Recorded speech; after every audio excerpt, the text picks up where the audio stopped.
The following is a conversation with Daniel Schmachtenberger, a founding member of the Consilience Project that is aimed at improving public sense-making and dialogue.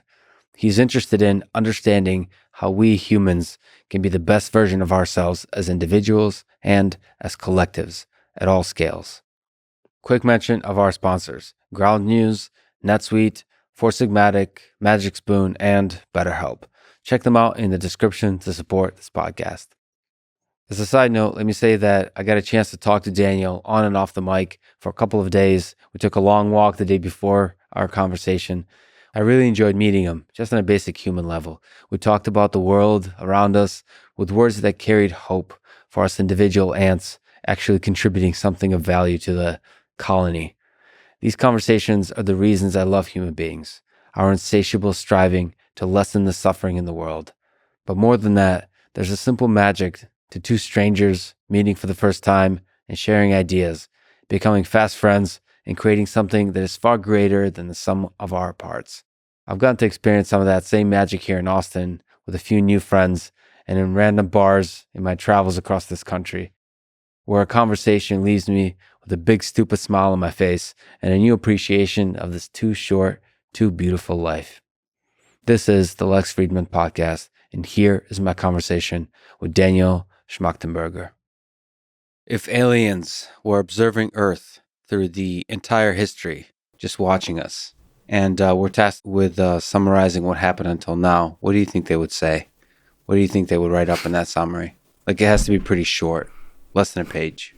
Like in Hitchhiker's Guide, there's, I think, like a paragraph or a couple sentences.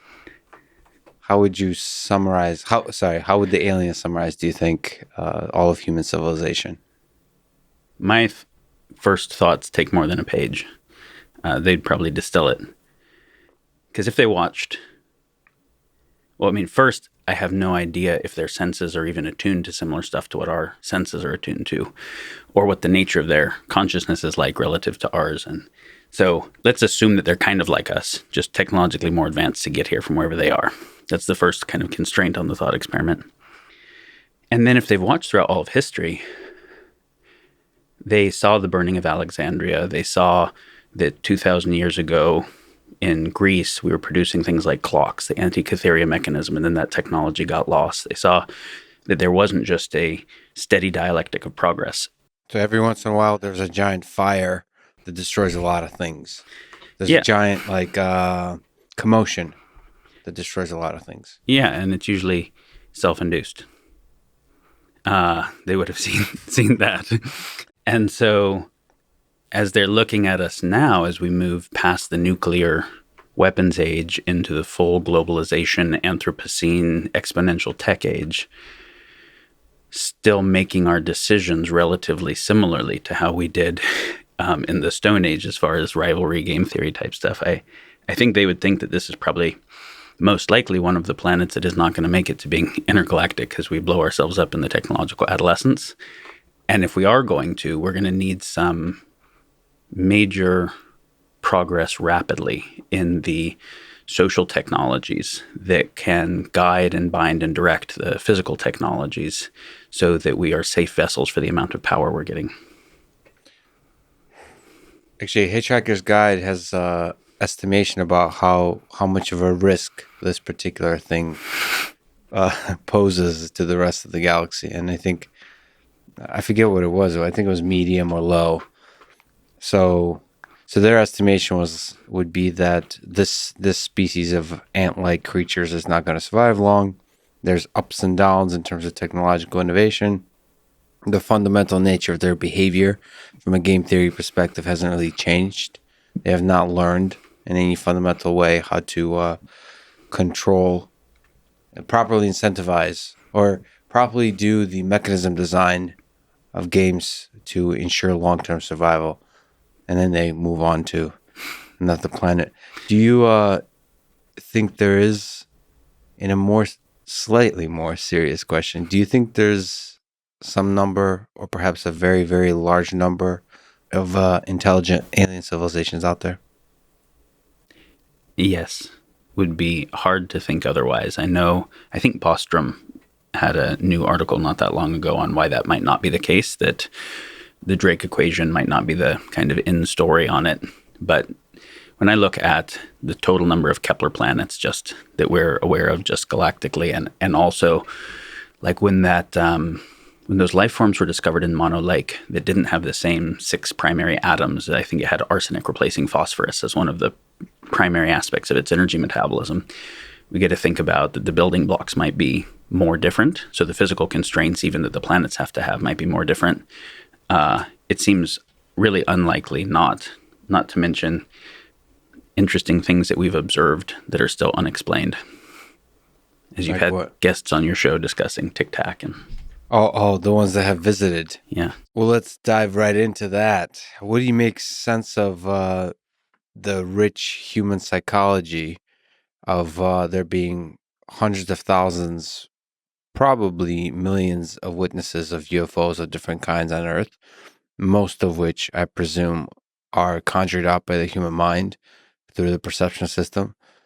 Some number might be true. Some number might be reflective of actual physical objects, whether it's drones or testing military technology that's secret or otherworldly technology. What do you make sense of all of that? Because it's gained quite a bit of popularity recently. There's some sense in which that's us humans being hopeful and dreaming of otherworldly creatures as a way to escape the dreariness of the human condition. But in another sense, it really could be something truly exciting that science should turn its eye towards.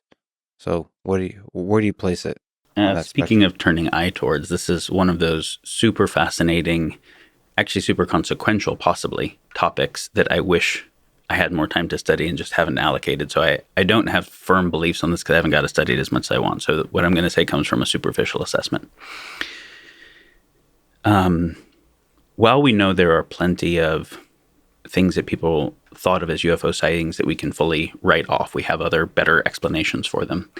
What we're interested in is the ones that we don't have better explanations for, and then not just immediately jumping to a theory of what it is, but holding it as unidentified and being curious and earnest. I think the Tic Tac one is quite interesting and made it in major media recently, but I don't know if you ever saw the Disclosure Project. A guy named Stephen Greer organized a bunch of mostly U.S. military and some commercial flight people who had direct observation and classified information, disclosing it at a CNN briefing. And so you saw high-ranking generals, admirals, fighter pilots all describing things that they saw on radar with visual, with their own eyes or cameras, and also describing some phenomena that had some consistency across different people. And I find this interesting enough that I think it would be silly to just dismiss it. And specifically, like we can ask the question, how much of it is natural phenomena, ball lightning or something like that? And this is why I'm more interested in what fighter pilots and astronauts and people who are trained in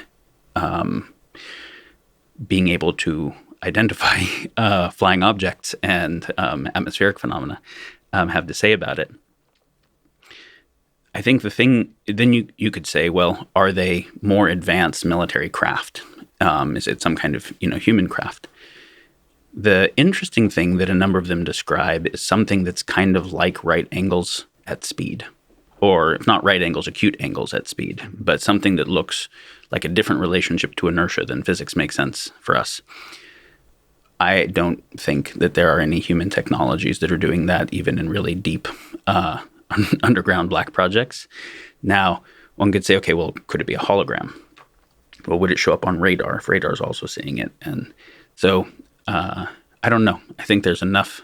I mean, and for that to be a massive coordinated psyop, is it as interesting and ridiculous in a way as the idea that it's UFOs from some extraplanetary source? So it's up there on the interesting topics.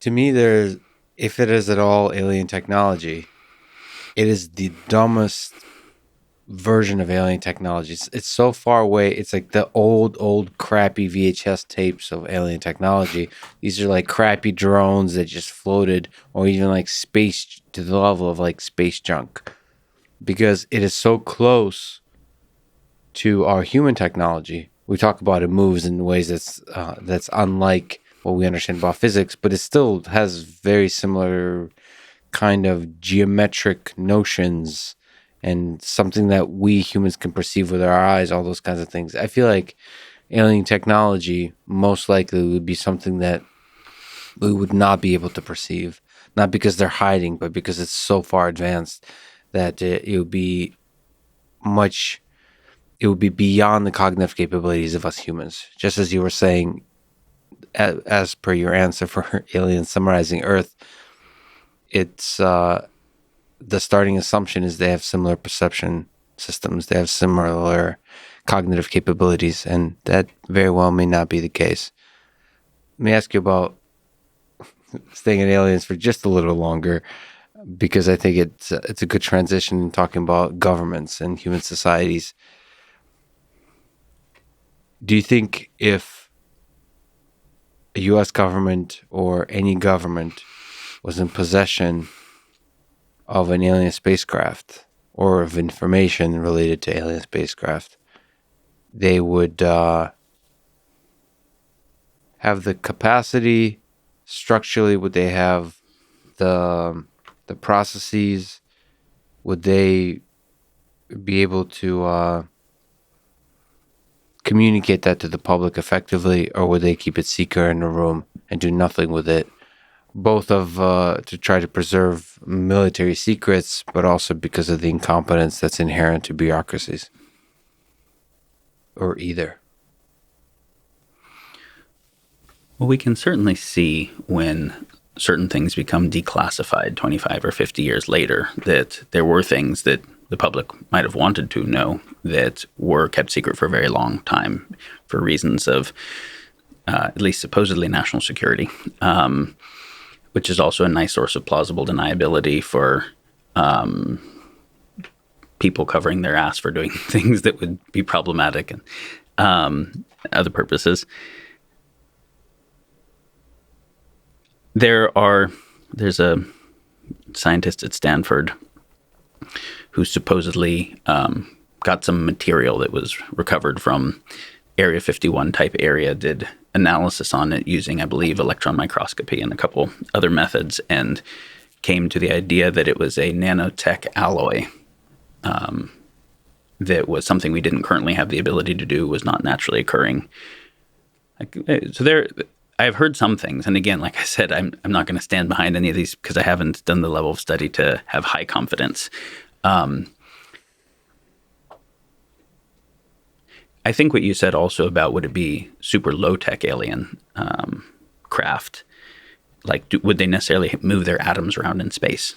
Or might they do something more interesting than that? Might they be able to have a different relationship to the concept of space or information or consciousness? Or one of the things that the craft supposedly do is not only accelerate and turn in a way that looks non-inertial, but also disappear. Yeah. So there's a question as to, like, the two are not necessarily mutually exclusive. And it could be possible to, some people run a hypothesis that they create intentional amounts of exposure as an invitation of a particular kind. Who knows? Interesting field.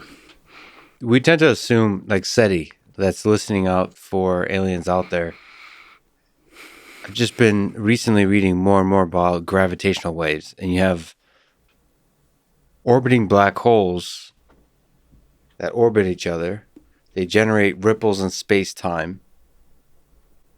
On my for fun at night, when I lay in bed, I think about what it would be like to ride those waves when they not the low magnitude they are when they reach Earth, but get closer to the black holes, because it will basically be shrinking and expanding us in all dimensions, including time. So it's actually ripples through space-time that they generate. Why is it that you couldn't use that? It travels at the speed of light. It travels at a speed, which is a very weird thing to say when you're morphing space-time. You could argue it's faster than the speed of light. So if you're able to communicate to summon enough energy to generate black holes and to orbit to force them to orbit each other, why not travel as the ripples in space-time, whatever the hell that means, somehow combined with wormholes? So if you're able to communicate through, like, we don't think of gravitational waves as something you can communicate with, because the radio will have to be a very large size and very dense. But perhaps that's it. Perhaps that's one way to communicate. It's a very effective way, and that would explain. Like, we wouldn't even be able to make sense of that, of the physics that results in an alien species that's able to control gravity at that scale. I think you just jumped up the Kardashev scale so far that Yeah. you're not just harnessing the power of a star, but harnessing the power of mutually rotating black holes. I that's way above my physics pay grade to think about, including even non-rotating black hole versions of transwarp travel. Yeah.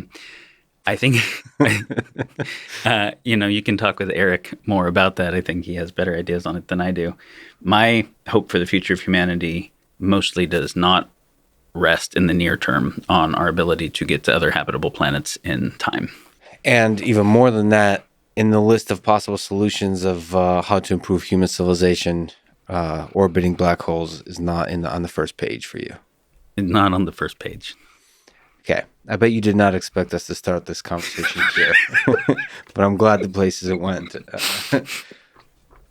I am excited on a much smaller scale of Mars, Europa, or Titan, or Venus potentially having very bacteria-like life forms, just on a small human level.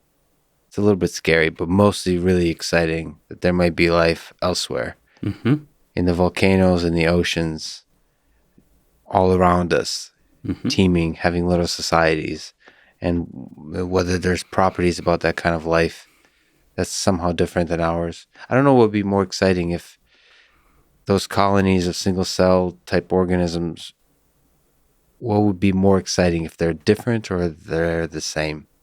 If they're the same, that means through the rest of the universe, there's life forms like us, something like us, everywhere. If they're different, that's also really exciting, because there's life forms everywhere that are not like us. That's a little bit scary. I don't know what's scarier, actually. I think it's both scary and exciting no matter what, right? The idea that they could be very different is philosophically very interesting for us to open our aperture on what life and consciousness and self-replicating possibilities could look like.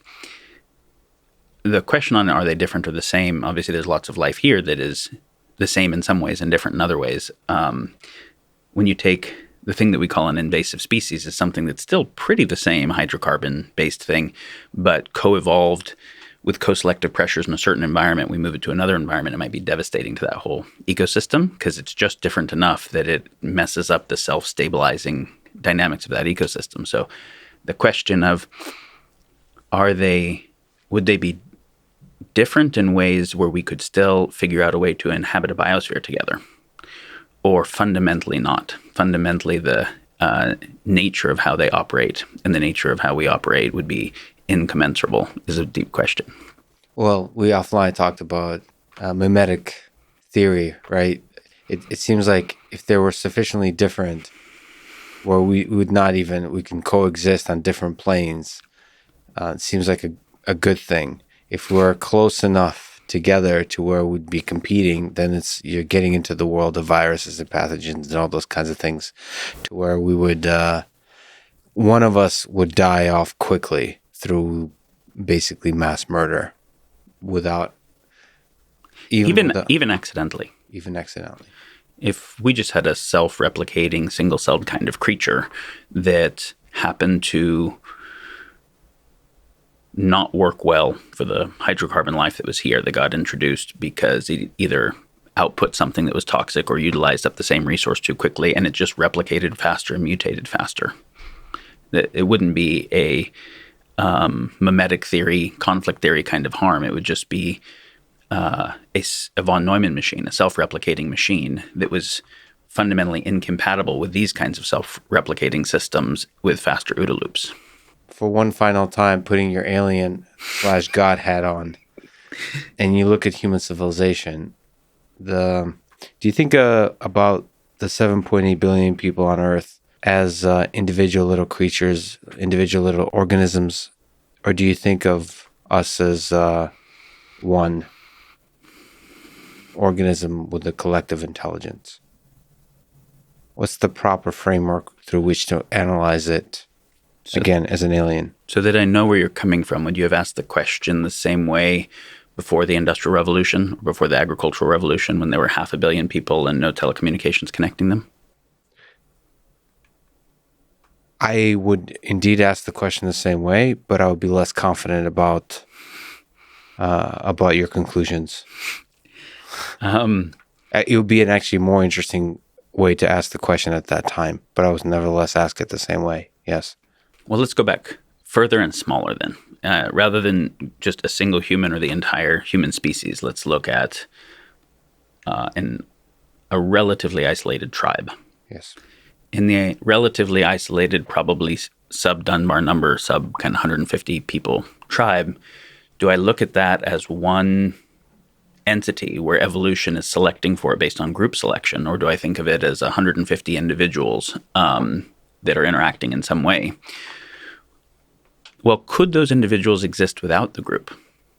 No. The evolutionary adaptiveness of humans was involved critically group selection, and individual humans alone trying to figure out stone tools and protection and whatever aren't what was selected for. And so I think the or is the wrong frame. I think it's individuals are affecting the group that they're a part of. They're also dependent upon and being affected by the group that they're part of.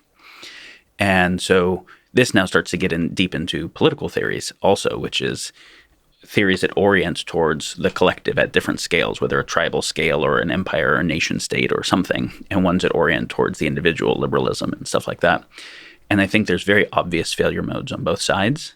And so the relationship between them is more interesting to me than either of them. The relationship between the individual and the collective, and the question around how to have a virtuous process between those. So a good social system would be one where the organism of the individual and the organism of the group of individuals they're both synergistic to each other. So what is best for the individuals and what's best for the whole is aligned.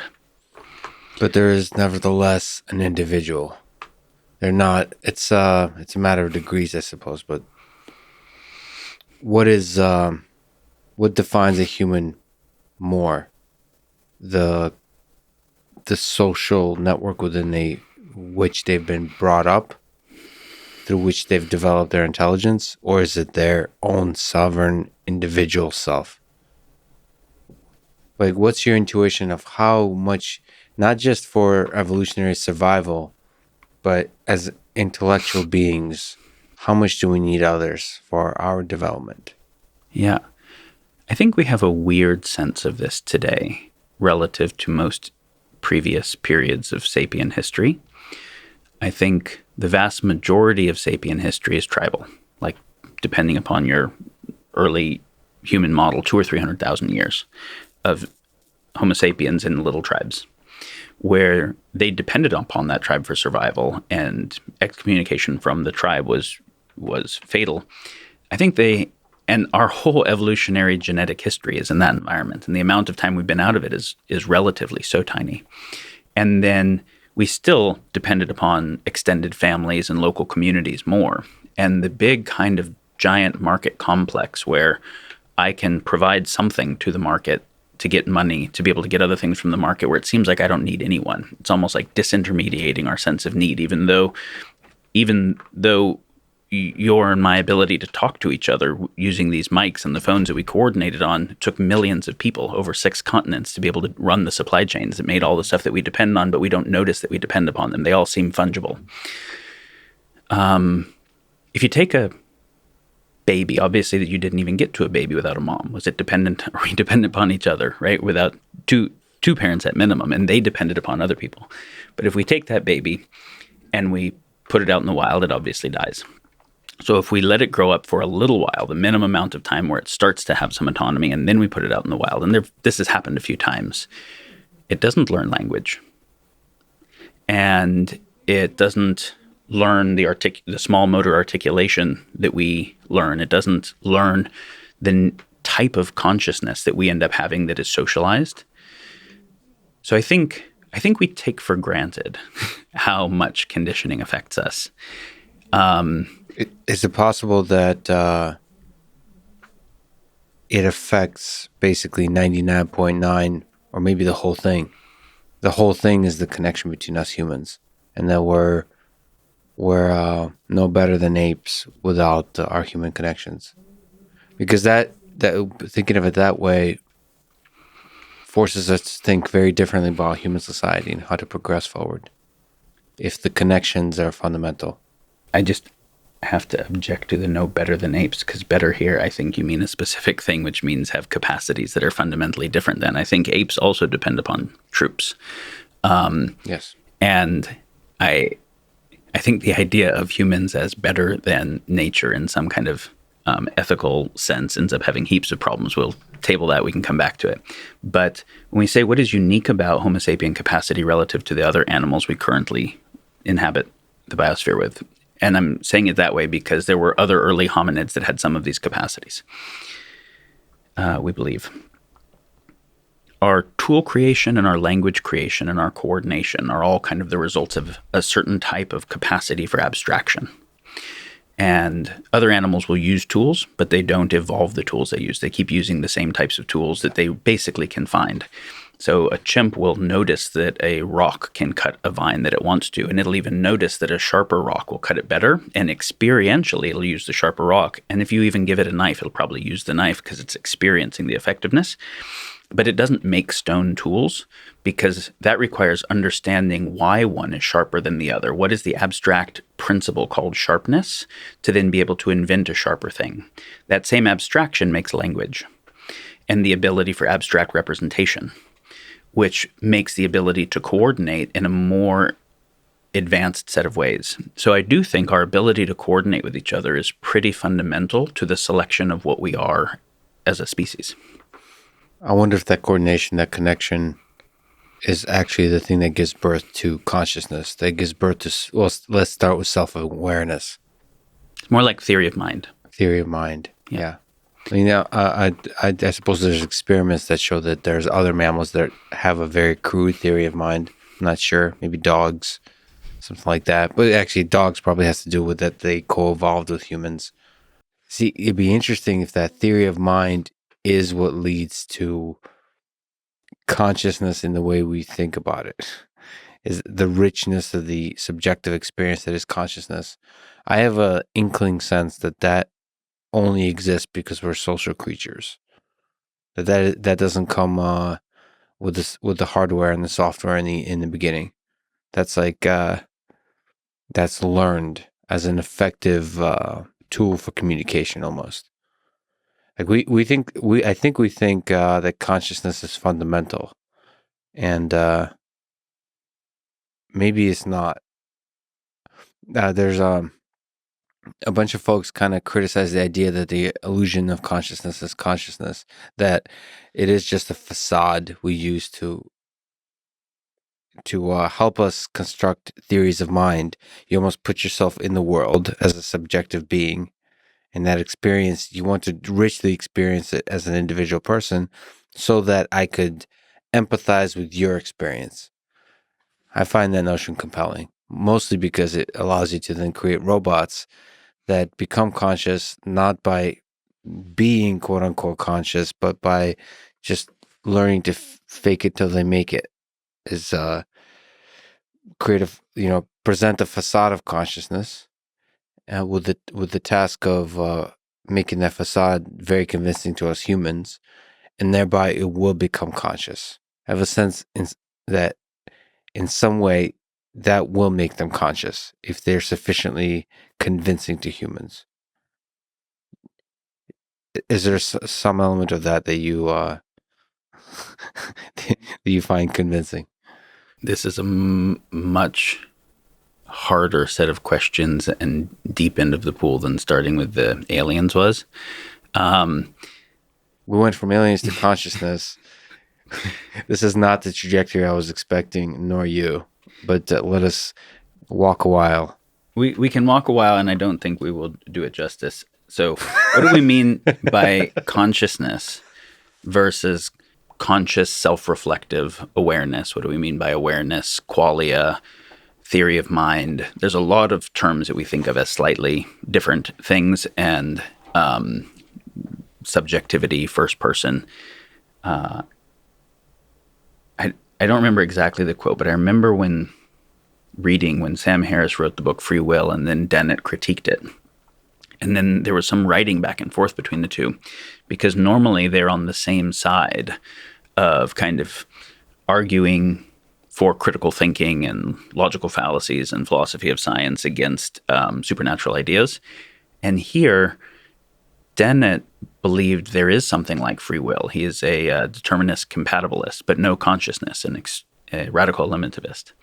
And Sam was saying, no, there is consciousness, but there's no free will. And that's like the most fundamental kinds of axiomatic senses that they disagreed on, but neither of them could say it was because the other one didn't understand the philosophy of science or logical fallacies. And they kind of spoke past each other. And at the end, if I remember correctly, Sam said something that I thought was quite insightful, which was to the effect of, it seems, because they weren't making any progress in shared understanding, it seems that we simply have different intuitions about this. And what you could see was that what the words meant, right, at the level of symbol grounding might be quite different. One of them might have had deeply different enough life experiences that what is being referenced, and then also different associations of what the words mean. This is why when trying to address these things, Charles Sanders Peirce said the first philosophy has to be semiotics, because if you don't get semiotics right, we end up importing different ideas and bad ideas right into the nature of the language that we're using. And then it's very hard to do epistemology or ontology together. So I'm saying this to say why I don't think we're going to get very far is I think we would have to go very slowly in terms of defining what we mean by words and fundamental concepts. Well, and also allowing our minds to drift together for a time so that our definitions of these terms align. I think there's a beauty that some people enjoy with Sam, that he is quite stubborn on his definitions of terms without often clearly revealing that definition. So in his mind, he can, like, you could sense that he can deeply understand what he means exactly by a term, like free will and consciousness. And you're right. He's very specific in fascinating ways, that not only does he think that free will is an illusion, he thinks he says he's able to just remove himself from the experience of free will and just be, like, for minutes at a time, hours at a time, like, really experience as if he has no free will. Like he's a leaf flowing down the river. Mm-hmm. And given that, he's very sure that consciousness is fundamental. So here's this conscious leaf that's subjectively experiencing the floating, and yet has no ability to control and make any decisions for itself. It's only the decisions have all been made. There's some aspect to which the terminology there perhaps is the problem. So that's a particular kind of meditative experience. And the people in the Vedantic tradition and some of the Buddhist traditions thousands of years ago described similar experiences and somewhat similar conclusions, some slightly different. There are other types of phenomenal experience that are the phenomenal experience of pure agency. And, like the Catholic theologian but evolutionary theorist Teilhard de Chardin describes this. And that rather than a creator agent God in the beginning, there's a creative impulse or a creative process. And he would go into a type of meditation that identified as the pure essence of that kind of creative process. And I think the types of experiences we've had, and then the types of experiences we've had make a big deal to the nature of how we do symbol grounding. The other thing is the types of experiences we have can't not be interpreted through our existing interpretive frames. And most of the time, our interpretive frames are unknown even to us, some of them. And so this is a tricky topic. So I guess there's a bunch of directions we could go with it, but I want to come back to what the impulse was that was interesting around what is consciousness and how does it relate to us as social beings, Yes. and how does it relate to the possibility of consciousness with AIs. Right. You're keeping us on track, which is wonderful. You're a wonderful hiking partner. Okay. Yes. Let's go back to the initial impulse of what is consciousness and how does the social impulse connect to consciousness? Is consciousness a consequence of that social connection?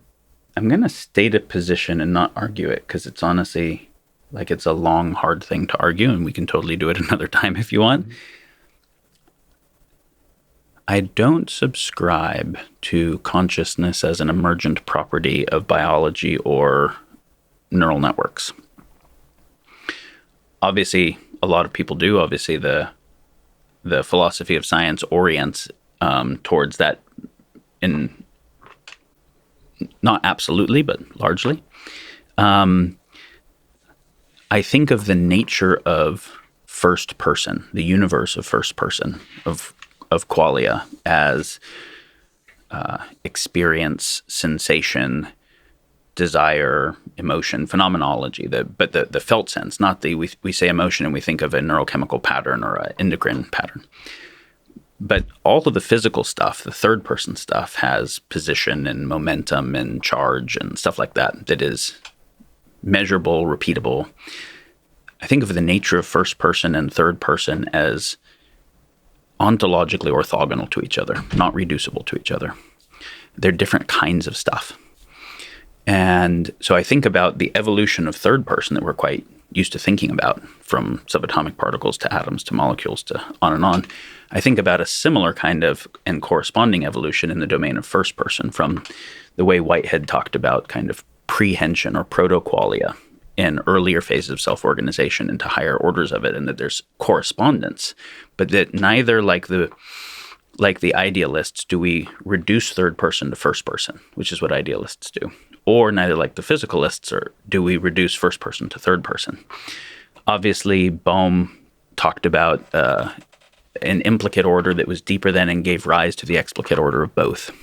Nagel talks about something like that. I have a slightly different sense of that, but again, I'll just kind of not argue how that occurs for a moment and say, so rather than say, does consciousness emerge from, I'll talk about, do higher capacities of consciousness emerge in relationship with. So it's not first person as a category emerging from third person, but increased complexity within the nature of first person and third person co-evolving. Do I think that it seems relatively likely that more advanced neural networks have deeper phenomenology, more complex, where it goes just from basic sensation to emotion to social awareness to abstract cognition to self-reflexive abstract cognition? Yeah. But I wouldn't say that's the emergence of consciousness. I would say it's increased complexity within the domain of first person corresponding to increased complexity. And the correspondence should not automatically be seen as causal. We can get into the arguments for why that often is the case. So would I say that obviously the sapient brain is pretty unique.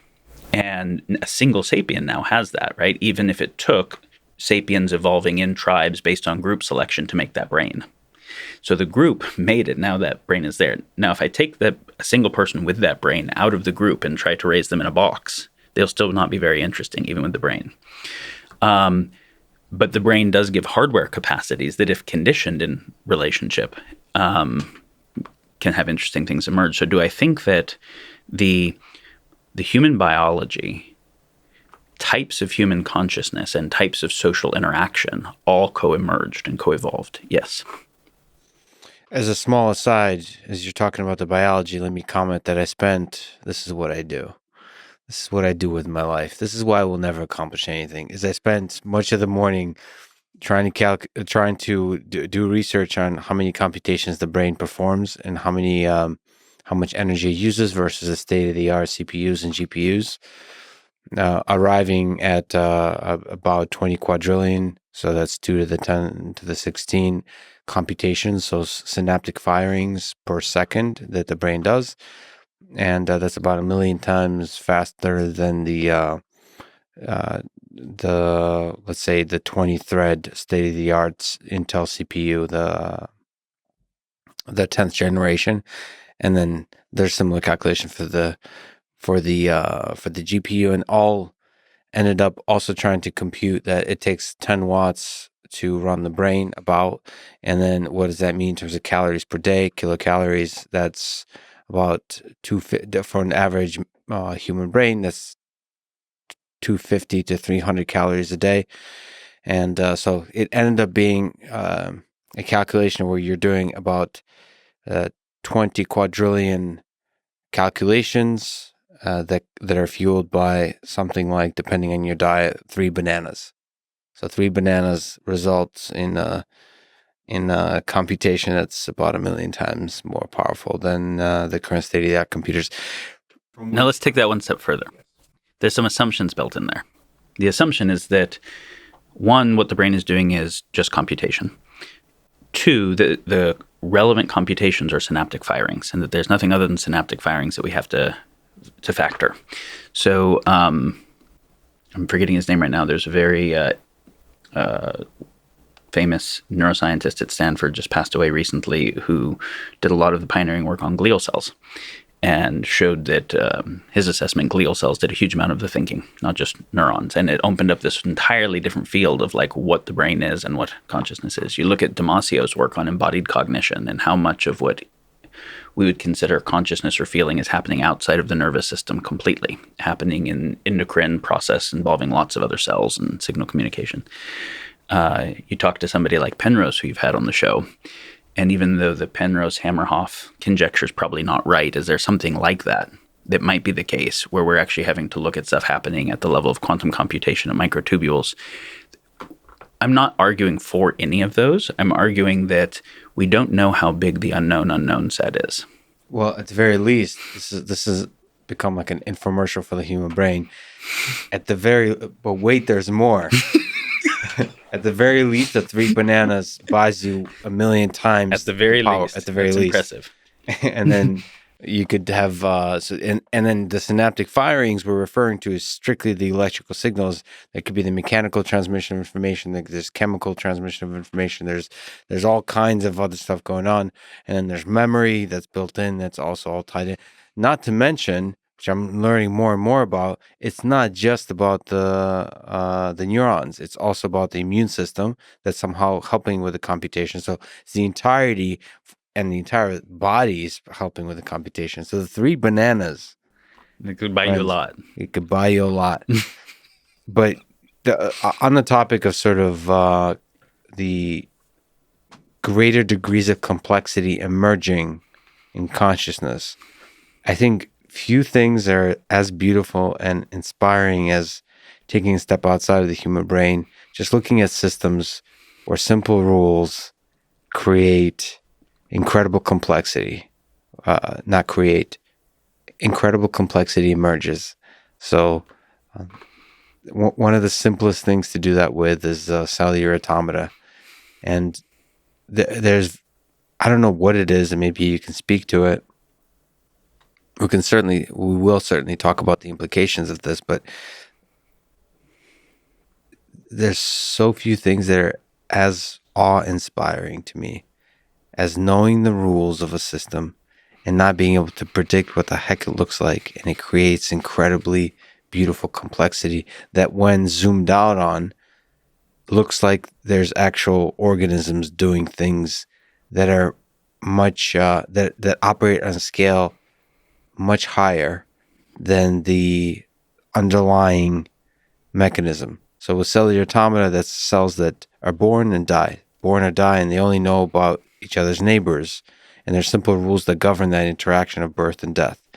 And then they create at scale organisms that look like they take up hundreds or thousands of cells, and they're moving. They're moving around, they're communicating, they're sending signals to each other, and you forget at moments at a time before you remember that the simple rules on cells is all that it took to create that. It's sad in that we can't come up with a simple description of that system that generalizes the behavior of the large organisms. We can only hope to come up with the fundamental physics or the fundamental rules of that system, I suppose. It's sad that we can't predict everything we know about the mathematics of those systems. It seems like we can't really, in a nice way, like economics tries to do, to predict how this whole thing will unroll. But it's beautiful because of how simple it is underneath it all. So what do you make of the emergence of complexity from simple rules? What the hell is that about? Yeah. Well, we can see that something like flocking behavior, the murmuration, can be computer coded. It's not a very hard set of rules to be able to see some of those really amazing types of complexity.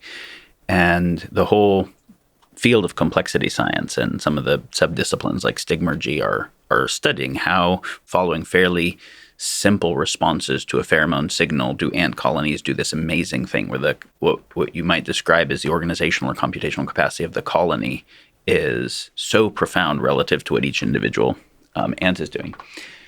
I am not anywhere near as well versed in the cutting edge of cellular automata as I would like. Unfortunately, in terms of topics that I would like to get to and haven't, like ET's more, Wolfram's a new kind of science, I have only skimmed and read reviews of and not read the whole thing or his newer work since.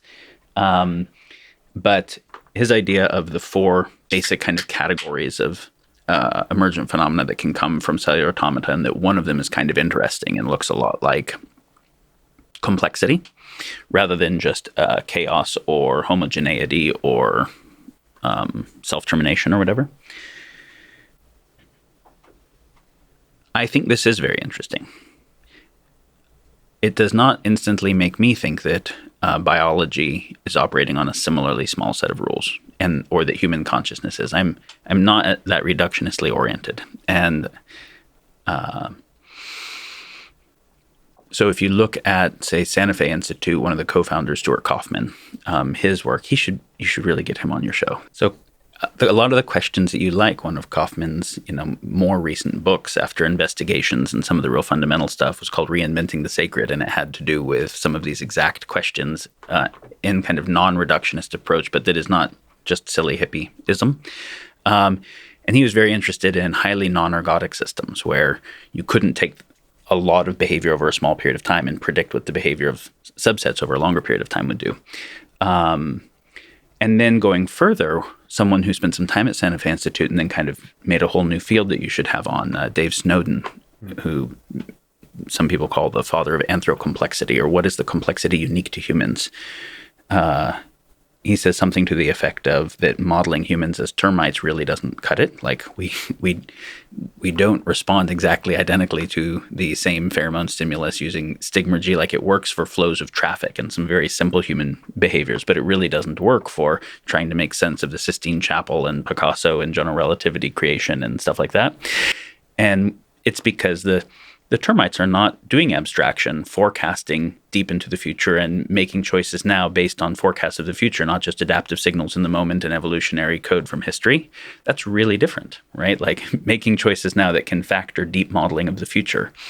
And with humans, our uniqueness one to the next in terms of response to similar stimuli is much higher than it is with a termite. One of the interesting things there is that their uniqueness is extremely low. They're basically fungible within a class, right? There's different classes, but within a class, they're basically fungible. And their system uses that, very high numbers and lots of loss, right? But lots do you of think death and the termite loss. feels that way? Don't you think we humans are deceiving ourselves about our uniqueness? Perhaps it doesn't just Isn't there some sense in which this emergence just creates different higher and higher levels of abstraction where at every layer each organism feels unique? Is that possible? That we're all equally dumb but at different scales? No, I think uniqueness is evolving. I think that hydrogen atoms are more similar to each other than cells of the same type are. And I think that cells are more similar to each other than humans are. And I think that highly K-selected species are more unique than R-selected species. So they're different evolutionary processes. The R-selected species, where you have a lot of death and very high birth rates, you're not looking for as much individuality within or individual possible expression to cover the evolutionary search space within an individual. You're looking at it more in terms of a numbers game. So yeah, I would say there's probably more difference between one orca and the next than there is between one Cape buffalo and the next. Given that, it would be interesting to get your thoughts about mimetic theory, where we're imitating each other in the context of this idea of uniqueness. How much truth is there to that? How compelling is this worldview to you of Girardian mimetic theory of desire, where maybe you can explain it from your perspective, but it seems like imitating each other is the fundamental property of the behavior of human civilization? Well, imitation is not unique to humans, right? Monkeys imitate. So a certain amount of learning through observing is not unique to humans. Humans do more of it. It's actually kind of worth speaking to this for a moment. Monkeys can learn new behaviors. We've even seen teaching an ape sign language and then the ape teaching other apes sign language. So that's a kind of mimesis, right? Kind of learning through imitation. And that needs to happen if they need to learn or develop capacities that are not just coded by their genetics, right? So within the same genome, they're learning new things based on the environment. And so based on someone else learned something first, and so let's pick it up. How much a creature is the result of just its genetic programming and how much it's learning is a very interesting question. And I think this is a place where humans really show up radically different than everything else. And you can see it in the neoteny, how long we're basically fetal. The closest ancestors to us, if we look at a chimp can hold on to its mother's fur while she moves around day one. And obviously we see horses up and walking within 20 minutes. The fact that it takes a human a year to be walking and it takes a horse 20 minutes, and you say how many multiples of 20 minutes go into a year, like that's a long period of helplessness that wouldn't work for a horse, right? Like or anything else. And not only could we not hold on to mom in the first day, it's 3 months before we can move our head volitionally. So it's like, why are we embryonic for so long? Basically, it's like it's still fetal on the outside. Had to be, because couldn't keep growing inside and actually ever get out with big heads and narrower hips from going upright. So here's a place where there's a coevolution of the pattern of humans. Specifically here are our neoteny and what that portends to learning with our being tool-making and environment-modifying creatures, which is because we have the abstraction to make tools, we change our environments more than other creatures change their environments. The next most environment-modifying creature to us is like a beaver. And then we're in LA. You fly into LAX and you look at the just orthogonal grid going on forever in all directions. And, we've recently come into the Anthropocene, where the surface of the earth is changing more from human activity than geological activity, and then beavers. And you're like, okay, wow, we're really in a class of our own in terms of environment modifying. Yeah. So as soon as we started tool making, we were able to change our environments much more radically. We could put on clothes and go to a cold place, right? And this is really important because we actually went and became apex predators in every environment. We functioned like apex predators. The polar bear can't leave the Arctic. right? And the lion can't leave the savannah, and an orca can't leave the ocean. And we went and became apex predators in all those environments because of our tool creation capacity. We could become better predators than them, adapted to the environment, or at least with our tools adapted to the environment. So in every aspect towards any organism, in any environment, we're incredibly good at becoming apex predators. Yes. And nothing else can do that kind of thing. There is no other apex predator that... But see, the other apex predator is only getting better at being a predator through evolutionary process that's super slow. And that super slow process creates co-selective process with their environment. So as the predator becomes a tiny bit faster, it eats more of the slow prey, the genes of the fast prey inbreed, and the prey becomes faster. And so there's this kind of balancing. And because of our tool making, we increased our predatory capacity faster than anything else could increase its resilience to it.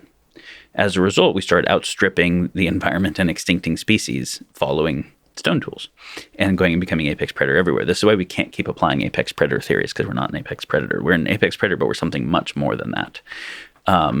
Like just for an example, the top apex predator in the world, an orca. An orca can eat one big fish at a time, like one tuna, and it'll miss most of the time, or one seal. And we can put a mile-long drift net out on a single boat and pull up an entire school of them, right? We can deplete the entire oceans of them. That's not an orca, right? Like that's not an apex predator. And that's not even including that we can then genetically engineer different creatures. We can extinct species. We can devastate whole ecosystems. We can make built worlds that have no natural things, that are just human-built worlds. We can build new types of natural creatures, synthetic life. So we are much more like little gods than we are like apex predators now, but we're still behaving as apex predators. And little gods that behave as apex predators cause us a problem. Kind of core to my assessment of the world. So what does it mean to be a predator? So a predator is somebody that effectively can mine the resources from a place, so for their survival, or is it also just purely like higher level objectives of violence? And can predators be predators towards each other, towards the same species? Like are we using the word predator sort of generally, which then connects to conflict and military conflict, violent conflict in the space of human species? Obviously, we can say that plants are mining the resources of their environment in a particular way, using photosynthesis to be able to pull minerals out of the soil and nitrogen and carbon out of the air and like that.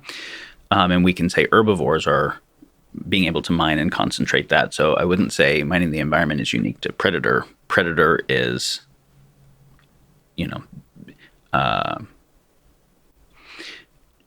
generally being defined as mining other animals, right? We don't consider herbivores predators, but animal, which requires some type of violence capacity because animals move, plants don't move. So it requires some capacity to overtake something that can move and try to get away.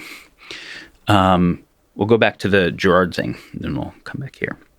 Why are we neotenous? Why are we embryonic for so long? Because did we just move from the savannah to the Arctic and we need to learn new stuff? If we came genetically programmed, we would not be able to do that. Are we throwing spears, or are we fishing, or are we running an industrial supply chain, or are we texting? What is the adaptive behavior? Horses today in the wild and horses 10,000 years ago are doing pretty much the same stuff. And so since we make tools and we evolve our tools and then change our environment so quickly, and other animals are largely the result of their environment, but we're environment modifying so rapidly, we need to come without too much programming so we can learn the environment we're in, learn the language, right? Which is going to be very important. Learn the tool making, and so we have a very long period of relative helplessness because we aren't coded how to behave yet, because we're imprinting a lot of software on how to behave that is useful to that particular time. So our mimesis it's not unique to humans, but the total amount of it is really unique. And this is also where the uniqueness can go up, right? Is because we are less just the result of the genetics, and that means the kind of learning through history that they got coded in genetics, and more the result of, it's almost like our hardware selected for software, right? Like if evolution is kind of doing these, think of as a hardware selection. I have problems with computer metaphors for biology, but I'll use this one here. That we have not had hardware changes since the beginning of Sapiens, but our world is really, really different. And that's all changes in the software, right? Changes on the same fundamental genetic substrate, what we're doing with these brains and minds and bodies and social groups and like that. And so now Girard specifically was looking at when we watch other people talking, so we learn language. You and I would have a hard time learning Mandarin today, or it'd take a lot of work. We'd be learning how to conjugate verbs and stuff. But a baby learns it instantly without anyone even really trying to teach it, just through mimesis. So it's a powerful thing. They're obviously more neuroplastic than we are when they're doing that, and all their attention's allocated to that. But they're also learning how to move their bodies, and they're learning all kinds of stuff through mimesis. One of the things that Girard says is they're also learning what to want. And they learn what to want. They learn desire by watching what other people want. And so intrinsic to this, people end up wanting what other people want. And if we can't have what other people have without taking it away from them, then that becomes a source of conflict. So the mimesis of desire is the fundamental generator of conflict. And that then the conflict energy within a group of people will build over time. This is a very, very crude interpretation of the theory. Can we just pause on that? For people who are not familiar, and for me who hasn't, I'm loosely familiar but haven't internalized it, but every time I think about it, it's a very compelling view of the world, whether it's true or not. It's like when you take everything Freud says as truth, it's a very interesting way to think about the world. And in the same way, thinking about the mimetic theory of desire, that everything we want is imitation of other people's wants. We don't have any original wants. We're constantly imitating others. And so, and not just others, but, others we're exposed to. So there's these like little local pockets, however defined local, of people like imitating each other. And one that's super empowering because then you can pick which group you can join. Like, what do you want to imitate? It's the old whoever your friends are, that's what your life is going to be like. That's really powerful. I mean, it's depressing that we're so unoriginal, but it's also liberating in that if this holds true, that we can choose our life by choosing the people we hang out with. So, okay, thoughts that are very compelling, that seem like they're more absolute than they actually are, end up also being dangerous. We want communism. I'm going to discuss here where I think we need to amend this particular theory. But specifically, you just said something that everyone who's paid attention knows is true experientially, which is who you're around affects who you become. And as libertarian and self-determining and sovereign as we'd like to be, everybody, I think, knows that if you got put in a maximum security prison, aspects of your personality would have to adapt or you wouldn't survive there, right? You would become different. If you grew up in Darfur versus Finland, you would be different with your same genetics. Like, just there's no real question about that. And that even today, if you hang out in a place with ultra marathoners as your roommates, or all people who are obese as your roommates, the statistical likelihood of what happens to your fitness is pretty clear, right? Like the behavioral science of this is pretty clear. So the whole saying, we are the average of the 5 people we spend the most time around. Mm-hmm. I think the more self-reflective someone is and the more time they spend by themselves in self-reflection, the less this is true, but it's still true. So one of the best things someone can do to become more self-determined is be self-determined about the environments they want to put themselves in.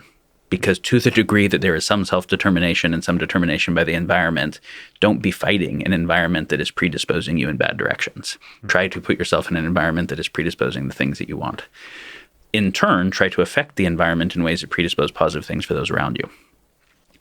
Or perhaps also there's probably interesting ways to play with this. You could probably put yourself, like form connections that have this perfect tension in all directions to where you're actually free to decide whatever the heck you want, because the set of wants within your circle of interactions is so conflicting that you're free to choose whichever one.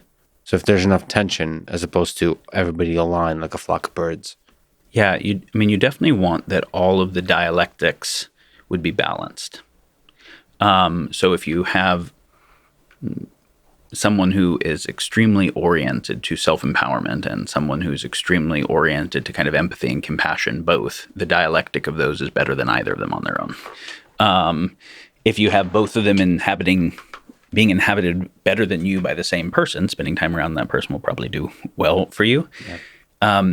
I think the thing you just mentioned is super important when it comes to cognitive schools, which is, I think, one of the fastest things people can do to improve their learning and their, not just cognitive learning, but their meaningful problem-solving, communication, and civic capacity to participate as a citizen with other people in making the world better, is to be seeking dialectical synthesis all the time. And so in the Hegelian sense, if you have a thesis, you have an antithesis. So maybe we have libertarianism on one side and Marxist kind of communism on the other side. And one is arguing that the individual is the unit of choice. And so we want to increase the freedom and support of individual choice, because as they make more agentic choices, it'll produce a better whole for everybody. The other side saying, well, the individuals are conditioned by their environment. Who would choose to be born into Darfur rather than Finland? So we actually need to collectively make environments that are good, because that the environment conditions the individuals. So you have a thesis and an antithesis. And then Hegel's idea is you have a synthesis, which is a kind of higher order truth that understands how those relate in a way that neither of them do. And so it is actually at a higher order of complexity. So the first part would be, can I steel man each of these? Can I argue each one well enough that the proponents of it are like, totally, you got that? And not just argue it rhetorically, but can I inhabit it where I can try to see and feel the world the way someone seeing and feeling the world that way would? Because once I do, then I don't want to screw those people because there's truth in it, right? And I'm not going to go back to war with them. I'm going to go to finding solutions that could actually work at a higher order. If I don't go to a higher order, then there's war.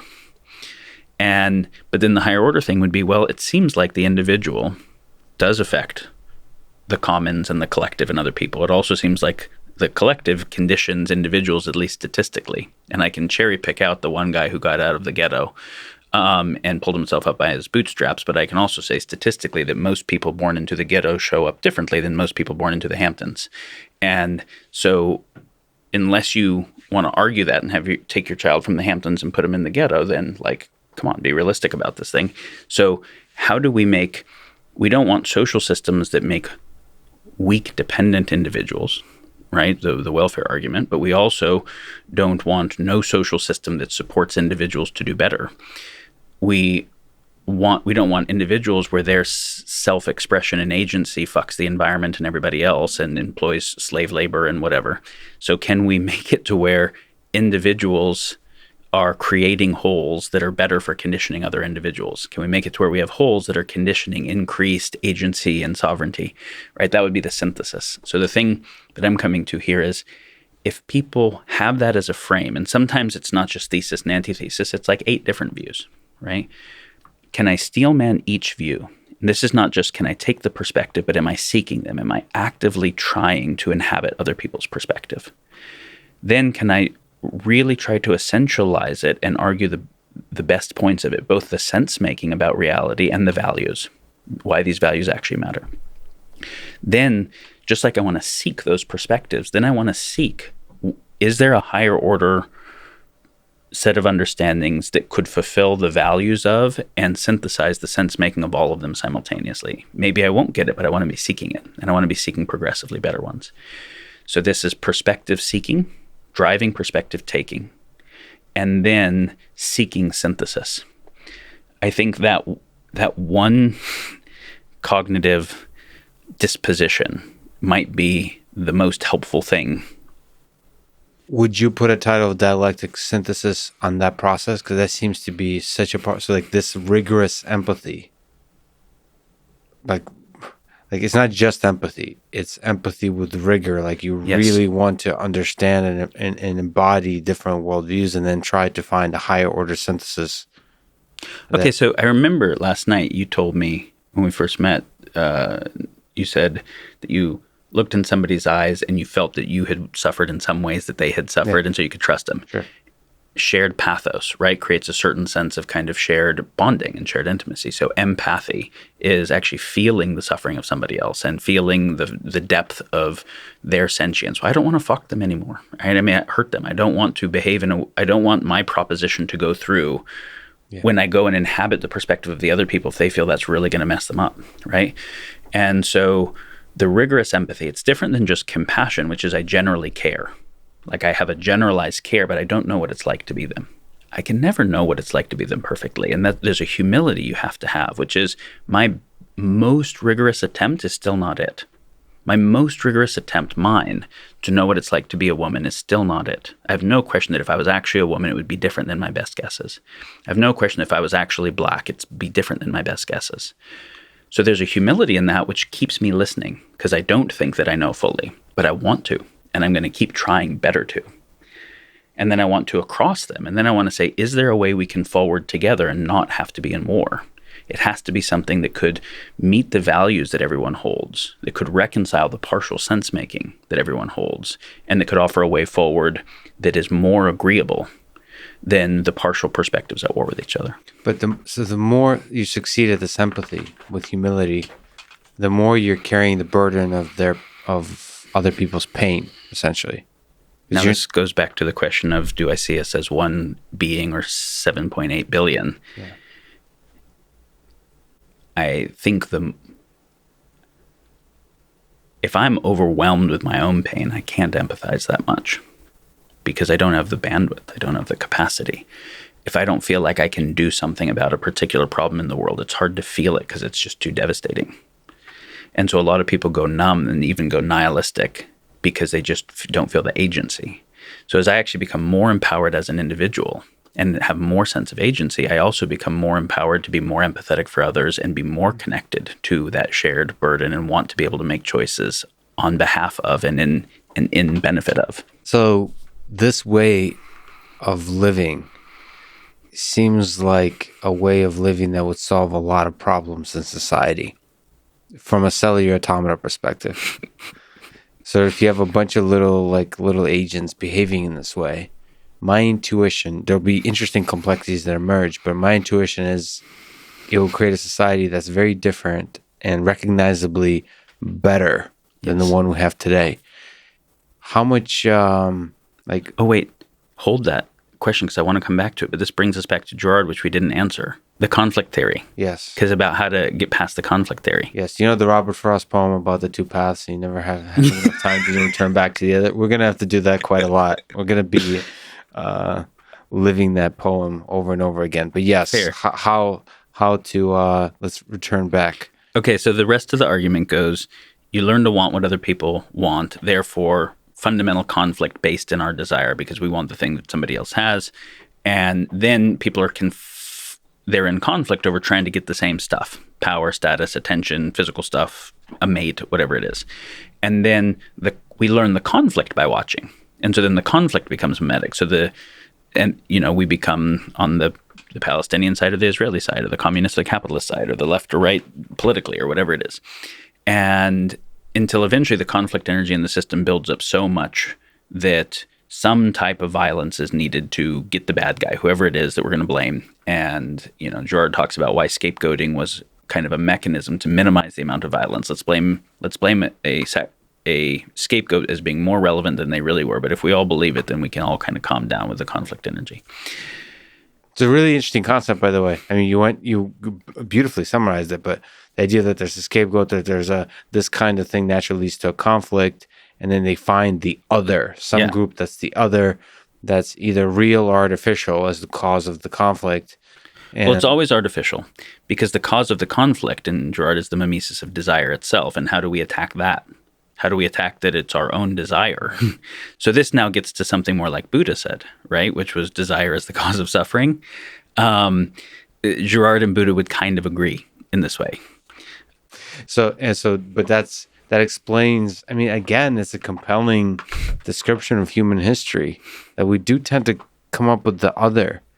And okay, kind of. I just had such a funny experience with someone critiquing Girard the other day in such a elegant and beautiful and simple way. It's a friend who's grew up Aboriginal Australian, is a scholar of Aboriginal social technologies.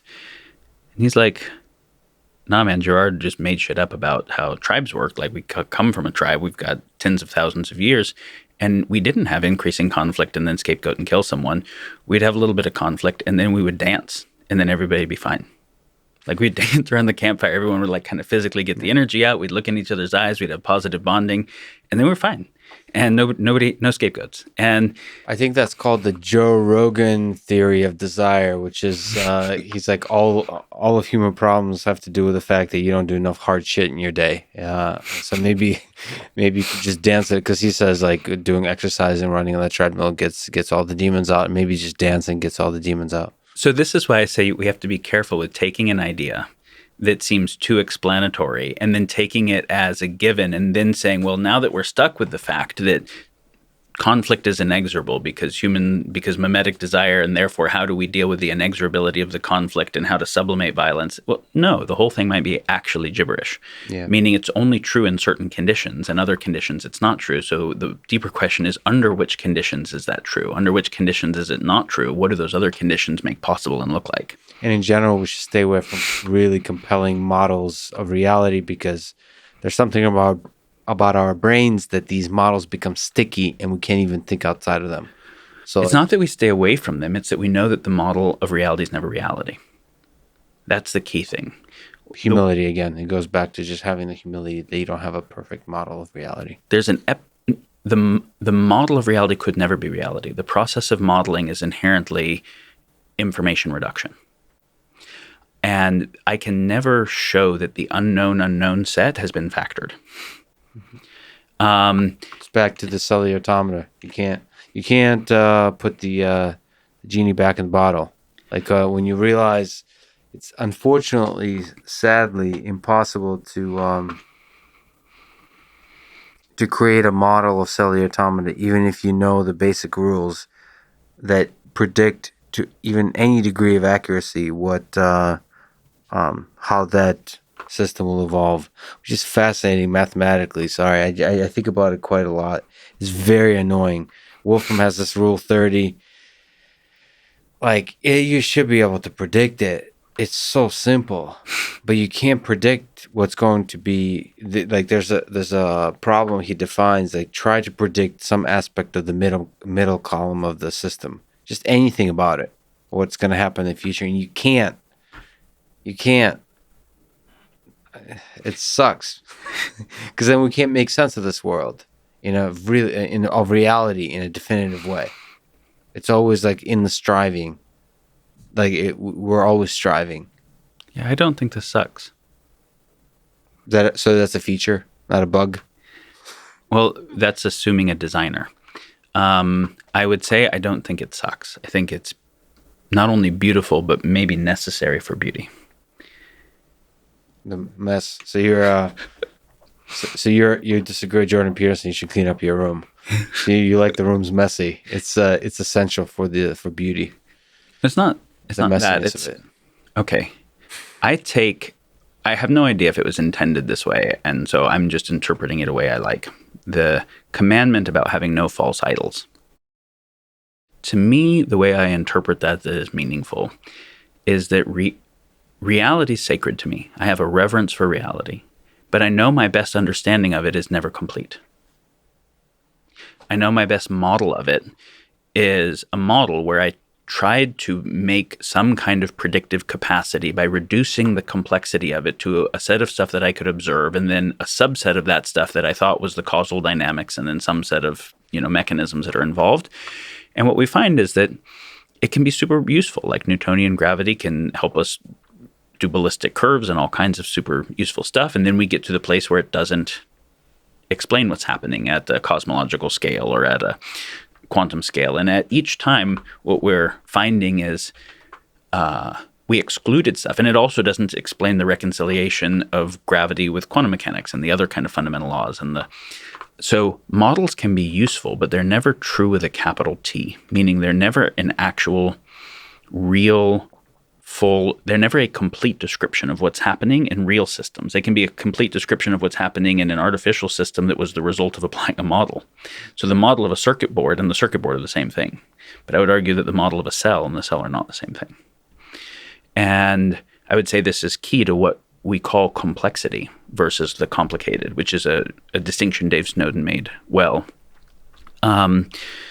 in defining the difference between simple, complicated, complex, and chaotic systems.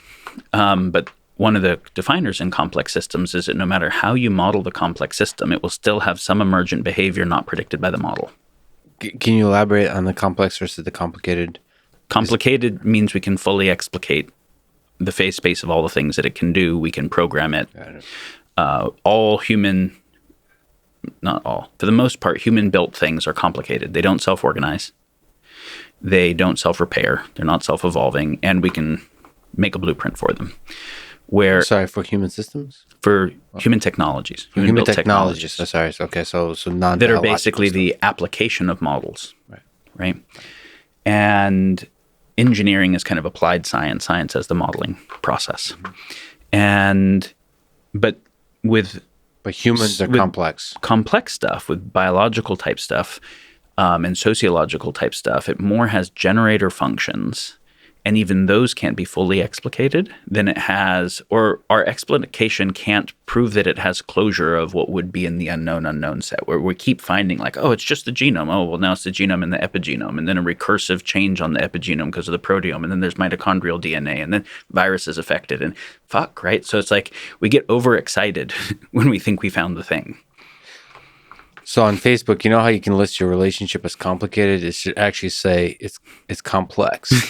That's the more accurate description. Self-terminating is a really interesting idea that you talk about quite a bit. First of all, what is a self-terminating system? And I think you have a sense, correct me if I'm wrong, that human civilization as it currently is a self-terminating system. Why do you have that intuition combined with the definition of what self-terminating means? Okay, so if we look at human societies historically, human civilizations, it's not that hard to realize that most of the major civilizations and empires of the past don't exist anymore. So they had a life cycle, they died for some reason. So we don't still have the early Egyptian empire or Inca or Maya or Aztec or any of those, right? And so they terminated. Sometimes it seems like they were terminated from the outside in war. Sometimes it seems like they self-terminated. When we look at Easter Island, it was a self-termination. So let's go ahead and take an island situation. If I have an island and we are consuming the resources on that island faster than the resources can replicate themselves, and there's a finite space there, that system is going to self-terminate. It's not going to be able to keep doing that thing because you'll get to a place of there's no resources left. And then you get so now if I'm utilizing the resources faster than they can replicate or faster than they can replenish, and I'm actually growing our population in the process, so I'm even increasing the rate of the utilization of resources, I might get an exponential curve and then hit a wall and then just collapse the exponential curve rather than do an S curve or some other kind of thing. So self-terminating system is any system that depends upon a substrate system that is debasing its own substrate, that is debasing what it depends upon. So you're right that if you look at empires, they rise and fall throughout human history, but not this time, bro. This one's gonna last forever. I like that idea. I think that if we don't understand why all the previous ones failed, we can't ensure that. And so I think it's very important to understand it well so that we can have that be a designed outcome with somewhat decent probability. So it's sort of in terms of consuming the resources on the island, we're a clever bunch and we keep coming up, especially when on the horizon there is a termination point. We keep coming up with clever ways of avoiding disaster, of avoiding collapse, of constructing. This is where technological innovation, this is where growth comes in, coming up with different ways to improve productivity and the way society functions such that we consume less resources or get a lot more from the resources we have. So there's some sense in which there's a human ingenuity is a source for optimism about the future of this particular system that may not be self-terminating. If there's more innovation than there is consumption. So overconsumption of resource is just one way a thing can self-terminate. We're just kind of starting here. But there are reasons for optimism and pessimism, then they're both worth understanding. And there's failure modes on understanding either without the other. As we mentioned previously, there's what I would call naive techno-optimism, naive techno-capital optimism that says stuff just has been getting better and better and we wouldn't want to live in the dark ages and tech has done all this awesome stuff. And we know the proponents of those models and that stuff is going to kind of keep getting better. Of course, there are problems, but human ingenuity rises to it. Supply and demand will solve the problems, whatever. Would you put Ray Kurzweil in that or in that bucket? Is there some specific people you have in mind, or naive optimism is truly naive to where you're essentially just have an optimism that's blind to any kind of realities of the way technology progresses? I don't think that anyone who thinks about it and writes about it is perfectly naive. Gotcha. But so there it's a platonic ideal. There might be a bias in the nature of the assessment. Gotcha. I would also say there's kind of naive techno-pessimism. And there are critics of technology. I mean, you read the Unabomber's manifesto on why technology can't not result in our self-termination, so we have to take it out before it gets any further. But also, if you read a lot of the X-risk community, Bostrom and friends, it's like our total number of existential risks and the total probability of them is going up. And so I think that we have to hold together where our positive possibilities and our risk possibilities are both increasing, and then say, for the positive possibilities to be realized long-term, all of the catastrophic risks have to not happen. Any of the catastrophic risks happening is enough to keep that positive outcome from occurring. So how do we ensure that none of them happen? If we want to say, let's have a civilization that doesn't collapse. So again, collapse theory. It's worth looking at books like The Collapse of Complex Societies by Joseph Tainter. It does an analysis of that many of the societies fell for internal institutional decay, civilizational decay reasons. Baudrillard in Simulation and Simulacra looks at a very different way of looking at how institutional decay and the collective intelligence of a system happens, and it becomes kind of more internally parasitic on itself. Obviously, Jared Diamond made a more popular book called Collapse.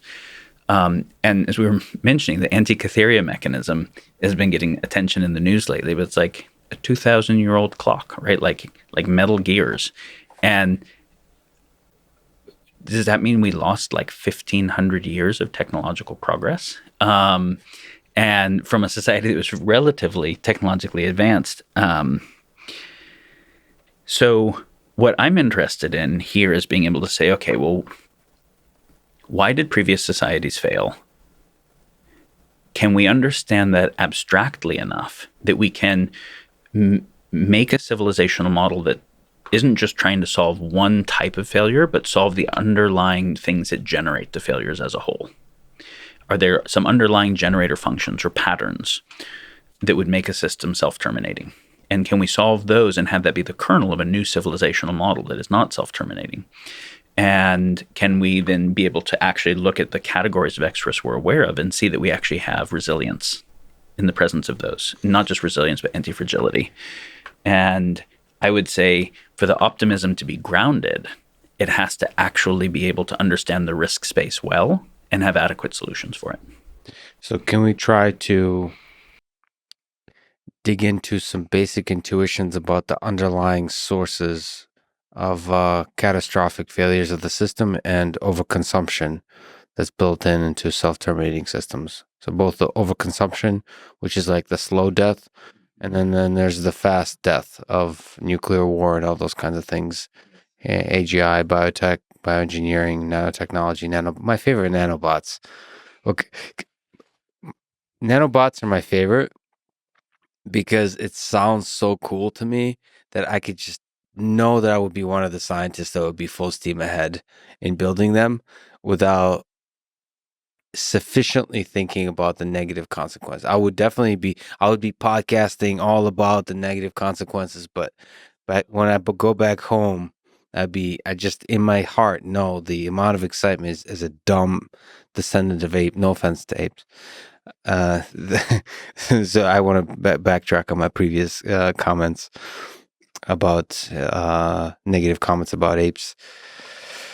That I have that sense of excitement that would result in problems. So sorry, a lot of things said, but can we start to pull it a thread?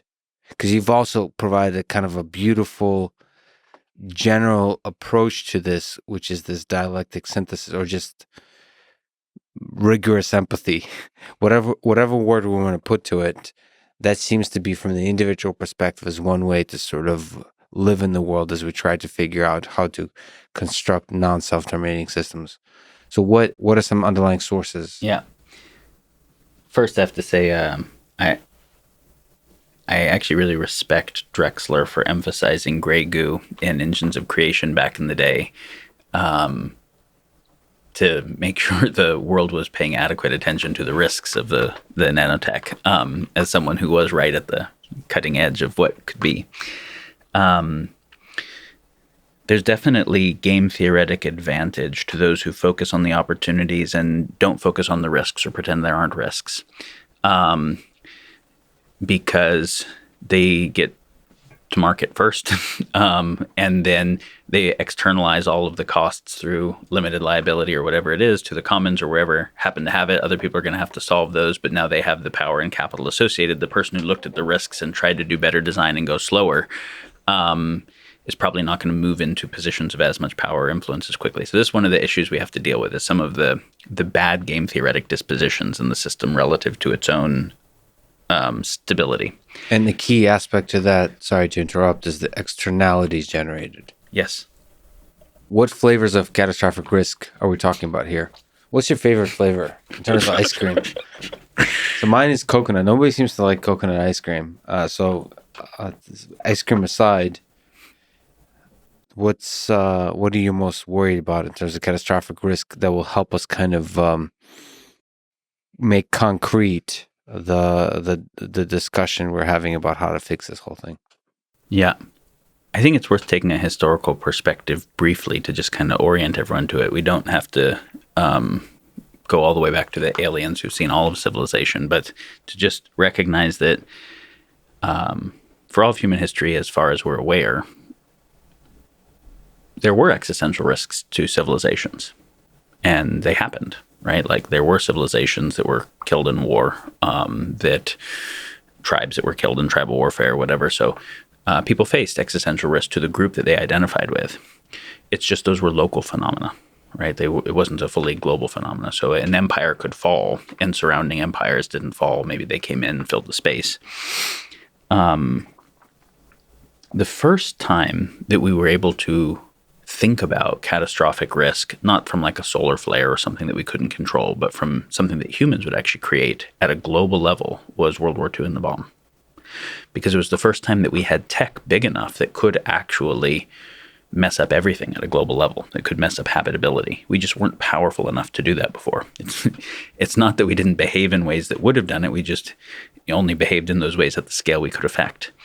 And so it's important to get that there's the entire world before World War II, where we don't have the ability to make a non-habitable biosphere, non-habitable for us. And then there's World War II and the beginning of a completely new phase where global human-induced catastrophic risk is now a real thing.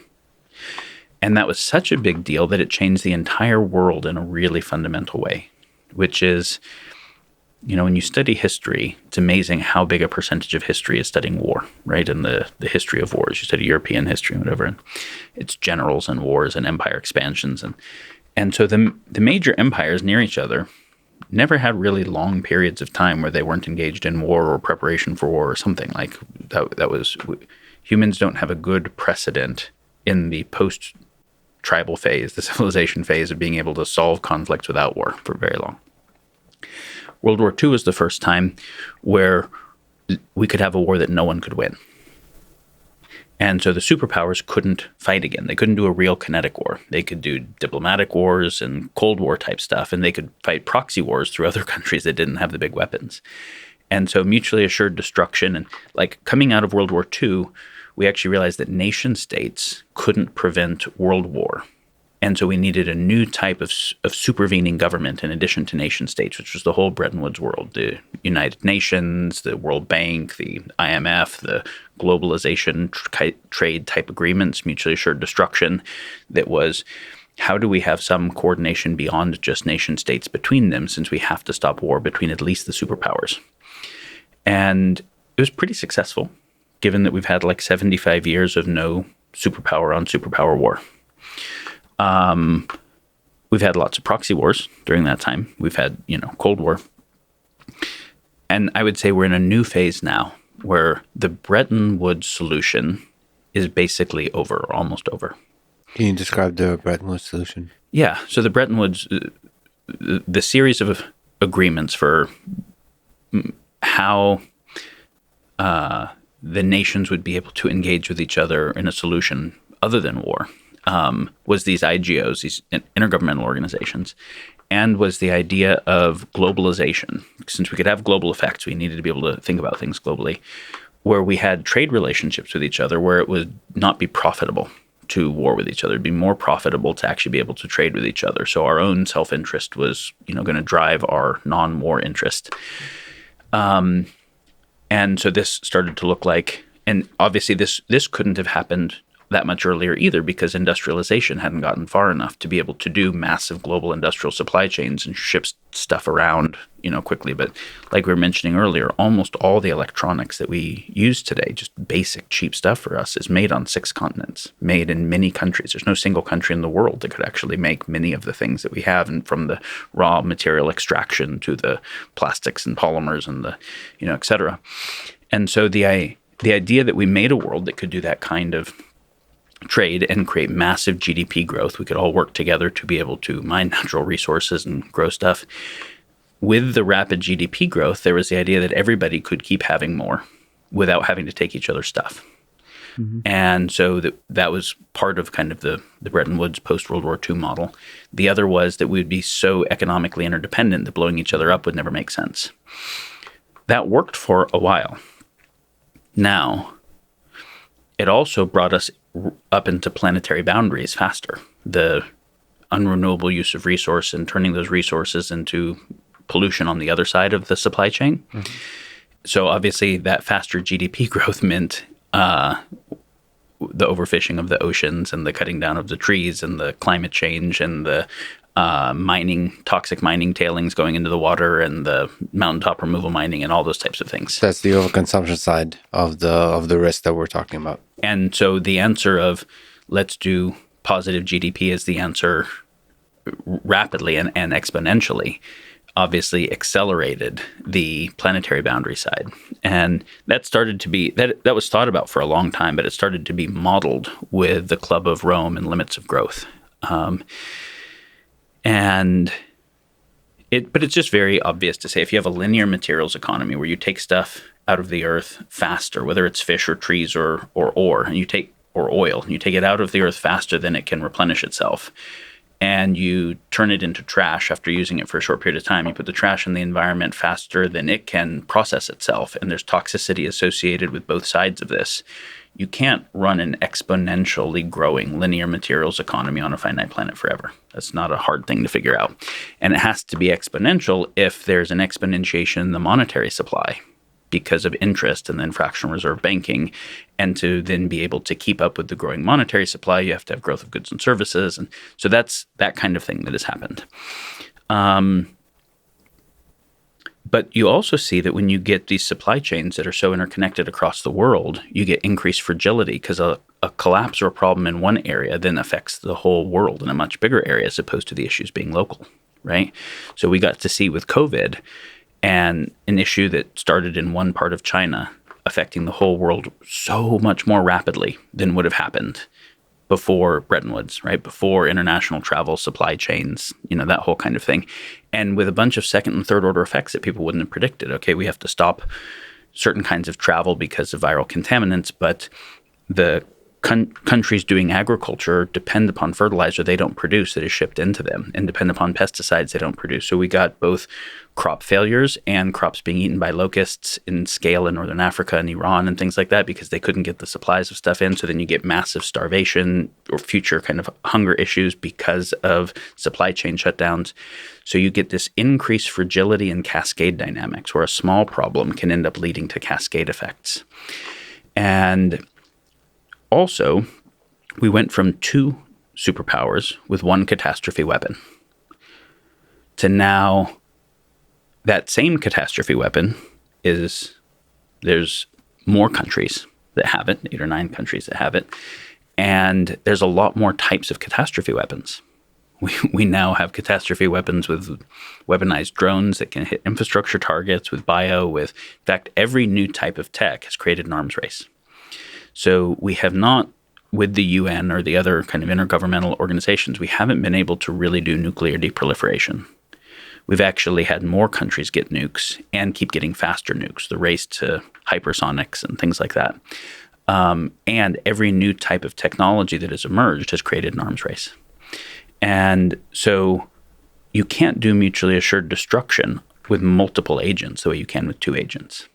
2 agents, it's much easier to create a stable Nash equilibrium that's forced. But the ability to monitor and say, if these guys shoot, who do I shoot? Do I shoot them? Do I shoot everybody? And so you get a 3-body problem. You get a very complex type of thing when you have multiple agents and multiple different types of catastrophe weapons, including ones that can be much more easily produced than nukes. Nukes are really hard to produce. There's only uranium in a few areas. Uranium enrichment is hard. ICBMs are hard. But weaponized drones hitting smart targets is not so hard. There's a lot of other things where basically the scale at being able to manufacture them is going way, way down to where even non-state actors can have them.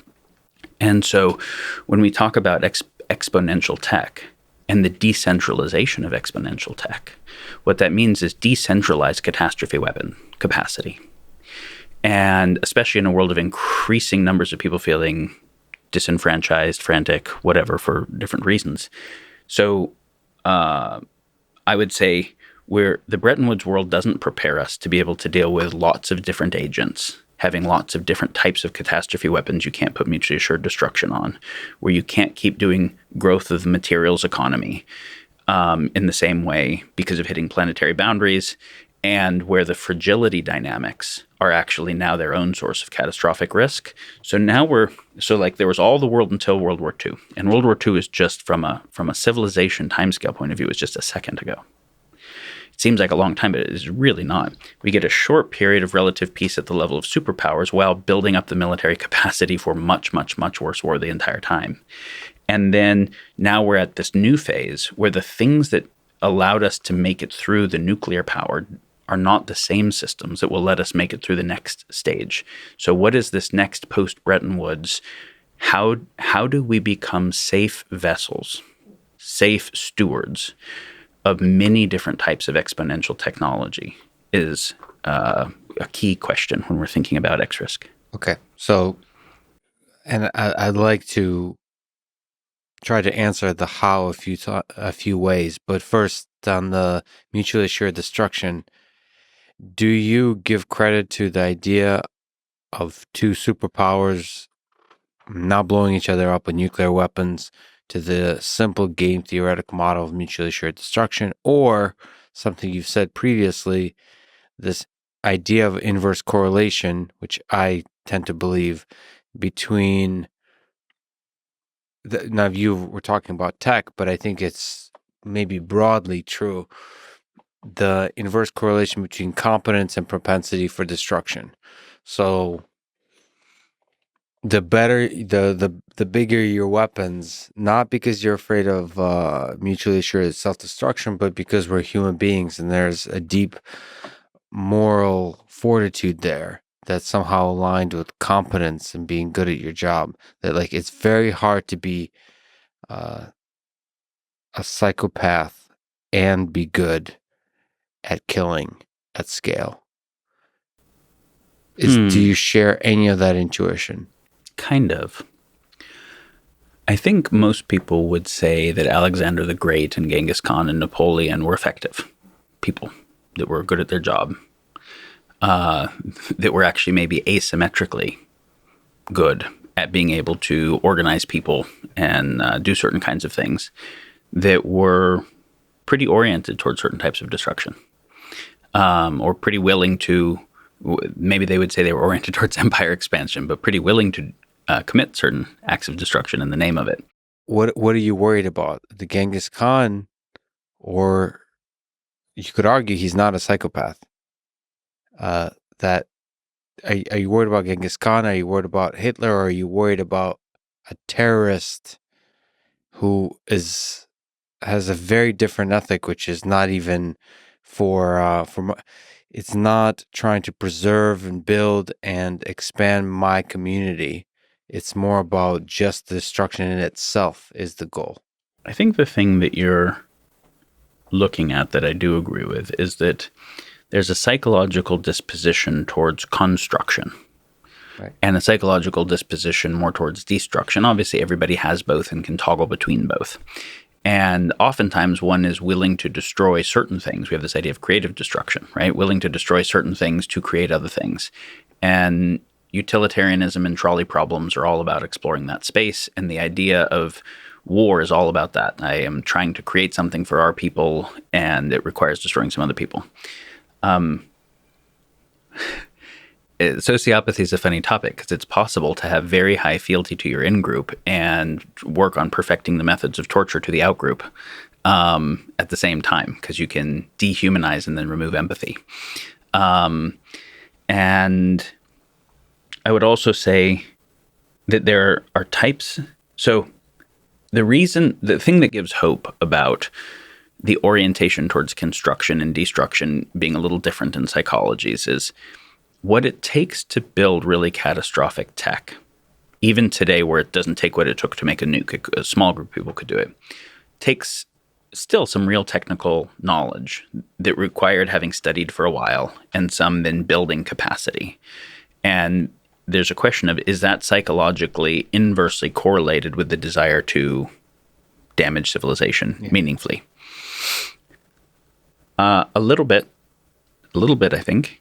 No, I think a lot. I think it's actually, I mean, this is the conversation I had I think offline with Dan Carlin, which is it's pretty easy to come up with ways that any competent, I can come up with a lot of ways to hurt a lot of people. And it's pretty easy. I alone can do it. And there's a lot of people as smart or smarter than me, at least in the creation of explosives. Why are we not seeing more insane mass murder? I think there's something fascinating and beautiful about this. Yes. And it does have to do with some deeply pro-social types of characteristics in humans. But when you're dealing with very large numbers, you don't need a whole lot of a phenomena. And so then you start to say, well, what's the probability that X won't happen this year, then won't happen in the next 2 years, 3 years, 4 years? And then how many people are doing destructive things with lower tech? And then how many of them can get access to higher tech that they didn't have to figure out how to build? So when I can get commercial tech, and maybe I don't understand tech very well, but I understand it well enough to utilize it, not to create it, and I can repurpose it. When we saw that commercial drone with a homemade thermite bomb hit the Ukrainian munitions factory and do the equivalent of an incendiary bomb level of damage, that's just home tech. That's just simple kind of thing. And so the question is not does it stay being a small percentage of the population? The question is, can you bind that phenomena nearly completely? And especially now as you start to get into bigger things, CRISPR gene drive technologies and various things like that, can you bind it completely long term? Over what period of time? Not perfectly, though. That's the thing. I'm trying to say that there is some, let's call it, a random word, love. that's inherent and that's core to human nature, that's preventing destruction at scale. And you're saying, yeah, but there's a lot of humans. There's going to be 8+ billion, and then there's a lot of seconds in the day to come up with stuff. There's a lot of pain in the world that can lead to a distorted view of the world, such that you want to channel that pain into the destruction, all those kinds of things. And it's only a matter of time that any one individual can do large damage, especially as we create more and more democratized, decentralized ways to deliver that damage. Even if you don't know how to build the initial weapon, you can. But the thing is, it seems like it's a race between the cheapening of destructive weapons and the capacity of humans to express their love towards each other. And it's a race that so far, I know on Twitter, it's not popular to say, but love is winning. Okay. So what is the argument that love is going to lose here against nuclear weapons and biotech and AI and drones? Okay, I'm going to come at the end of this to a how love wins. So I just want you to know that that's where I'm oriented. That's the end. Okay. But I'm going to argue against why that is a given. Because it's not a given. I don't believe. And I think this is like a good romantic comedy. So you're going to create drama right now, but it will end in a happy ending. Well, it's because it's only a happy ending if we actually understand the issues well enough and take responsibility to shift it. Yes. Do I believe, there's a reason why there's so much more dystopic sci-fi than protopic sci-fi, and the some protopic sci-fi usually requires magic, is because, or at least magical tech, right? Dilithium crystals and warp drives and stuff, because it's very hard to imagine people like the people we have been in the history books with exponential type technology and power that don't eventually blow themselves up, that make good enough choices as stewards of their environment and their commons and each other and et cetera. So it's easier to think of scenarios where we blow ourselves up than it is to think of scenarios where we avoid every single scenario where we blow ourselves up. And when I say blow ourselves up, I mean the environmental versions, the terrorist versions, the war versions, the cumulative externalities versions. Can I, and I'm sorry if I'm interrupting your flow of thought, but why is it easier? Could it be a weird psychological thing where we either are just more capable to visualize explosions and destruction, and then the sicker thought, which is we kind of enjoy for some weird reason thinking about that kind of stuff, even though we wouldn't actually act on it. It's almost like some weird, I love playing shooter games, first person shooters, and especially if it's murdering zombie, Doom, you're shooting demons. I played one of my favorite games, Diablo, is slashing through different monsters and the screaming and pain and the hellfire. And then I go out into the real world to eat my coconut ice cream, and I'm all about love. So can we trust our ability to visualize how it all goes to shit as an actual rational way of thinking? I think it's a fair question to say to what degree is there just kind of perverse fantasy and morbid exploration and whatever else that happens in our imagination. But I don't think that's the whole of it. I think there is also a reality to the combinatorial possibility space and the difference in the probabilities, that there's a lot of ways I could try to put the 70 trillion cells of your body together that don't make you. There's not that many ways I can put them together that make you. There's a lot of ways I could try to connect the organs together that make some weird kind of group of organs on a desk, but that doesn't actually make a functioning human. And you can kill an adult human in a second, but you can't get one in a second. It takes 20 years to grow one and a lot of things to happen right. I could destroy this building in a couple minutes with demolition, but it took a year or a couple years to build it. There's Calm down, Cole. This is just an example. It's not. He doesn't mean it. There's a gradient where entropy is easier, and there's a lot more ways to put a set of things together that don't work than the few that really do produce higher order synergies. And so when we look at a history of war, and then we look at exponentially more powerful warfare, an arms race that drives that in all these directions, and when we look at a history of environmental destruction and exponentially more powerful tech that makes exponential externalities multiplied by the total number of agents that are doing it and the cumulative effects, there's a lot of ways the whole thing can break, like a lot of different ways. And for it to get ahead, it has to have none of those happen. And so there's just a probability space where it's easier to imagine that thing. So to say, how do we have a protopic future? We have to say, well, one criteria must be that it avoids all of the catastrophic risks. So can we inventory all the catastrophic risks? Can we inventory the patterns of human behavior that give rise to them? And could we try to solve for that? And could we have that be the essence of the social technology that we're thinking about to be able to guide, bind, and direct the new physical technology? Because so far, our physical technology, like we were talking about the Genghis Khans and like that obviously use certain kinds of physical technology and armaments, and also social technology and unconventional warfare for a particular set of purposes. But we have things that don't look like warfare, like Rockefeller and Standard Oil. And it looked like a constructive mindset to be able to bring this new energy resource to the world. And it did. And the second order effects of that are climate change and all of the oil spills that have happened and will happen, and all of the wars in the Middle East over the oil that have been there, and the massive political clusterfuck and human life issues that are associated with it, and on, right? And so it's also not just the orientation to construct a thing can have a narrow focus on what I'm trying to construct, but be affecting a lot of other things through second and third order effects I'm not taking responsibility for. And you often, on another tangent, mention second, third, and fourth order effects. And order. And the cascading. Order, which is really fascinating.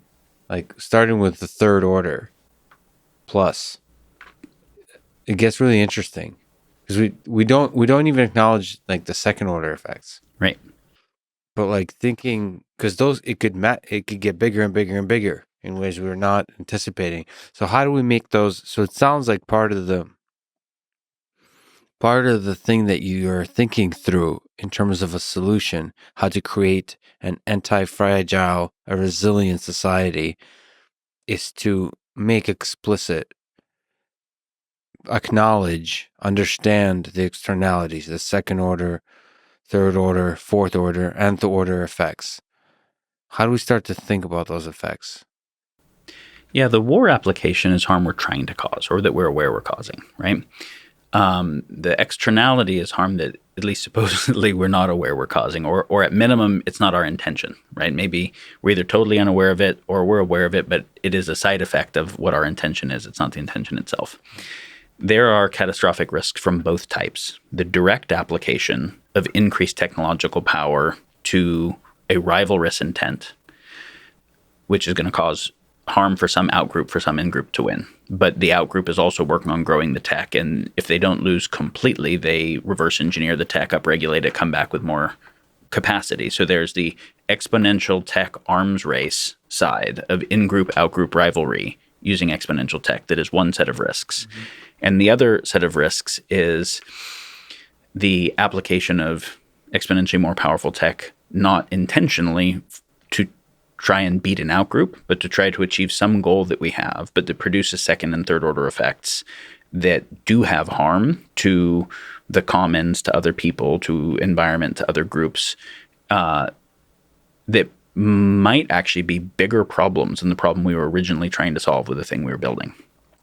When Facebook was building a dating app and then building a social app where people could tag pictures, they weren't trying to build a democracy-destroying app that would maximize time on site as part of its ad model through AI optimization of a news feed to the thing that made people spend most time on site, which is usually them being limbically hijacked more than something else, which ends up appealing to people's cognitive biases and group identities and creates no sense of shared reality.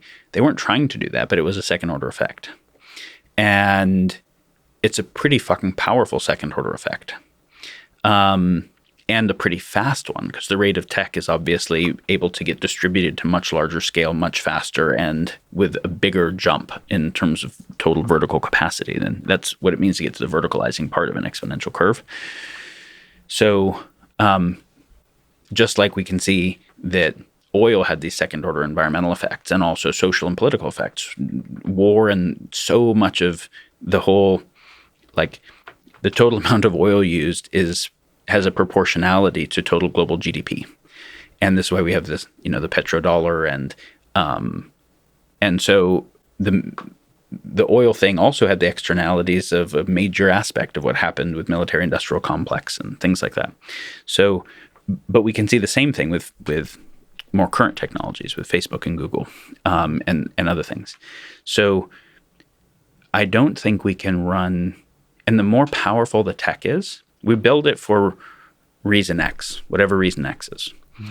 Maybe X is three things. Maybe it's one thing, right? We're doing the oil thing because we want to make cars because it's a better method of individual transportation. We're building the Facebook thing because we're going to connect people socially in the personal sphere. But it interacts with complex systems, with ecologies, economies, psychologies, cultures. And so it has effects on other than the thing we're intending. Some of those effects can end up being negative effects, but because this technology, if we make it to solve a problem, it has to overcome the problem. The problem's been around for a while. It's going to overcome in a short period of time. So it usually has greater scale, greater rate of magnitude in some way. That also means that the externalities that it creates might be bigger problems. And you can say, well, but then that's the new problem and humanity will innovate its way out of that. Well, I don't think that's paying attention to the fact that we can't keep up with exponential curves like that, nor do finite spaces allow exponential externalities forever. And this is why a lot of the smartest people thinking about this are thinking, well, no, I think we're totally screwed unless we can make a benevolent AI singleton that rules all of us. Guys like Bostrom and others thinking in those directions because they're like, how do humans try to do multipolarity and make it work? And I have a different answer of what I think it looks like that does have more to do with love, but some applied social tech aligned with love. This is good because I have a bunch of really dumb ideas. I'd prefer to hear I'd like to hear some of them first. I think the idea I would have is to be a bit more rigorous in trying to measure the amount of love you add or subtract from the world in second, third, fourth, fifth order effects. It's actually, I think, especially in the world of tech, quite doable. You just might not like, the shareholders may not like that kind of metric, but it's pretty easy to measure. Like, that's not even, I'm perhaps half joking about love, but we could talk about just happiness and well-being, long-term well-being. It's pretty easy for Facebook, for YouTube, for all these companies to measure that. They do a lot of kinds of surveys. They could do, there's very simple solutions here that you could just survey how, surveys are in some sense useless because they're a subset of the population. You're just trying to get a sense. It's very loose kind of understanding, but integrated deeply as part of the technology. Most of our tech is recommender systems. Most of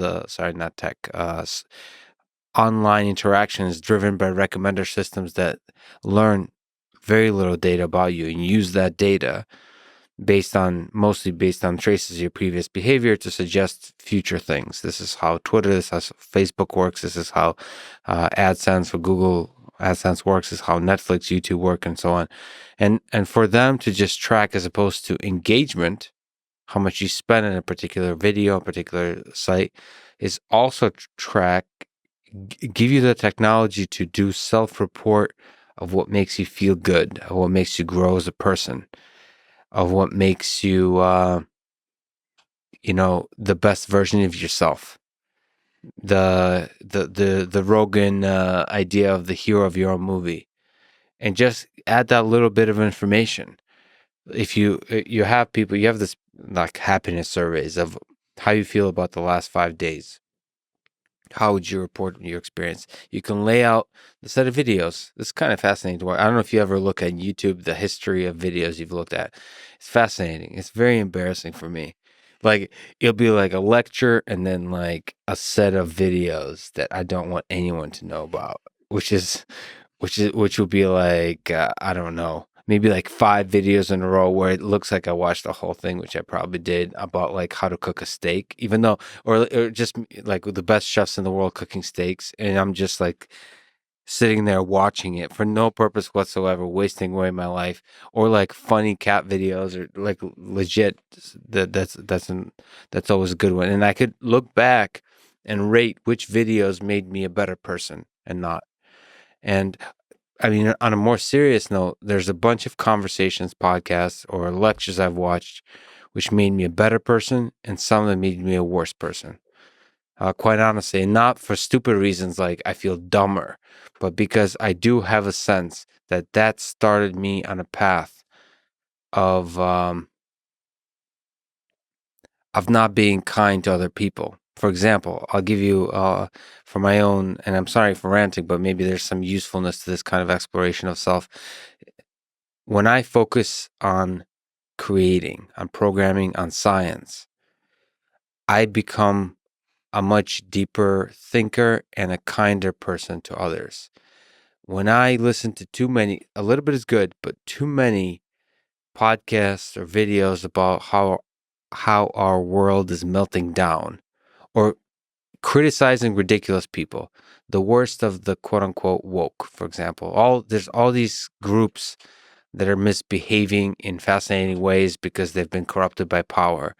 The more I watch criticism of them, the worse I become. And I'm aware of this, but I'm also aware that for some reason it's pleasant to watch those sometimes.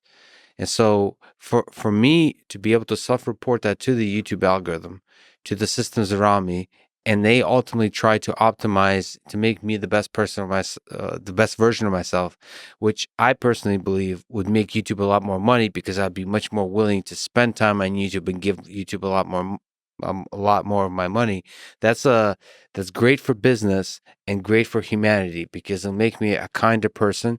It'll increase the love quotient, the love metric, and it'll make them a lot of money. I feel like everything is aligned, and so you should do that, not just for YouTube algorithm, but also for military strategy and whether to go to war or not. Because one externality you can think of about going to war, which I think we talked about offline, is we often go to war with kind of governments, with not with the people.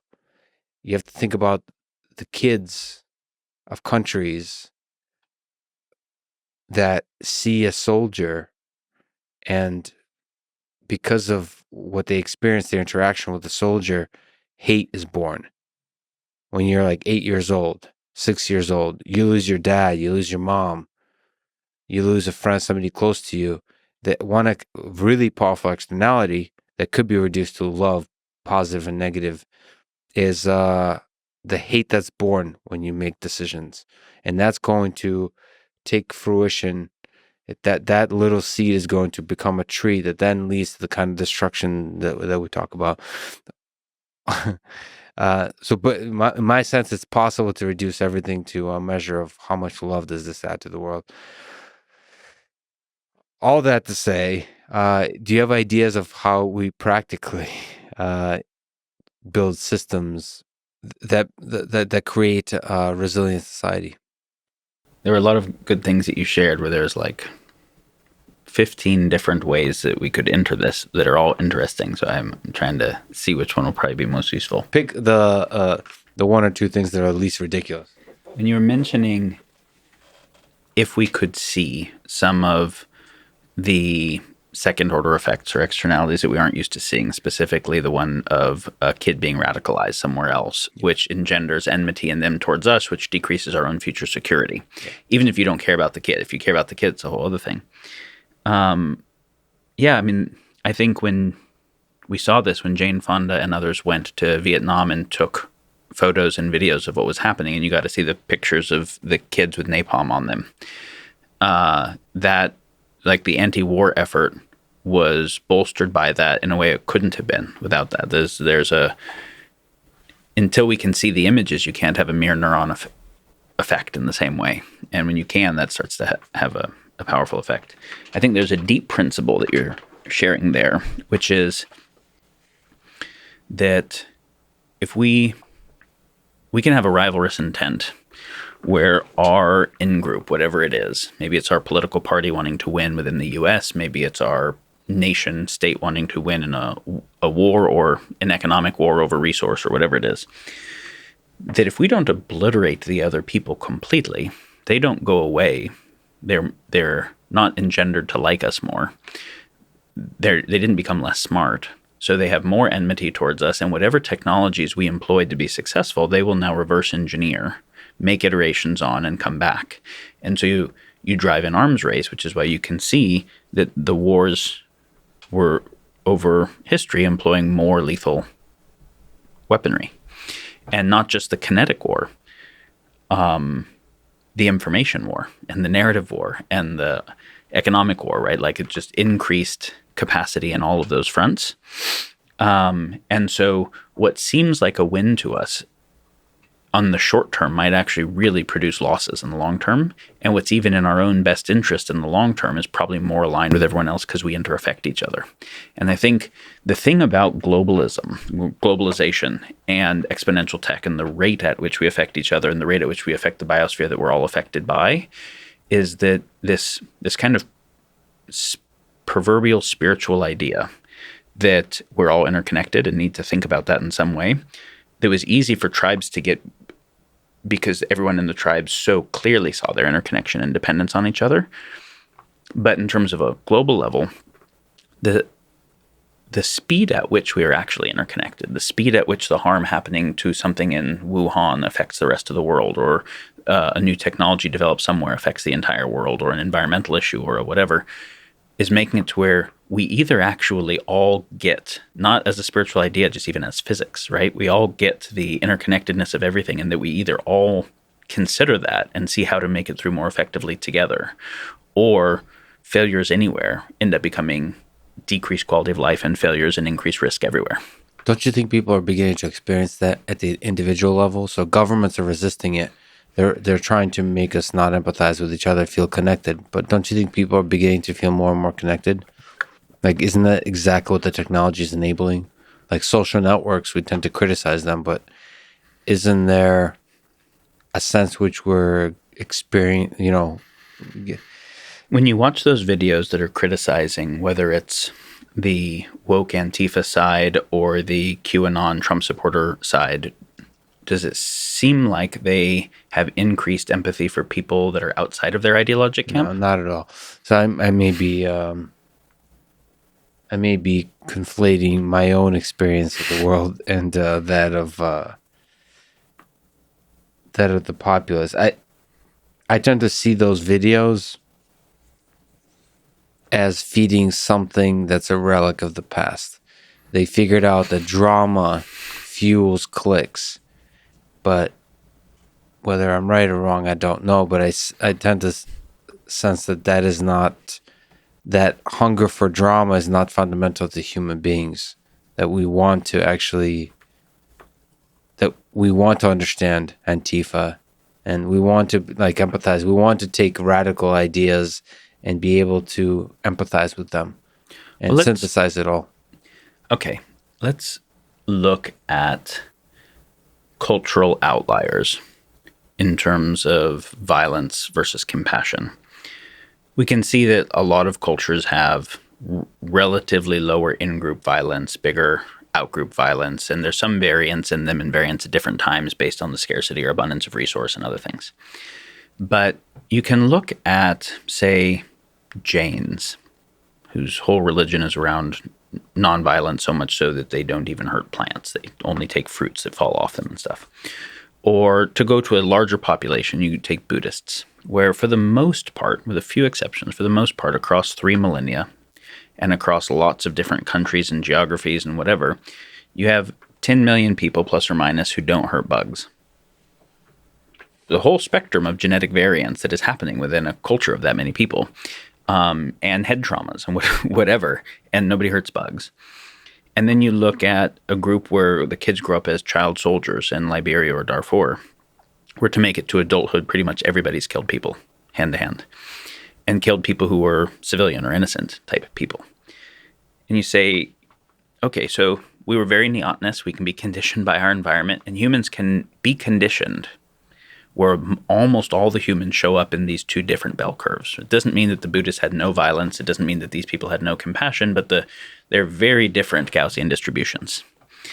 And so I think one of the important things that I like to do is look at the examples of the populations, what Buddhism shows regarding compassion, or what Judaism shows around education, the average level of education that everybody gets because of a culture that is really working on conditioning it, or various cultures.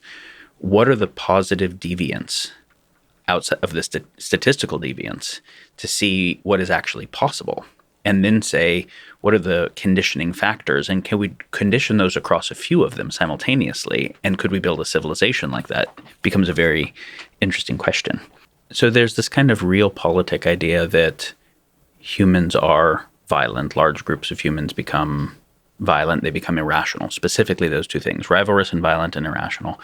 And so in order to minimize the total amount of violence and have some good decisions, they need ruled somehow. And that not getting that is some kind of naive utopianism that doesn't understand human nature yet. This gets back to like mimesis of desire as an inexorable thing. I think the idea of the masses is actually a kind of propaganda that is useful for the classes that control, to popularize the idea that most people are too violent, lazy, undisciplined, and irrational to make good choices, and therefore their choices should be sublimated in some kind of way. I think that if we look back at these conditioning environments, we can say, okay, so the kids that go to a really fancy school and have a good developmental environment like Exeter Academy, there's still a Gaussian distribution of how well they do on any particular metric, but on average they become senators. And the worst ones become high-end lawyers or whatever. And then I look at an inner city school with a totally different set of things, and I see a very, very differently displaced Gaussian distribution, but a very different set of conditioning factors. So then I say the masses. Well, if all those kids who were one of the parts of the masses got to go to Exeter and have that family and whatever, would they still be the masses? Could we actually condition more social virtue, more civic virtue, more orientation towards dialectical synthesis, more empathy, more rationality widely? Yes. Would that lead to better capacity for something like participatory governance, democracy or republic, or some kind of participatory governance? Yes. Yes. Is it necessary for it, actually? Yes. And is it good for class interests? No, not really. By the way, when you say class interest, this is the powerful leading over the less powerful, that kind of idea. Mm-hmm. Anyone that benefits from asymmetries of power doesn't necessarily benefit from decreasing those asymmetries of power and kind of increasing the capacity of people more widely. And so when we talk about power, we're talking about asymmetries in agency, influence, and control. You think that hunger for power is fundamental to human nature? I think we should get that straight before we talk about other stuff. So like this pickup line that I use at a bar often, which is power corrupts and absolute power corrupts absolutely. Is that true, or is that just a fancy thing to say in modern society? There's something to be said. Have we changed as societies over time in terms of how much we crave power? That there is an impulse towards power that is innate in people and can be conditioned one way or the other, yes. But you can see that Buddhist society does a very different thing with it at scale. That you don't end up seeing the emergence of the same types of sociopathic behavior, and particularly then creating sociopathic institutions. And so it's like, is eating the foods that were rare in our evolutionary environment that give us more dopamine hit because they were rare and they're not anymore, salt, fat, sugar, is there something pleasurable about those where humans have an orientation to overeat if they can. Well, the fact that there is that possibility doesn't mean everyone will obligately be obese and die of obesity, right? Like it's possible to have a particular impulse and to be able to understand it, have other ones and be able to balance them. And so to say that power dynamics are obligate in humans and we can't do anything about it is very similar to me to saying like everyone is going to be obligately obese. Yeah, so there's some degree to which the control of those impulses has to do with the conditioning early in life. Yes. And the culture that creates the environment to be able to do that, and then the recursion on that. Okay, so what if we were to, just bear with me, just asking for a friend, if we were to kill all humans on Earth and then start over, is there ideas about how to build up? Okay, we don't have to kill it. Let's leave the humans on Earth. They're fine. And go to Mars and start a new society. Is there ways to construct systems of conditioning, education, of how we live with each other that would incentivize us properly to not seek power, to not construct systems that are of asymmetry of power, and to create systems that are resilient to all kinds of terrorist attacks, to all kinds of destructions? I believe so. So is there some inklings we could, of course, you probably don't have all the answers, but you have insights about what that looks like. I mean, Is it just rigorous practice of dialectic synthesis as essentially conversations with assholes of various flavors until they're not assholes anymore because you've become deeply empathetic with their experience? Okay, so there's a lot of things that we would need to construct to come back to this. Like, what is the basis of rivalry? How do you bind it? How does it relate to tech? If you have a culture that is doing less rivalry, does it always lose in war to those who do war better? And how do you make something on the enactment of how to get there from here? Great. So what's rivalry? Why is rivalry bad or good? Is another word for rivalry competition? Yes, I think roughly yes. I think bad and good are kind of silly concepts here. Good for some things, bad for other things. For good resilience. In some contexts and others. Even that. Okay. Let me give you an example that relates back to the Facebook measuring thing you were mentioning a moment ago. First, I think what you're saying is actually aligned with the right direction and what I want to get to in a moment. But it's not, the devil is in the details here. So I enjoy praise. It feeds my ego. I grow stronger. So I appreciate that. I will make sure to include one piece every 15 minutes as we go. Thank you. So it's easier to measure. There are problems with this argument, but there's also utility to it. So let's take it for the utility it has first. It's harder to measure happiness than it is to measure comfort. We can measure with technology that the shocks in a car are making the car bounce less, that the bed is softer, and material science and those types of things. And happiness is actually hard for philosophers to define, because some people find that there's certain kinds of overcoming suffering that are necessary for happiness. There's happiness that feels more like contentment, and happiness that feels more like passion. Is passion the source of all suffering or the source of all creativity? There's deep stuff, and it's mostly first person, not measurable third person stuff, even if maybe it corresponds to third person stuff to some degree. But we also see examples of, some of our favorite examples is people who are in the worst environments who end up finding happiness, right? Where the third person stuff looks to be less conducive, and there's some Viktor Frankl, Nelson Mandela, whatever. But it's pretty easy to measure comfort, and it's pretty universal. And I think we can see that the Industrial Revolution started to replace happiness with comfort quite heavily as the thing it was optimizing for. And we can see that when increased comfort is given, maybe because of the evolutionary disposition that expending extra calories, when for the majority of our history we didn't have extra calories, was not a safe thing to do. Who knows why? When extra comfort is given, it's very easy to take that path, even if it's not the path that supports overall well-being long-term. And so we can see that, when you look at the techno-optimist idea that we have better lives than Egyptian pharaohs and kings and whatever, what they're largely looking at is how comfortable our beds are and how comfortable the transportation systems are and things like that, in which case there's massive improvement. But we also see that in some of the nations where people have access to the most comfort, suicide and mental illness are the highest. And we also see that some of the happiest cultures are actually some of the ones that are in materially lame environments. And so there's a very interesting question here. And if I understand correctly, you do cold showers.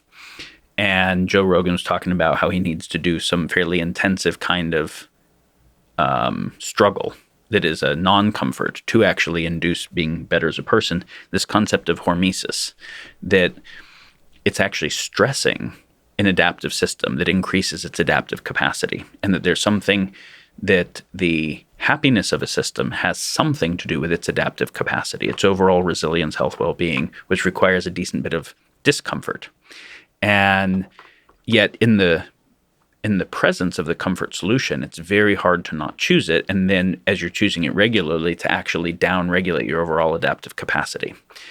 And so when we start saying, can we make tech where we're measuring for the things that it produces beyond just the measure of GDP or whatever particular measures look like the revenue generation or profit generation of my business, are all the meaningful things measurable? And what are the right measures? And what are the externalities of optimizing for that measurement set? What meaningful things aren't included in that measurement set that might have their own externalities? These are some of the questions we actually have to take seriously. Yeah, and I think they're answerable questions, right? Progressively better, not perfect. Right. So first of all, let me throw out happiness and comfort out of the discussion. Those seem like useless. The distinction.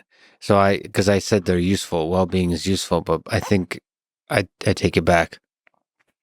I proposed new metrics in this brainstorm session, which is one is like personal growth, which is intellectual growth.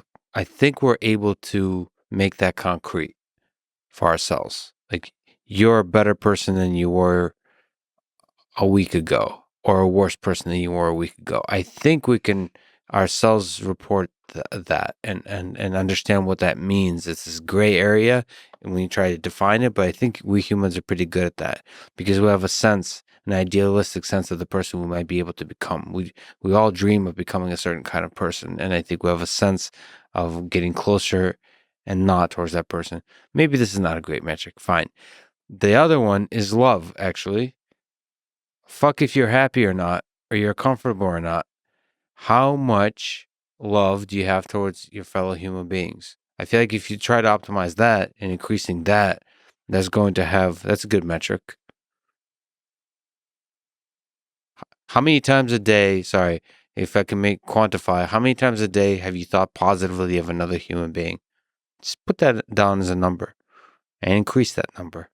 I think the process of saying, okay, so let's not take GDP or GDP per capita as the metric we want to optimize for, because GDP goes up during war and it goes up with more healthcare spending from sicker people and various things that we wouldn't say correlate to quality of life.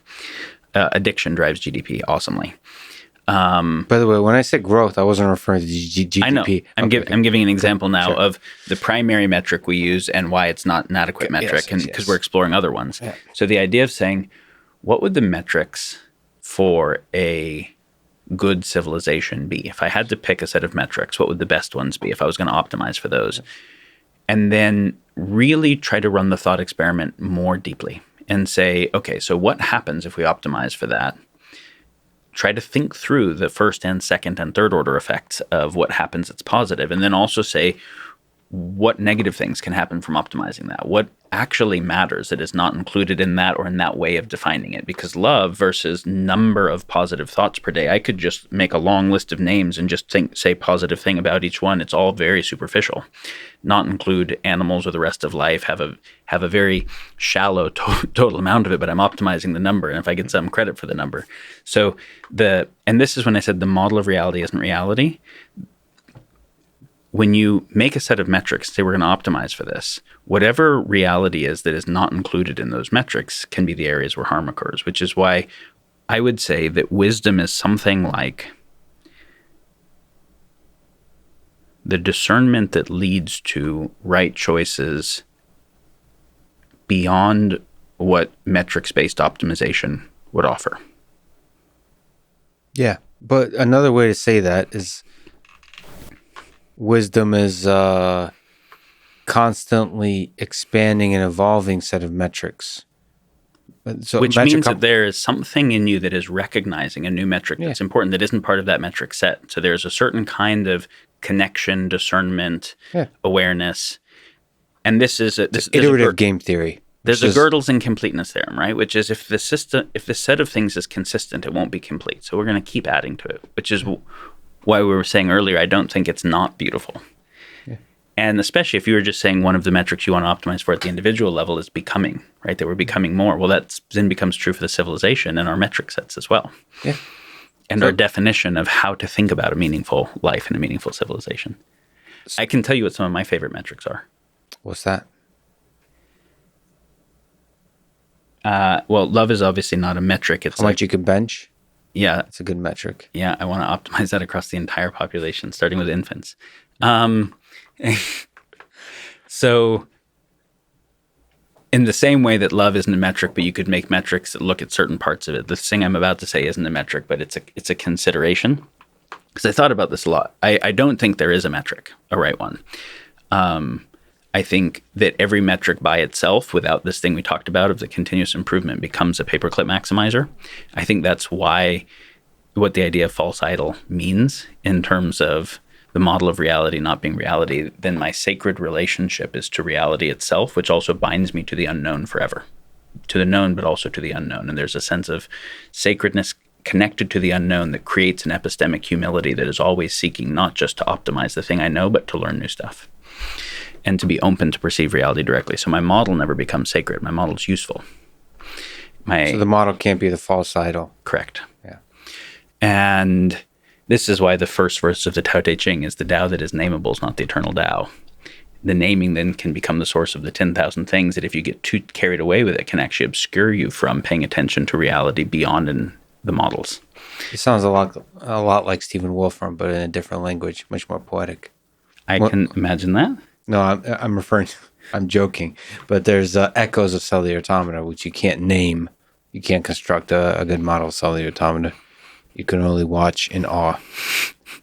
I apologize. I'm distracting your train of thought horribly and miserably, making it by the way, something robots aren't good at and dealing with the uncertainty of uneven ground. You've been okay so far. You've been doing wonderfully. So what's your favorite metrics? Okay, that's why I know you're not a robot. So I have you're passing the Turing test. So one metric, and there are problems with this, but one metric that I like to just as a thought experiment to consider is, because you're actually asking, I know you ask your guests about the meaning of life, because ultimately when you're saying what is a desirable civilization, you can't answer that without answering what is a meaningful human life, and to say what is a good civilization, because it's going to be in relationship to that, right?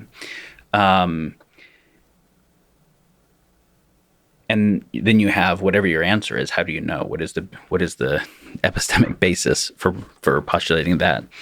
There's also a whole nother reason for asking that question. That doesn't even apply to you whatsoever, which is it's interesting how few people have been asked questions like it. We joke about these questions as silly. Right. It's funny to watch a person, and if I was more of an asshole, I would really stick on that question. Right. It's a silly question in some sense, but like we haven't really considered what it means. Just a more concrete version of that question is what is a better world? What is the kind of world we're trying to create? Really? Have you really thought about the kind of world? I'll give you some kind of simple answers to that are meaningful to me. But let me do the societal indices first because they're fun. Yes. We should take a note of this meaningful thing because it's important to come back to. Are you reminding me to ask you about the meaning of life? Noted. Let me jot that down. Yeah. So, well, because I think I stopped tracking at like 25 open threads. Okay. Let it all burn. One index that I find very interesting is the inverse correlation of addiction within the society. The more a society produces addiction within the people in it, the less healthy I think the society is as a pretty fundamental metric. And so the more the individuals feel that there are less compulsive things in compelling them to behave in ways that are destructive to their own values, and insofar as a civilization is conditioning and influencing the individuals within it, the inverse of addiction. Broadly defined. Correct. Addiction. What's it? Yeah. Compulsive behavior that is destructive towards things that we value. Yeah. I think that's a very really interesting one to think That's about. a really interesting one, yeah. And this is then also where comfort and addiction start to get very close. And the ability to go in the other direction from addiction is the ability to be exposed to hypernormal stimuli and not go down the path of desensitizing to other stimuli and needing that hypernormal stimuli, which does involve a kind of hormesis. So I do think the civilization of the future has to create something like ritualized discomfort. And Ritualized discomfort. yeah, I think that's what the Sweat Lodge and the Vision Quest and the solo journey and the ayahuasca journey and the Sundance were. I think it's even a big part of what yoga asana was, is to make beings that are resilient and strong, they have to overcome some things. To make beings that can control their own mind and fear, they have to face some fears.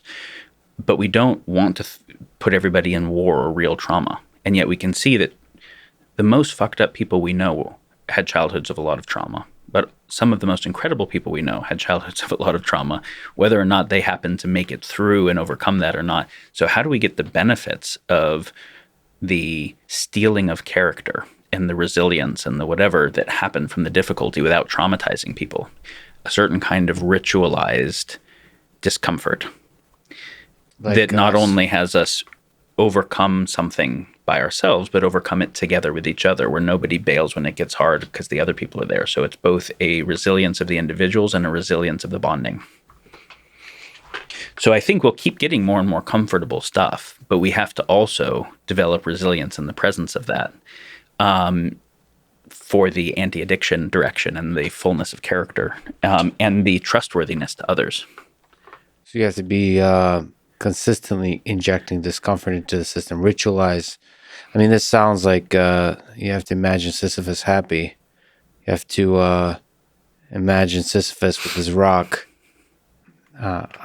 optimally resilient from a metrics perspective in society. So we want to constantly be throwing rocks at ourselves. Not constantly. You didn't have to Frequently. Periodically. Periodically. Yes. And there's different levels of intensity, different periodicities. Now, I do not think this should be imposed by states. I think it should emerge from cultures.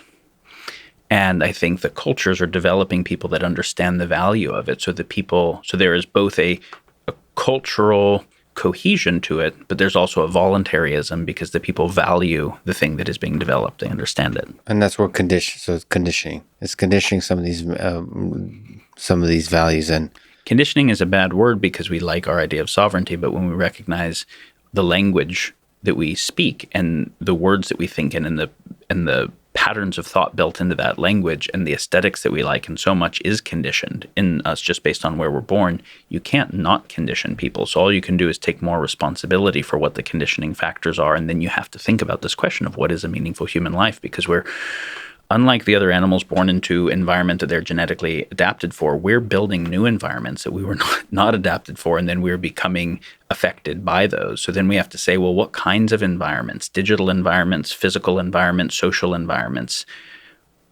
would we want to create that would develop the healthiest, happiest, most moral, noble, meaningful people? And what are even those sets of things that matter? So you end up getting deep existential consideration at the heart of civilization design when you start to realize how powerful we're becoming and how much what we're building it in service towards matters.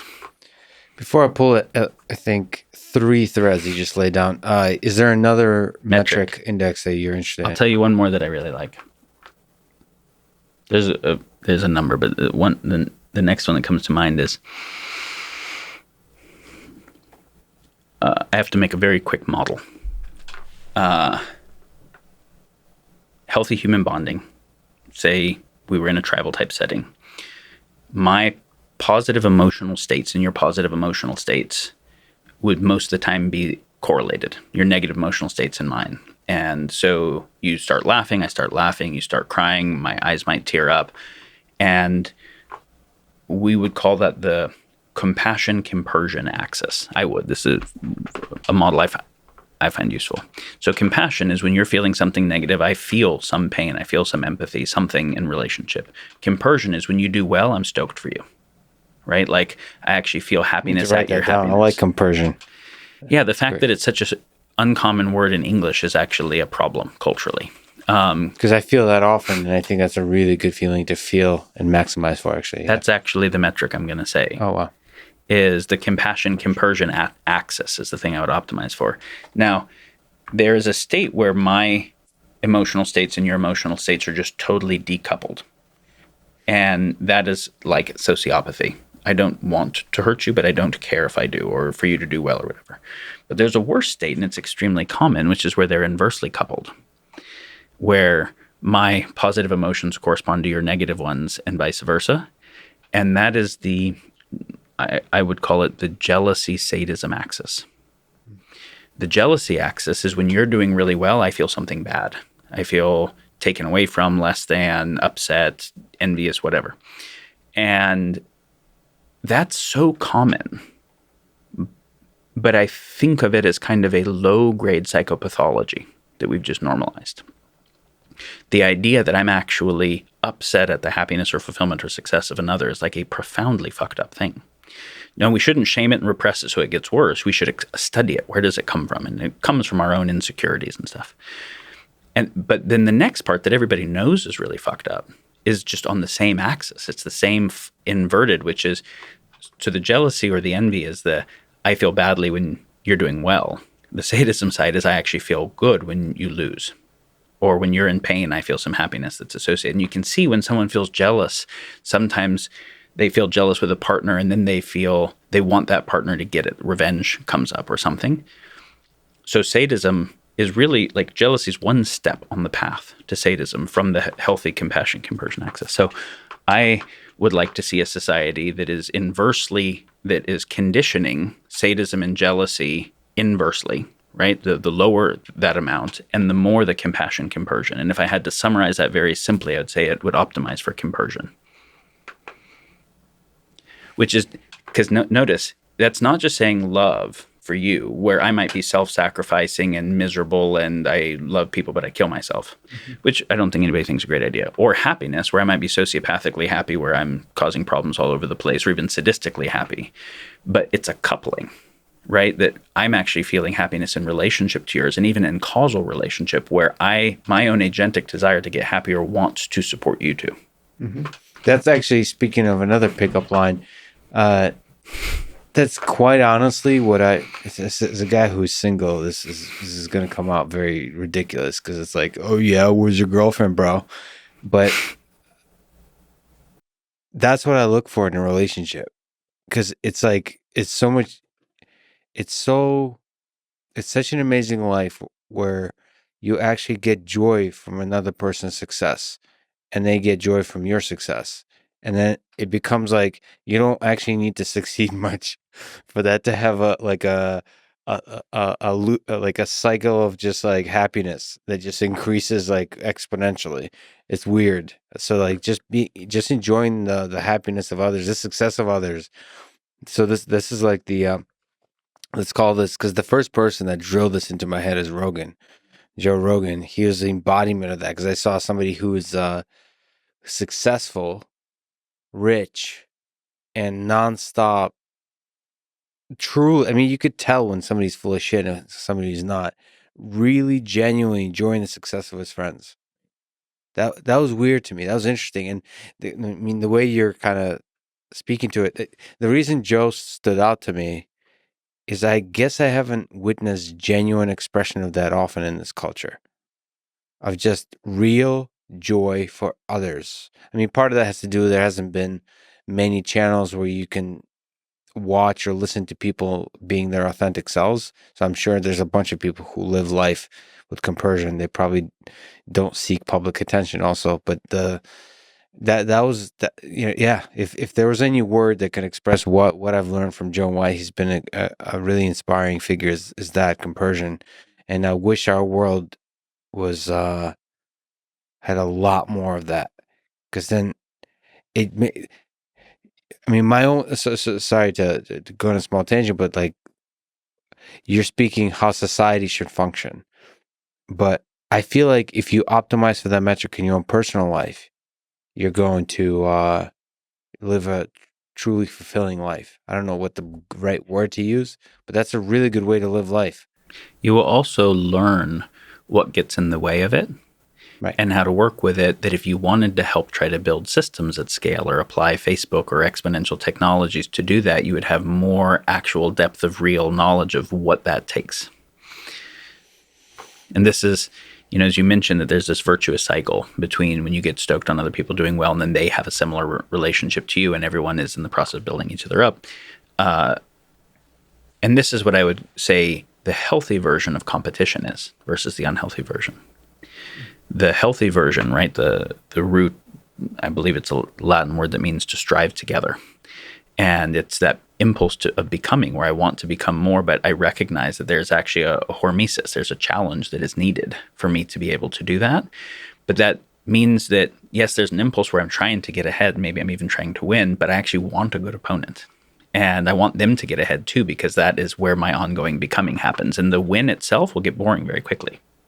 The ongoing becoming is where there's aliveness. And for the ongoing becoming, they need to have it too. And that's the strive together. So in the healthy competition, I'm stoked when they're doing really well because my becoming is supported by it. Mm-hmm. Now, this is actually a very nice segue into a model I like about what a meaningful human life is, if you want to go there. Let's go there. We can go somewhere else if you want. Well, I have three things I'm going elsewhere with, but if we were first, let us take a short stroll through the park of the meaning of life. Daniel, what is a meaningful life? I think the semantics end up mattering because a lot of people will take the word meaning and the word purpose almost interchangeably, and they'll think kind of, what is the meaning of my life? What is the meaning of human life? What is the meaning of life? What's the meaning of the universe? And what is the meaning of existence rather than non-existence? So there's a lot of kind of existential considerations there. And I think there's some cognitive mistakes that are very easy. Like taking the idea of purpose. Which is like a goal? Which is a utilitarian concept. The purpose of one thing is defined in relationship to other things that have assumed value. And to say, what is the purpose of everything? Well, purpose is too small of a question. It's fundamentally a relative question within everything. What is the purpose of one thing relative to another? What is the purpose of everything? And there's nothing outside of it with which to say it. You actually just got to the limits of the utility of the concept of purpose. It doesn't mean it's purposeless in the sense of something inside of it being purposeless. It means the concept is too small, which is why you end up getting to, like in Taoism, talking about the nature of it. Rather, there's a fundamental what, where the why can't go deeper. It is the nature of it. But I'm going to try to speak to a much simpler part, which is when people think about what is a meaningful human life. And kind of if we were to optimize for something at the level of individual life, but also how does optimizing for this at the level of the individual life lead to the best society for insofar as people living that way affects others and long-term, the world as a whole. And how would we then make a civilization that was trying to think about these things? Because you can see that there are a lot of dialectics where there's value on two sides, individualism and collectivism, or the ability to accept things and the ability to push harder and whatever. And there's failure modes on both sides. And so when you were starting to say, okay, individual happiness, and you're like, wait, fuck, sadists can be happy while hurting people. It's not individual happiness, it's love. But wait, some people can self-sacrifice out of love in a way that actually ends up just creating codependency for everybody. Okay, so how do we think about all those things together? This kind of came to me as a simple way that I kind of relate to it is that a meaningful life involves the mode of being, the mode of doing, and the mode of becoming. And it involves a virtuous relationship between those three. And that any of those modes on their own also have failure modes that are not a meaningful life. The mode of being, the way I would describe it, if we're talking about the essence of it, is about taking in and appreciating the beauty of life that is now. It's a mode that is in the moment and that is largely about being with what is. It's fundamentally grounded in the nature of experience and the meaningfulness of experience. The prima facie meaningfulness of when I'm having this experience, I'm not actually asking what the meaning of life is. I'm actually full of it. I'm full of experiencing it. The momentary experience. Yes. Moment. So taking in the beauty of life. Doing is adding to the beauty of life. I'm going to produce some art. I'm going to produce some technology that will make life easier, more beautiful for somebody else. I'm going to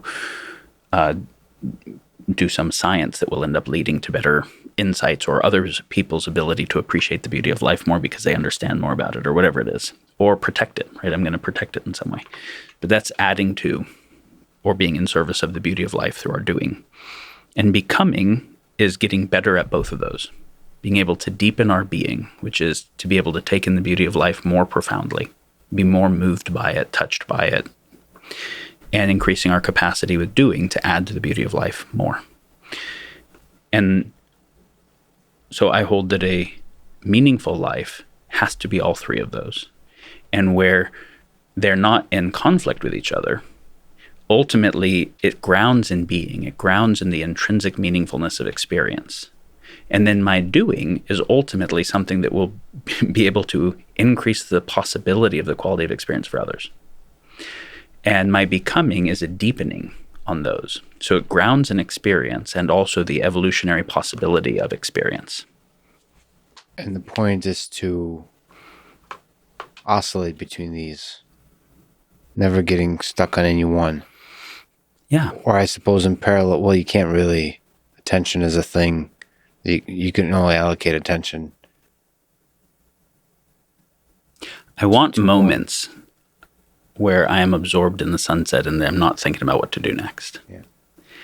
And then the fullness of that can make it to where my doing doesn't come from what's in it for me, because I actually feel overwhelmingly full already. And then it's like, how can I make life better for other people that don't have as much opportunity as I had? How can I add something wonderful? How can I just be in the creative process? And so I think where the doing comes from matters. And if the doing comes from a fullness of being, it's inherently going to be paying attention to externalities. Or it's more oriented to do that than if it comes from some emptiness that is trying to get full in some way, that is willing to cause sacrifices other places, and where a chunk of its attention is internally focused. And so when Buddha said desire is the cause of all suffering, then later the vow of the Bodhisattva, which was to show up for all sentient beings in the universe forever, is a pretty intense thing like desire. I would say there's a kind of desire, if we think of desire as a basis for movement, like a flow or a gradient, there's a kind of desire that comes from something missing inside, seeking fulfillment of that in the world. That ends up being the cause of actions that perpetuate suffering. But there's also not just non-desire. There's a kind of desire that comes from feeling full at the beauty of life and wanting to add to it, that is a flow this direction. And I don't think that is the cause of suffering. I think that is, and the Western traditions, right? The Eastern traditions focused on that and kind of unconditional happiness outside of them, in the moment, outside of time. Western traditions said, no, actually desire is the source of creativity, and we're here to be made in the image and likeness of the Creator. We're here to be fundamentally creative. But creating from where and in service of what? Creating from a sense of connection to everything and wholeness in service of the well-being of all of it is very different. Which is back to that compassion-compersion axis. Being, doing, becoming. It's pretty powerful. Also could potentially be algorithmatized into a robot, just saying. Where does death come into that? So being is forgetting, I mean, the concept of time completely. There's a sense to doing and becoming that has a deadline built in, the urgency built in. Do you think death is fundamental to this, to a meaningful life? Acknowledging or feeling the terror of death, like Ernest Becker, or just acknowledging the uncertainty, the mystery, the melancholy nature of the fact that the ride ends? Is that part of this equation, or it's not necessary? Okay, we look at how it could be related. I've experienced fear of death. I've also experienced times where I thought I was going to die that felt extremely peaceful and beautiful.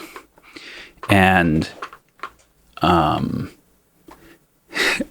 it's funny because if we can be afraid of death because we're afraid of hell or bad reincarnation or the bardo or some kind of idea of the afterlife we have, or we're projecting some kind of sentient suffering. But if we're afraid of just non-experience, I notice that every time I stay up late enough that I'm really tired, I'm longing for deep sleep and non-experience, right? Like I'm actually longing for experience to stop. And it's not morbid. It's not a bummer. And I don't mind falling asleep. And I sometimes when I wake up, want to go back into it. And then when it's done, I'm happy to come out of it. So when we think about death and having finite time here, and we could talk about if we live for 1,000 years instead of 100 or something like that, it would still be finite time. But the one bummer with the age we die is that I generally find that people mostly start to emotionally mature just shortly before they die. But if I get to live forever, I can just stay focused on what's in it for me forever. And if life continues and consciousness and sentience and people appreciating beauty and adding to it and becoming continues, my life doesn't, but my life can have effects that continue well beyond it, then life with a capital L starts mattering more to me than my life. My life gets to be a part of and in service to. And the whole thing about when old men plant trees, the shade of which they'll never get to be in. I remember the first time I read this poem by Hafez, the Sufi poet, written in like the 13th century or something like that. And he talked about that if you're lonely, to think about him. And he was kind of leaning his spirit into yours across the distance of a millennium and would comfort you with these poems. And he was thinking about people a millennium from now and caring about their experience and what they'd be suffering if they'd be lonely. And could he offer something that could touch them? And it's just fucking beautiful. And so like the most beautiful parts of humans have to do with something that transcends what's in it for me. And death forces you to that. So not only does death create the urgency, urgency of doing it, you're very right. It does have a sense in which it incentivizes the compersion and the compassion. Mm-hmm. And the widening, you remember Einstein had that quote, something to the effect of, it's an optical delusion of consciousness to believe there are separate things. There's this one thing we call universe and something about us being inside of a prison of perception that can only, see a very narrow little bit of it. But this might be just some weird disposition of mine, but when I think about the future after I'm dead and I think about consciousness, I think about young people falling in love for the first time and their experience. And I think about people being awed by sunsets, and I think about all of it, right? I can't not feel connected to that. Do you feel some sadness to the very high likelihood that you will be forgotten completely by all of human history? You, Daniel, the name, that which cannot be named. Systems like to self-perpetuate. Egos do that. The idea that I might do something meaningful that future people appreciate, of course, there's like a certain sweetness to that idea. But I know how many people did things that I wouldn't be here without, and that my life would be less without, whose names I will never know. And I feel a gratitude to them. I feel a closeness. I feel touched by that. And I think to the degree that the future people are conscious enough, there is a lot of traditions had this kind of, are we being good ancestors and respect for the ancestors beyond the names? I think that's a very healthy idea. But let me return to a much less beautiful and much less pleasant conversation. You mentioned prison. Back to X-Risk. Okay. And conditioning. You mentioned something about the state. So, what role, let's talk about companies, governments, parents, all the mechanisms that can be a source of conditioning. Which flavor of ice cream do you like? Do you think the state is the right thing for the future? So governments that are elected, democratic systems that are representing representative democracy. Is there some kind of political system of governance that you find appealing? Is it parents, meaning a very close-knit tribes of conditioning that's the most essential? And then you and Michael Malice would happily agree that it's anarchy, where the state should be dissolved or destroyed or burned to the ground, if you're Michael Malice, giggling, holding the torch as the fire burns. So which is it? Can the state be good, or is the state bad for the conditioning of a beautiful world? A or B? This is like an SAT test. You like to give these simplified good or bad things. Would I like the state that we live in currently, the United States federal government, to stop existing today? No, I would really not like that. I think that would be not quite bad for the world in a lot of ways. Do I think that it's a optimal social system and maximally just and humane and all those things, and I want it to continue as is? No, also not that. But I am much more interested in it being able to evolve to a better thing without going through the catastrophe phase that I think its just non-existence would give. So what size of state is good?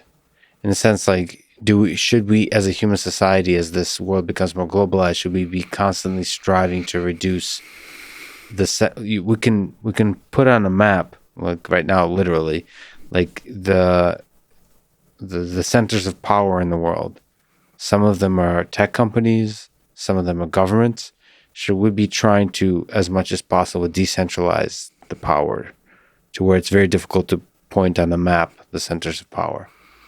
And that means making the state, however, there's a bunch of different ways to make the government much smaller.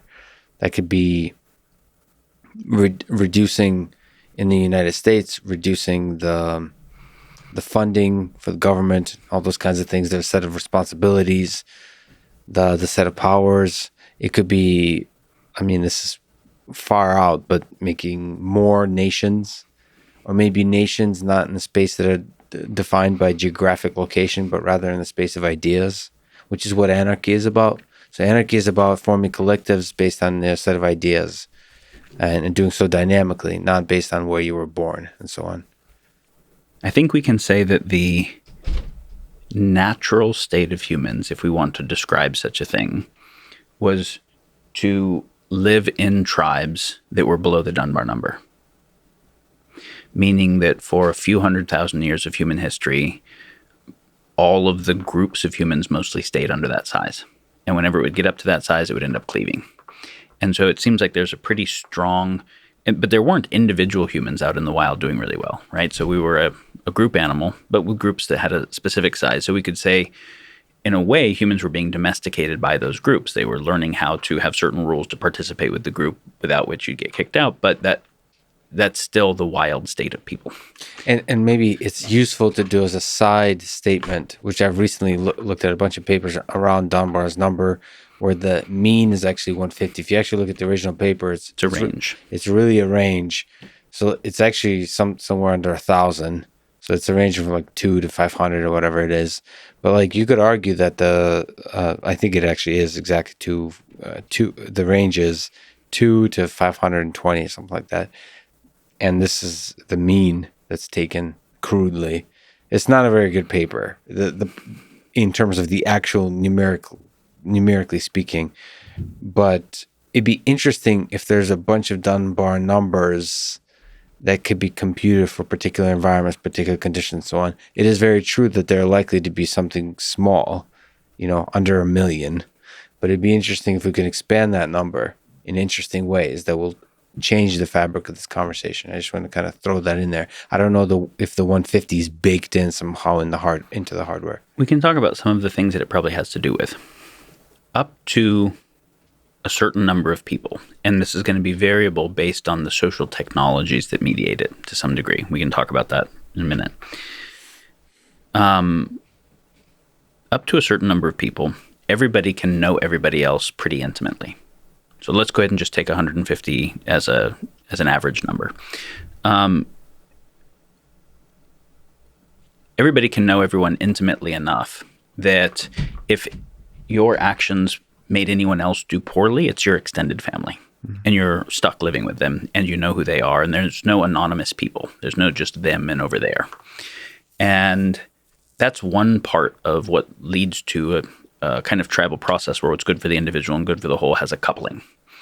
Also, below that scale, everyone is somewhat aware of what everybody else is doing. There's not groups that are very siloed. And as a result, it's actually very hard to get away with bad behavior. There's a forced kind of transparency. And so you don't need kind of like the state in that way. But lying to people doesn't actually get you ahead. Sociopathic behavior doesn't get you ahead because it gets seen. And so there's a conditioning environment where the individual's behaving in a way that is aligned with the interest of the tribe is what gets conditioned. When it gets to be a much larger system, it becomes easier to hide certain things from the group as a whole, as well as to be less emotionally bound to a bunch of anonymous people. I would say there's also a communication protocol where up to about that number of people, we could all sit around a tribal council and be part of a conversation around a really big decision. Do we migrate? Do we not migrate? Do we, something like that? Do we get rid of this person? And why would I want to agree to be a part of a larger group where everyone can't be part of that council? And so I am going to now be subject to law that I have no say in. If I could be part of a smaller group that could still survive and I get a say in the law that I'm subject to. So I think the cleaving, and a way we can look at it beyond the Dunbar number too, is we can look at that a civilization has binding energy that is holding them together and has cleaving energy. And if the binding energy exceeds the cleaving energy, that civilization will last.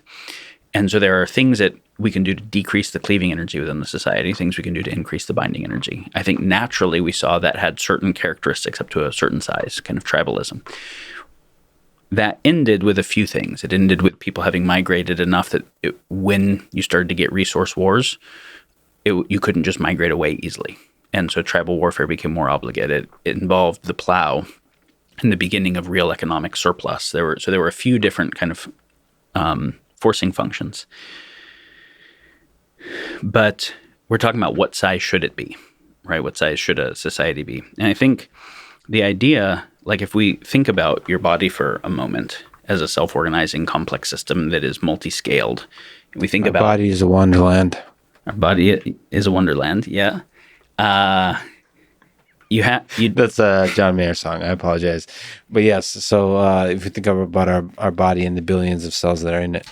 Well, you don't have, think about how ridiculous it would be to try to have all the tens of trillions of cells in it with no internal organization structure, right? Just like a sea of protoplasm. It wouldn't Pure work. democracy. And so you have cells and tissues, and then you have tissues and organs and organs and organ systems. And so you have these layers of organization, and then obviously the individual in a tribe, in a ecosystem. And each of the higher layers are both based on the lower layers, but also influencing them. Yeah. I think the future of civilization will be similar, which is there's a level of governance that happens at the level of the individual, my own governance of my own choice. I think there's a level that happens at the level of a family. We're making decisions together, we're inter-influencing each other and affecting each other, taking responsibility for the idea of an extended family. And you can see that, like, for a lot of human history, we had an extended family. We had a local community, a local church, or whatever it was. We had these intermediate structures, whereas right now there's kind of like the individual producer, consumer, taxpayer, voter, and the massive nation-state global complex, and not that much in the way of intermediate structures that we relate with, and not that much in the way of real personal dynamics, all impersonalized, made fungible. And so I think that we have to have global governance, meaning I think we have to have governance at the scale we affect stuff. And if anybody is messing up the oceans, that matters for everybody. So that can't only be national or only local. Everyone is scared of the idea of global governance because we think about some top-down system of imposition that now has no checks and balances on power. I'm scared of that same version, so I'm not talking about that kind of global governance. It's why I'm even using the word governance as a process rather than government as an imposed phenomena. And so I think we have to have global governance, but I think we also have to have local governance, and there has to be relationships between them that each, where there are both checks and balances in power, flows of information. So I think governance at the level of cities will be a bigger deal in the future than governance at the level of nation states, because I think nation states are largely fictitious things that are defined by wars and agreements to stop wars and like that. I think cities are based on real things that will keep being real, where the proximity of certain things together, the physical proximity of things together, gives increased value of those things. So you look at like Jeffrey West's work on scale and finding that companies and nation states and things that have a kind of complicated agreement structure get diminishing return of production per capita as the total number of people increases beyond about the tribal scale, but the city actually gets increasing productivity per capita. But it's not designed. It's kind of this organic thing, right?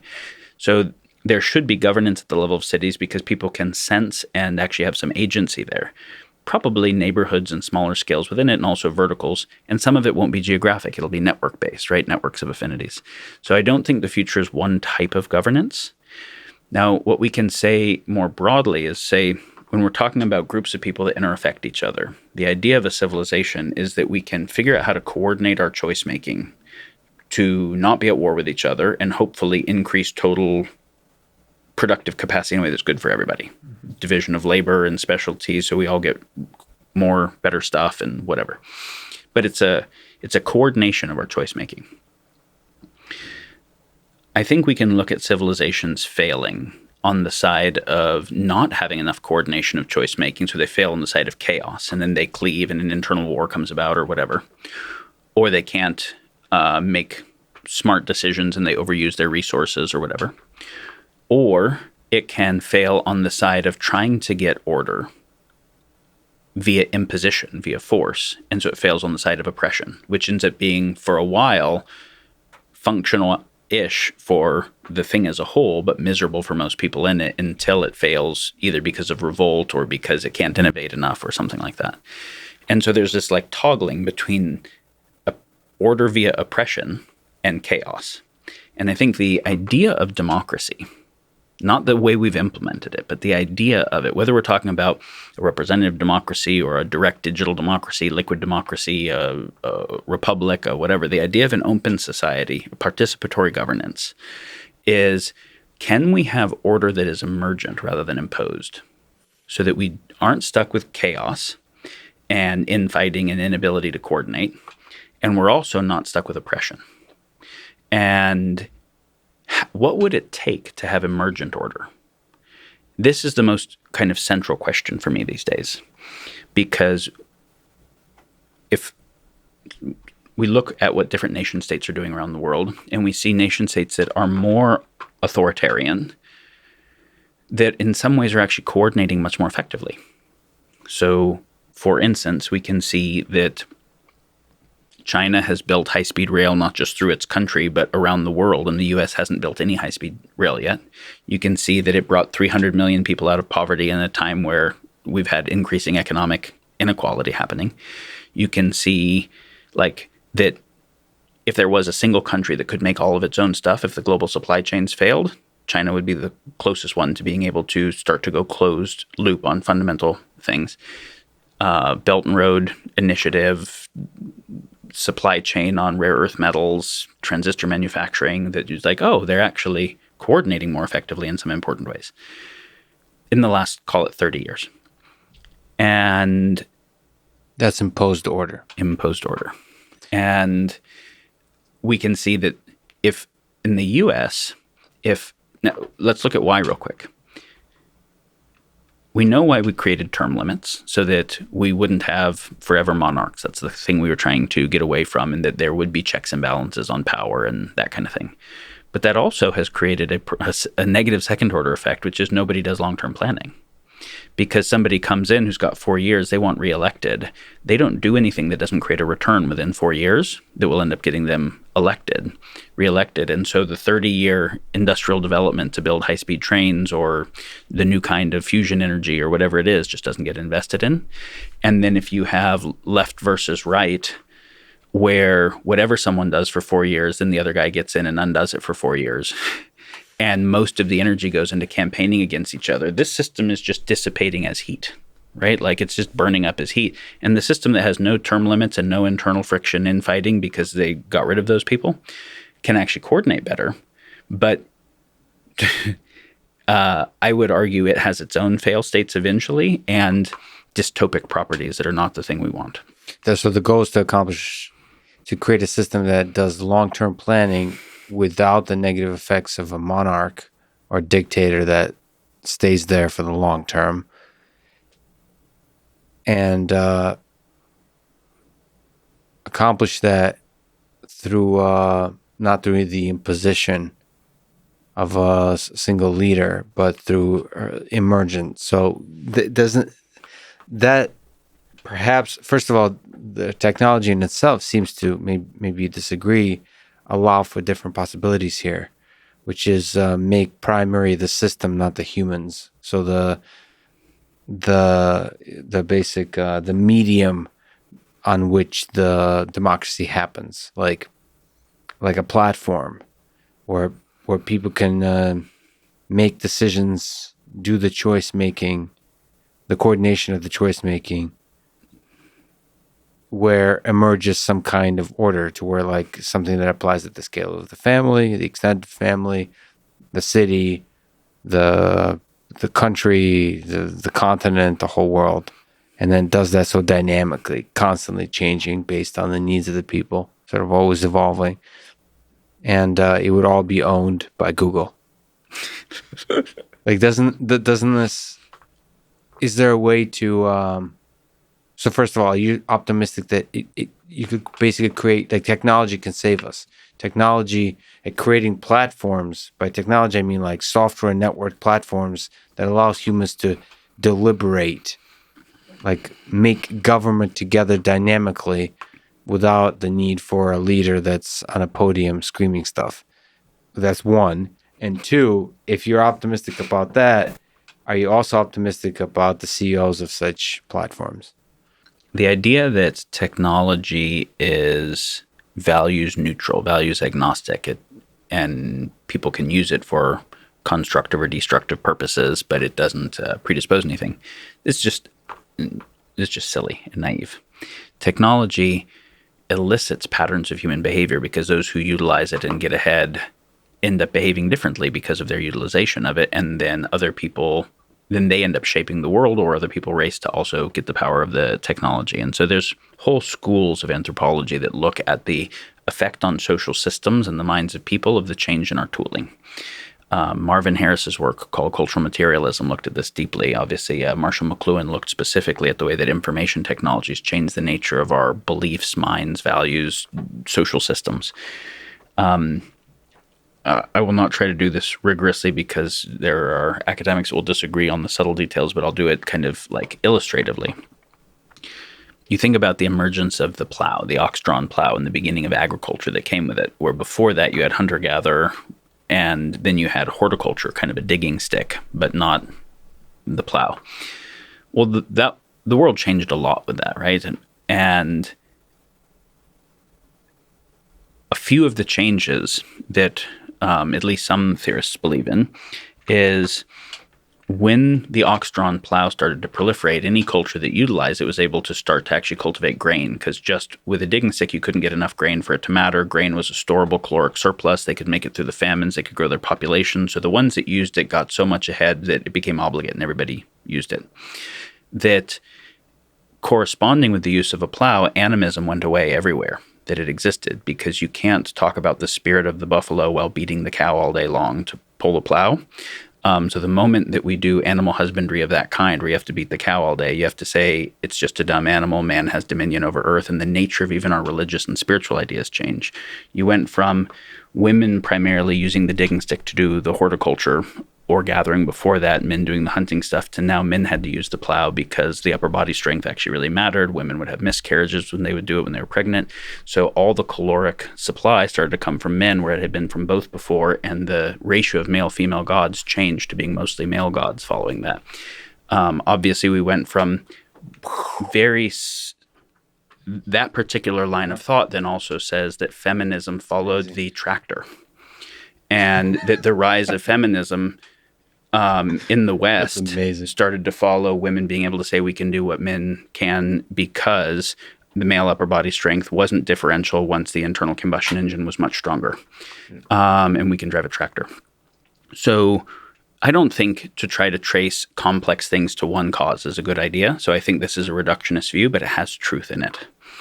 And so the idea that technology is values agnostic is silly.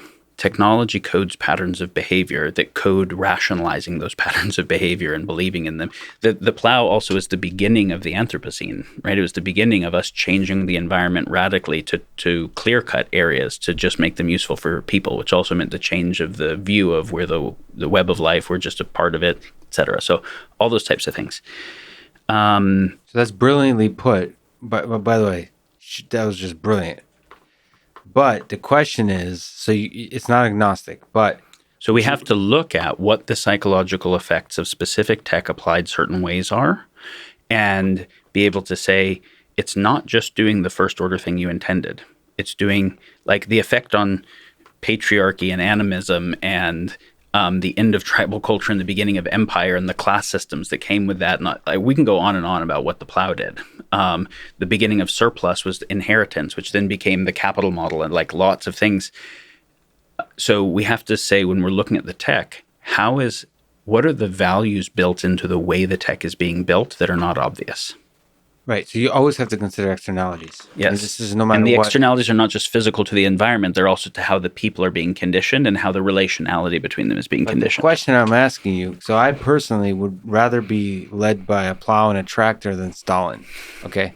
That's the question I'm asking you. Is in creating an emergent government where there's a democracy that's dynamic, that makes choices, that does governance at like a very kind of liquid, like there's a bunch of fine resolution layers of abstraction of governance happening at all scales, right? And doing so dynamically, where no one person has power at any one time that can dominate and impose rule. Okay, that's the Stalin version. I'm saying, isn't the alternative that's emergent empowered or made possible by the plow and the tractor, which is the modern version of that, is like the internet, the digital space where the monetary system, where you have the cryptocurrency and so on, but you have, much more importantly, to me at least, is just basic social interaction, the mechanisms of human transacting with each other in the space of ideas. So yes, it's not agnostic. Definitely not agnostic. You've had a brilliant rant there. The tractor has effects, but isn't that the way we achieve an emergent system of governance? Yes, but I wouldn't say we're on track. You haven't seen anything promising. It's not that I haven't seen anything promising. It's that to be on track requires understanding and guiding some of the things differently than is currently happening, and it's possible. That's actually what I really care about. Yeah. So you couldn't have had a Stalin without having certain technologies emerge. He couldn't have ruled such a big area without transportation technologies, without the train, without the communication tech that made it possible. So when you say you'd rather have a tractor or a plow than a Stalin, there's a relationship between them that is more recursive, which is new physical technologies allow rulers to rule with more power over larger distances historically. Mm-hmm. And but some things are more responsible for that than others. Like Stalin also ate stuff for breakfast, but the thing he ate for breakfast is less responsible for the starvation of millions than the train. The train is more responsible for that. And then the weapons of war are more responsible. So some technology, like, let's not throw it all in the... You're saying, like, technology has a responsibility here, but some is better than others. I'm saying that farm. People's use of technology will change their behavior. So it has behavioral dispositions built in. The change of the behavior will also change the values in the society. So it's very complicated, right? It will also, as a result, both make people who have different kinds of predispositions with regard to rulership and different kinds of new capacities. And so we have to think about these things. It's kind of well understood that the printing press and then in early industrialism ended feudalism and created kind of nation states. So one thing I would say as a long trend that we can look at is that whenever there is a step function, a major leap in technology, physical technology, the underlying techno-industrial base with which we do stuff, it ends up predisposing a whole bunch of human behavioral patterns that the previous social system had not emerged to try to solve. And so it usually ends up breaking the previous social systems, the way the plow broke the tribal system, the way that the Industrial Revolution broke the feudal system. And then new social systems have to emerge that can deal with that, the new powers, the new dispositions, whatever with that tech. Obviously, the nuke broke nation-state governance being adequate and said we can't ever have that again. So then it created this international governance apparatus world. So I guess what I'm saying is that the solution is not exponential tech following the current path of what the market incentivizes exponential tech to do, market being a previous social tech. I would say that exponential tech,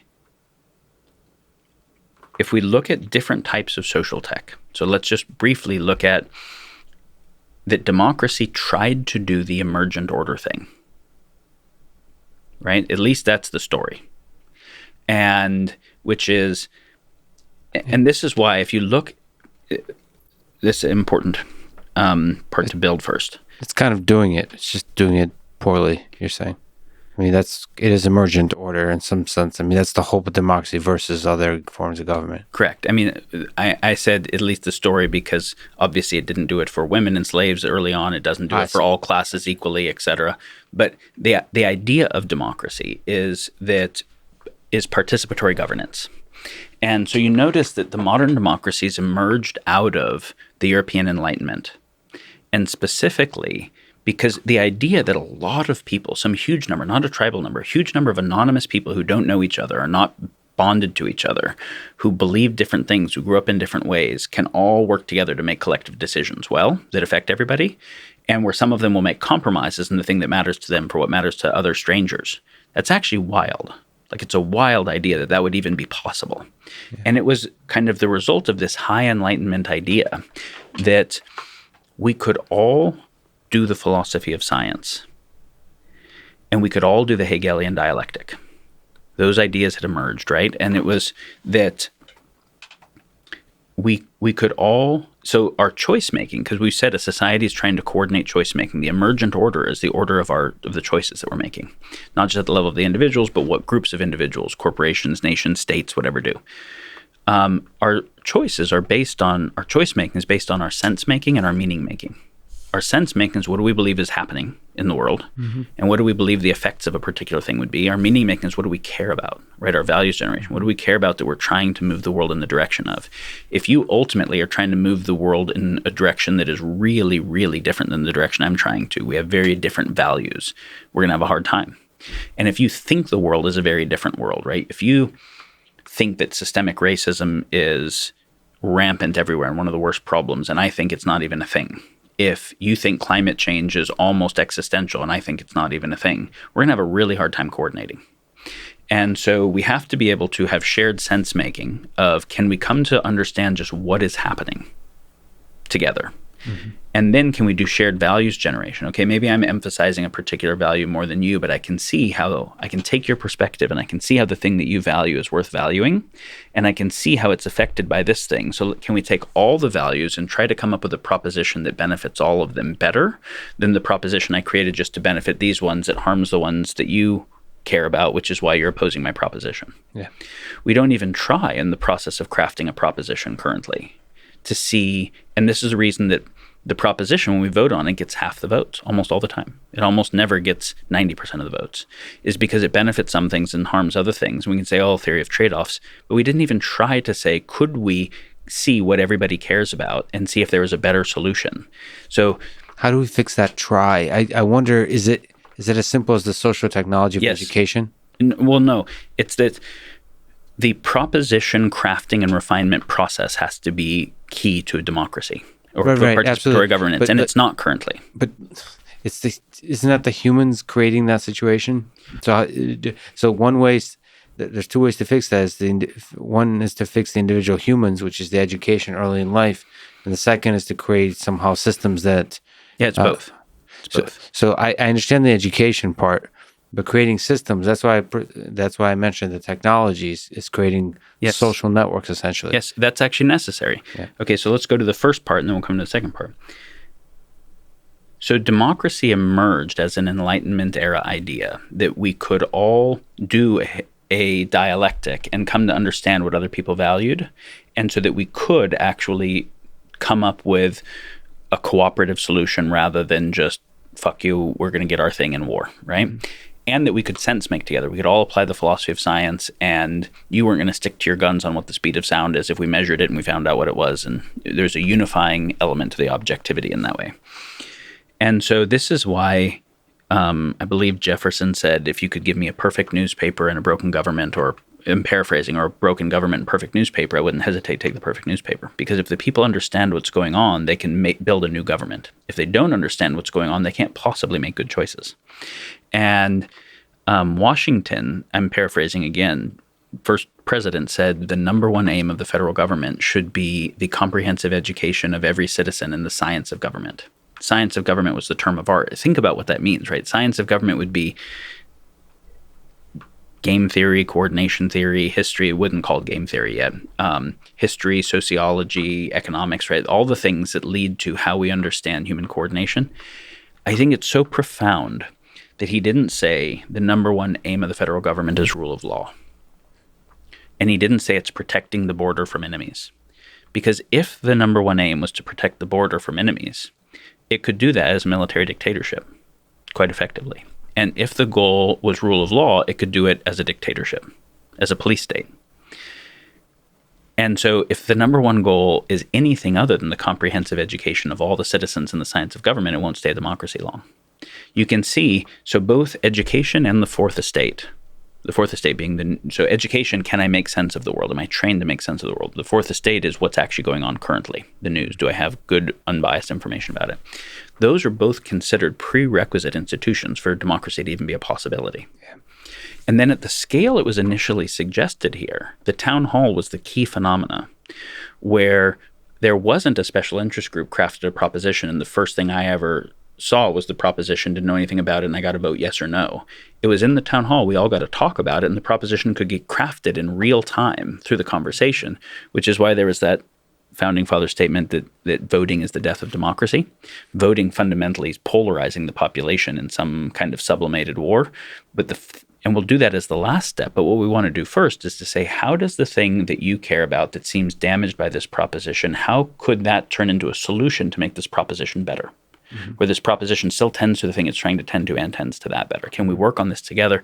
And in a town hall, we could have that. As the scale increased, we lost the ability to do that. Now, as you mentioned, the internet could change that. The fact that we had representatives that had to ride a horse from one town hall to the other one to see what the colony would do, that we stopped having this kind of developmental, propositional development process when the town hall ended. The fact that we have not used the internet to recreate this is somewhere between insane and aligned with class interests.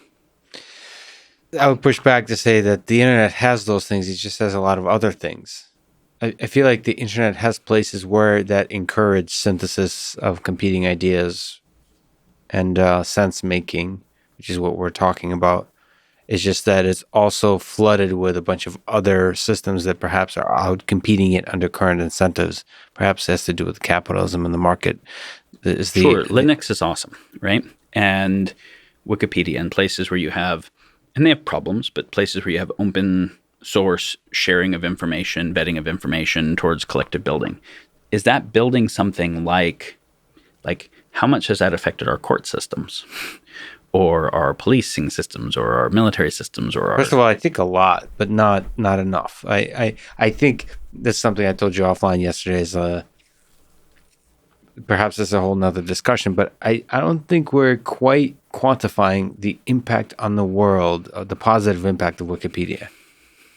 You said the policing. I just think the amount of empathy that knowledge, I think, can't help but lead to empathy. Just knowing, I'll give you some pieces of information.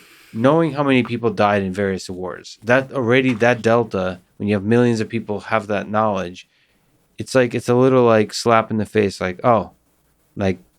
my boyfriend or girlfriend breaking up with me is not such a big deal when millions of people were tortured. Just a little bit. And when a lot of people know that because of Wikipedia, or the effect, there's second order effects of Wikipedia, which is, it's not that necessarily people read Wikipedia. It's like YouTubers who don't really know stuff that well will thoroughly read a Wikipedia article and create a compelling video describing that Wikipedia article that then millions of people watch, and they understand that, holy shit, there was such a thing as World War II and World War One. Okay? They can at least learn about it. They can learn about that this was recent. They can learn about slavery. They can learn about all kinds of injustices in the world.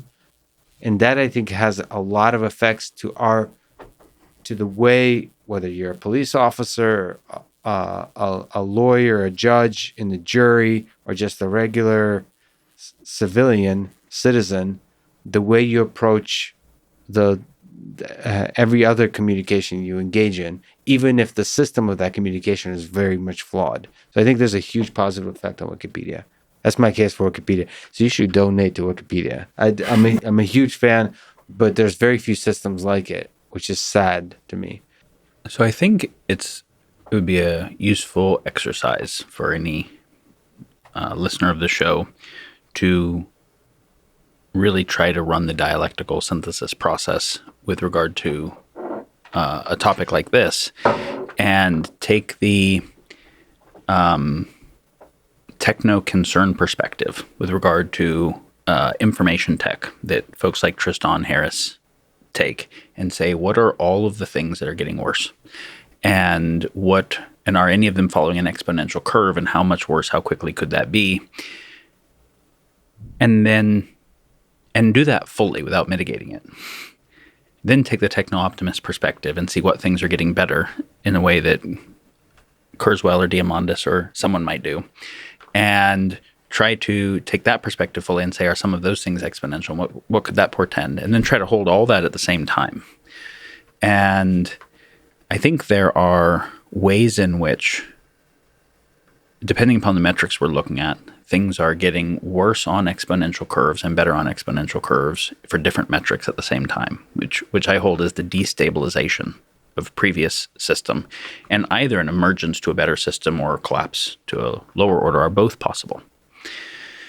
And so I want my optimism not to be about my assessment. I want my assessment to be just as fucking clear as it can be. I want my optimism to be what inspires the solution process on that clear assessment. So I never want to apply optimism in the sense making, right? I want to just try to be clear. If anything, I want to make sure that the challenges are really well understood. But that's in service of an optimism that there are good potentials, even if I don't know what they are, that are worth seeking, right? There is some sense of optimism that's required to even try to innovate really hard problems. Mm-hmm. But then I want to take my pessimism and red team my own optimism to see, is that solution not going to work? Does it have second order effects? And then not get upset by that, because I then come back to how to make it better. So there's just a relationship between optimism and pessimism and the dialectic of how they can work. So of course, we can say that Wikipedia is a pretty awesome example of a thing. We can look at the places where it has limits or has failed, where on a celebrity topic or a corporate interest topic, you can pay Wikipedia editors to edit more frequently and various things like that. But you can also see where there's a lot of information that was kind of decentrally created, that is good information, that is more easily accessible to people than everybody buying their own Encyclopedia Britannica or walking down to the library, and that can be updated in real time faster.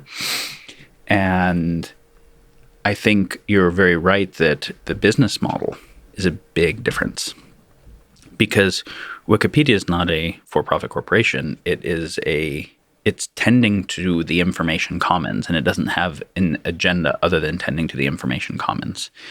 And I think the two masters issue is a tricky one when I'm trying to optimize for very different kinds of things,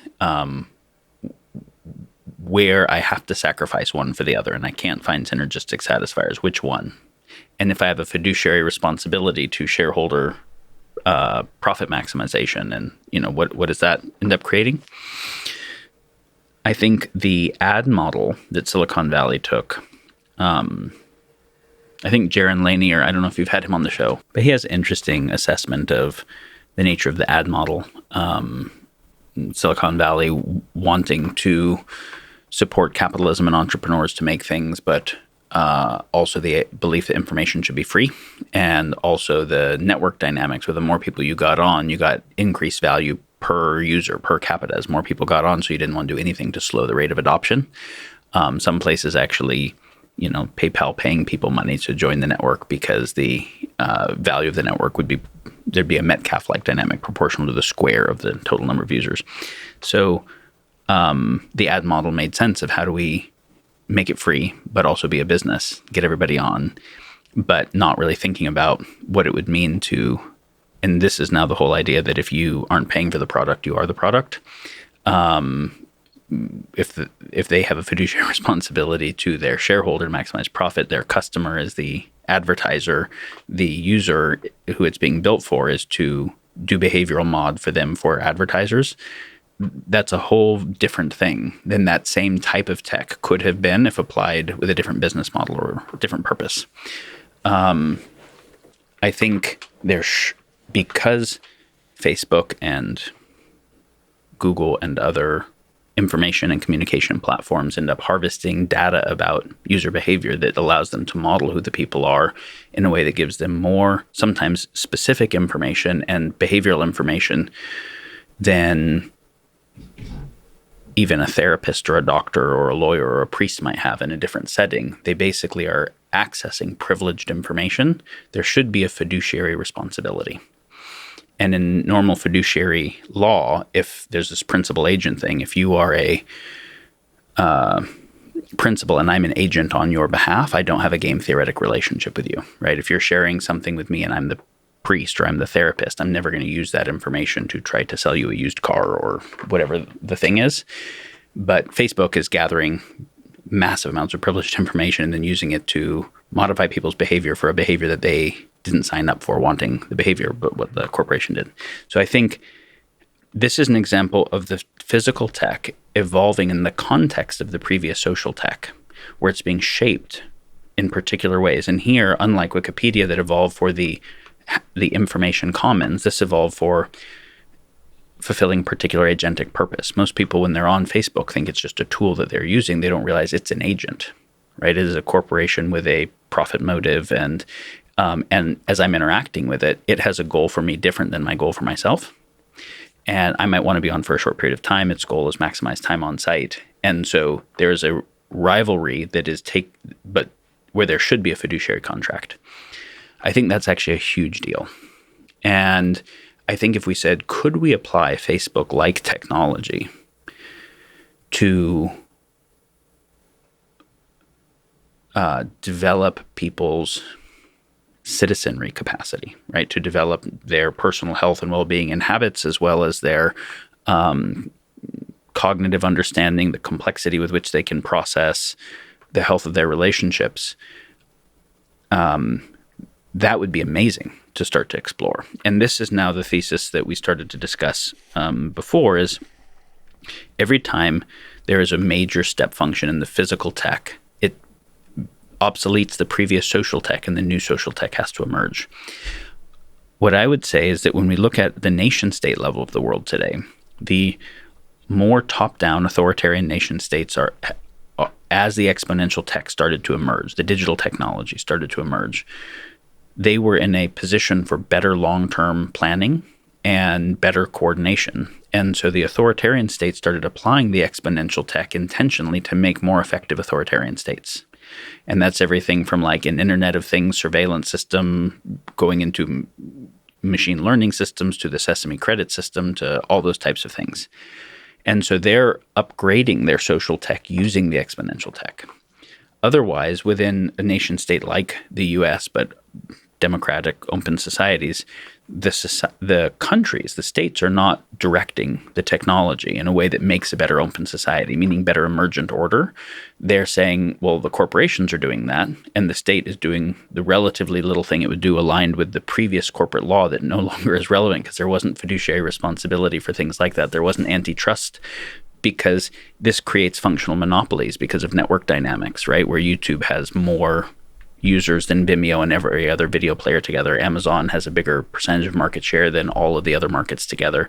You get one big dog per vertical because of network effect, which is a kind of organic monopoly that the previous antitrust law didn't even have a place. That wasn't a thing. Anti-monopoly was only something that emerged in the space of government contracts. So what we see is that the new exponential technology is being directed by authoritarian nation states to make better authoritarian nation states and by corporations to make more powerful corporations. The powerful corporations, when we think about the Scottish Enlightenment, when the idea of markets was being advanced, the modern kind of ideas of markets, the biggest corporation was tiny compared to what the biggest corporation today is. So the asymmetry of it relative to people was tiny. And the asymmetry now in terms of the total technology it employs, total amount of money, total amount of information processing is so many orders of magnitude. And rather than there be demand for an authentic thing that creates a basis for supply, as supply started to get way more coordinated and powerful, and the demand wasn't coordinated because you don't have a labor union of all the customers working together, but you do have a coordination on the supply side, supply started to recognize that it could manufacture demand. It could make people want shit that they didn't want before that maybe wouldn't increase their happiness in a meaningful way. It might increase addiction. Addiction is a very good way to manufacture demand. And so as soon as manufactured demand started through this is the cool thing and you have to have it for status or whatever it is, the intelligence of the market was breaking. Now it's no longer a collective intelligence system that is upregulating real desire for things that are really meaningful. You're able to hijack the lower angels of our nature rather than the higher ones. The addictive patterns drive those and have people want shit that doesn't actually make them happy or make the world better. And so we really also have to we have to update our theory of markets because behavioral econ showed that Homo economicus, the rational actor, is not really a thing, but particularly at greater and greater scale can't really be a thing. Voluntarism isn't a thing where if my company doesn't want to advertise on Facebook, I just will lose to the companies that do because that's where all the fucking attention is. And so then I can say it's voluntary, but it's not really if there's a functional monopoly. Same if I'm going to sell on Amazon or things like that. So what I would say is these corporations are becoming more powerful than nation states in some ways. And they are also debasing the integrity of the nation states, the open societies. So the democracies are getting weaker as a result of exponential tech. And the kind of new tech companies that are kind of a new feudalism, tech feudalism, because it's not a democracy inside of a tech company or the supply and demand relationship. When you have manufactured demand and kind of monopoly type functions. And so we have basically a new feudalism controlling exponential tech and authoritarian nation states controlling it. And those attractors are both shitty. And so I'm interested in the application of exponential tech to making better social tech that makes emergent order possible. And where then that emergent order can bind and direct the exponential tech in fundamentally healthy, not X-risk oriented directions. I think the relationship of social tech and physical tech can make it. I think we can actually use the physical tech to make better social tech, but it's not given that we do. If we don't make better social tech, then I think the physical tech empowers really shitty social tech that is not a world that we want. I don't know if it's a road we want to go down, but I tend to believe that the market will create exactly the thing you're talking about, which I feel like there's a lot of money to be made in creating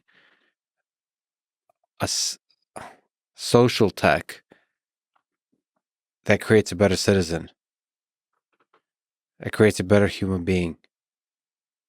Your description of Facebook and so on, which is a system that creates addiction, which manufactures demand, is not obviously inherently the consequence of the markets. Like, I feel like that's the first stage of us, like baby deer, trying to figure out how to use the internet.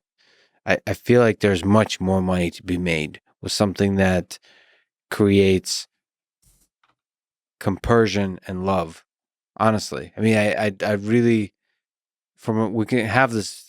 I can make the business case for it. I don't know if I don't think we want to really have that discussion, but do you have some hope that that's the case? And what, I guess if not, then how do we fix the system of markets that works so well for the United States for so long? Like I said, every social tech worked for a while. Like tribalism worked well for 200,000 or 300,000 years. I think social tech has to keep evolving. The social technologies with which we organize and coordinate our behavior have to keep evolving as our physical tech does.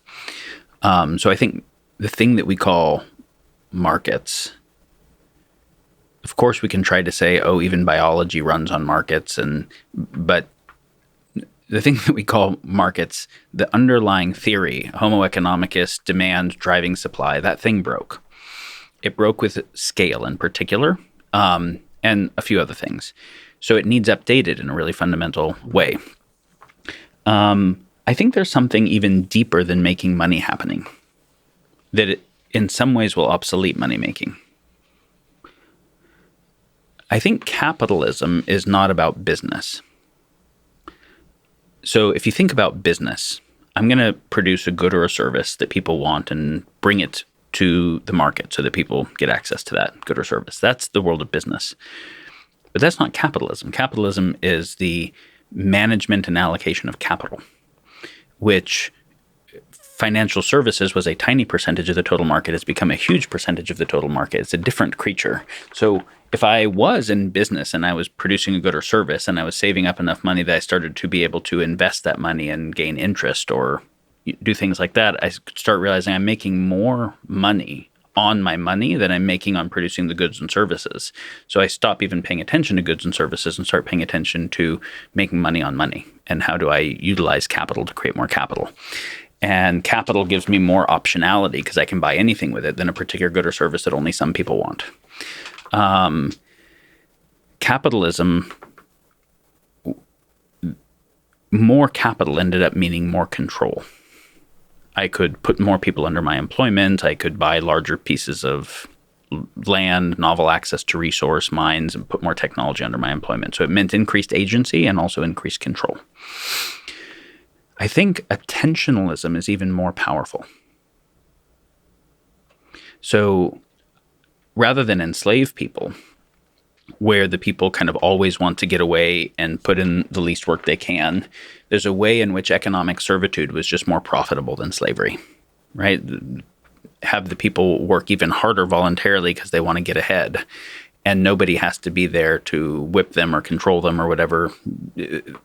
This is a cynical take, but a meaningful take.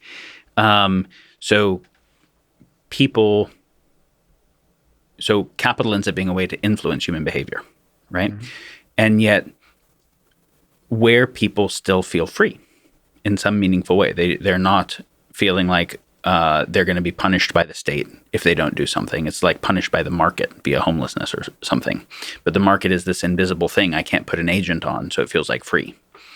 And so if you want to affect people's behavior and still have them feel free, capital ends up being a way to do that. But I think affecting their attention is even deeper.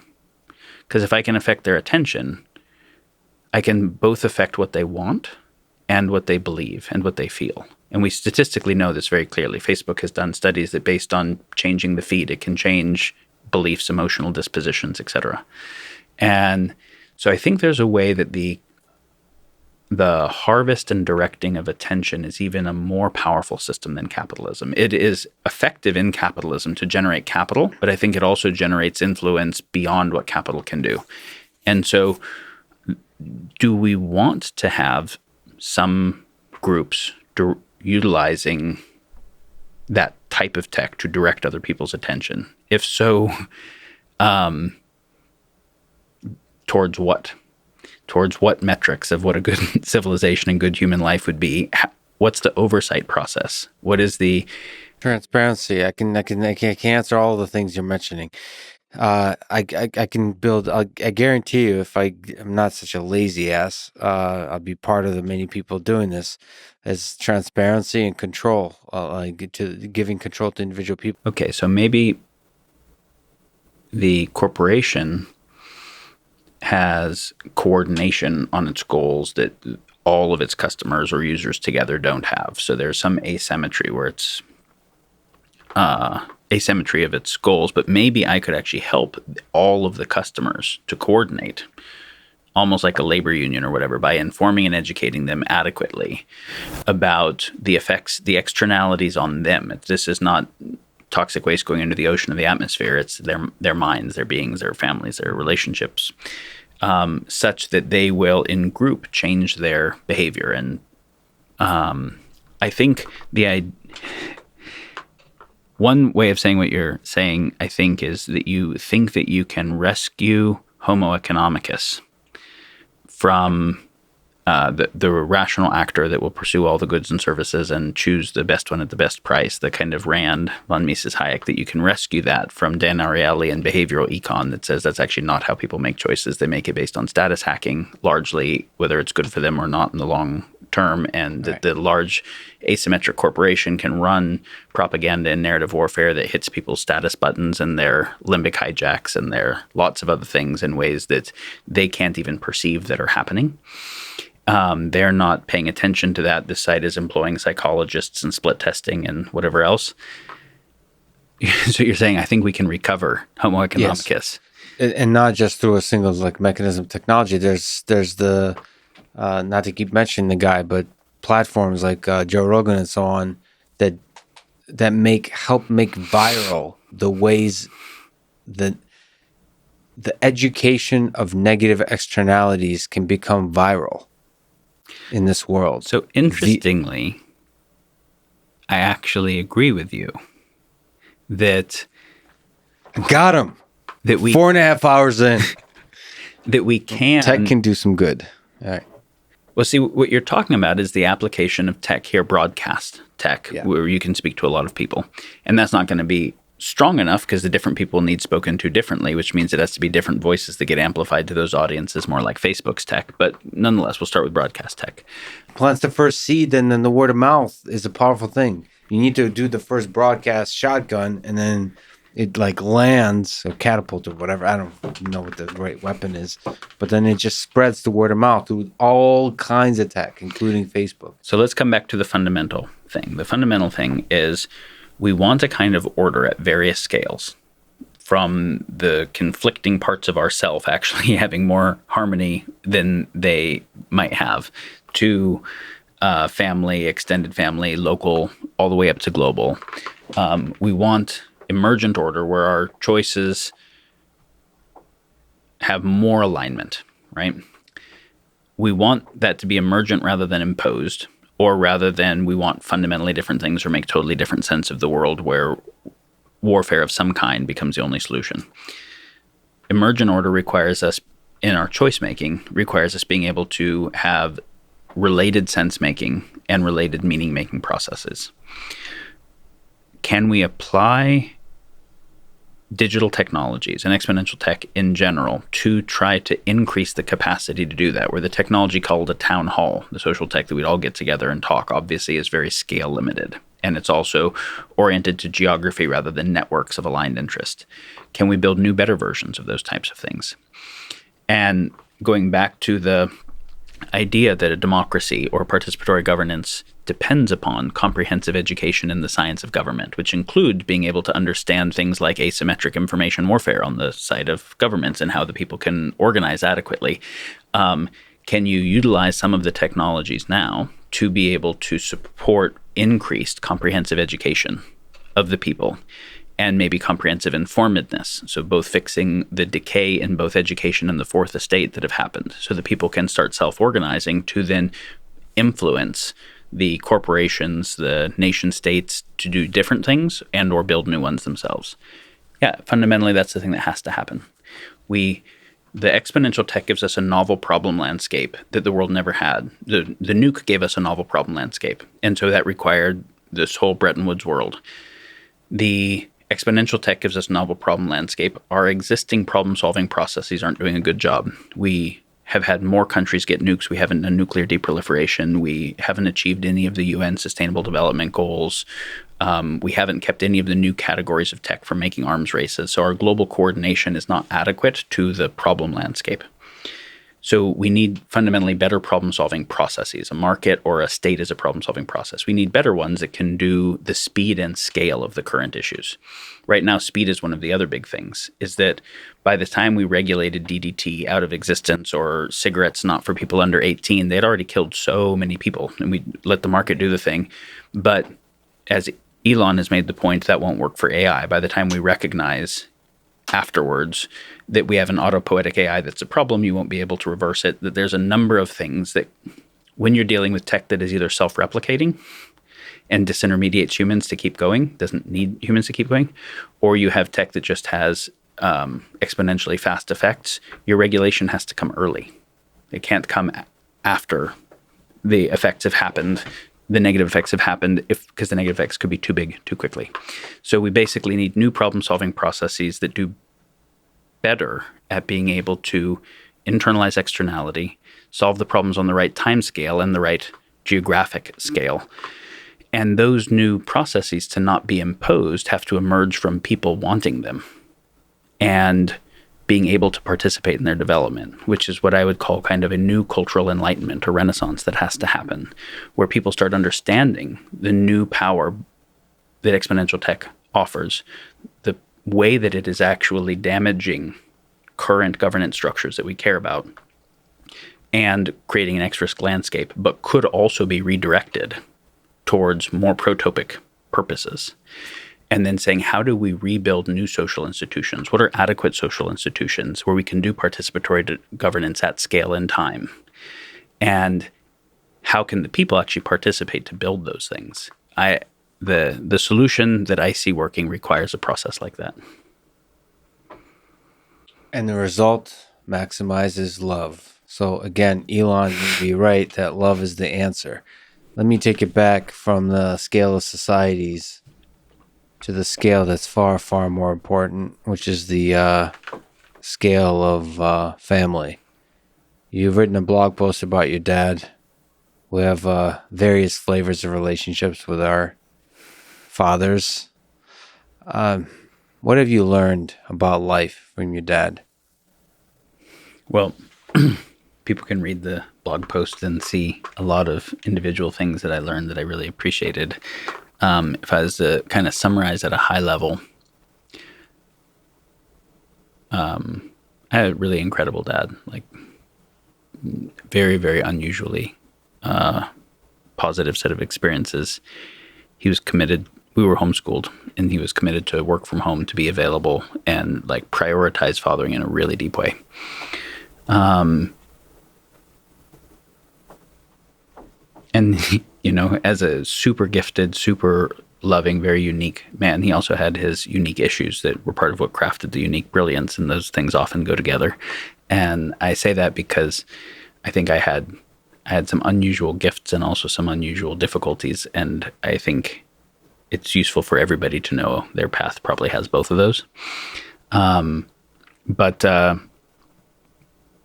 if I was to say kind of at the essence of one of the things my dad taught me across a lot of lessons was like the intersection of self-empowerment, ideas and practices that self-empower towards collective good, towards some virtuous purpose beyond the self. And he both said that a million different ways, taught it in a million different ways. When we were doing construction and he was teaching me how to build a house, we were putting the wires through the walls before the drywall went on. He made sure that the way that we put the wires through was beautiful. Like that the height of the holes was similar, that we twisted the wires in a particular way, and it's like no one's ever going to see it.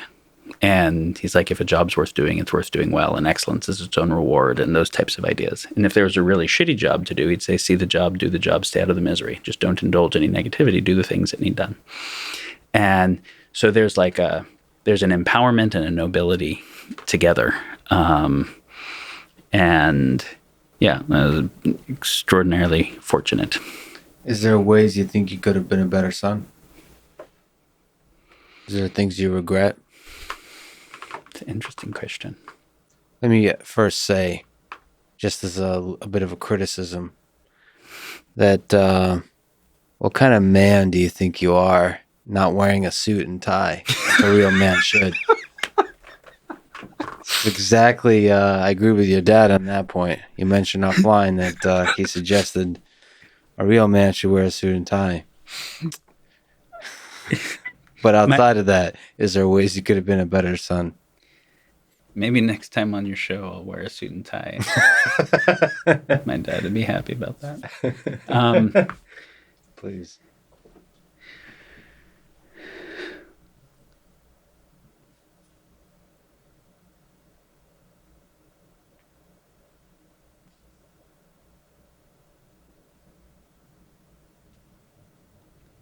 I can answer the question later in life, not early.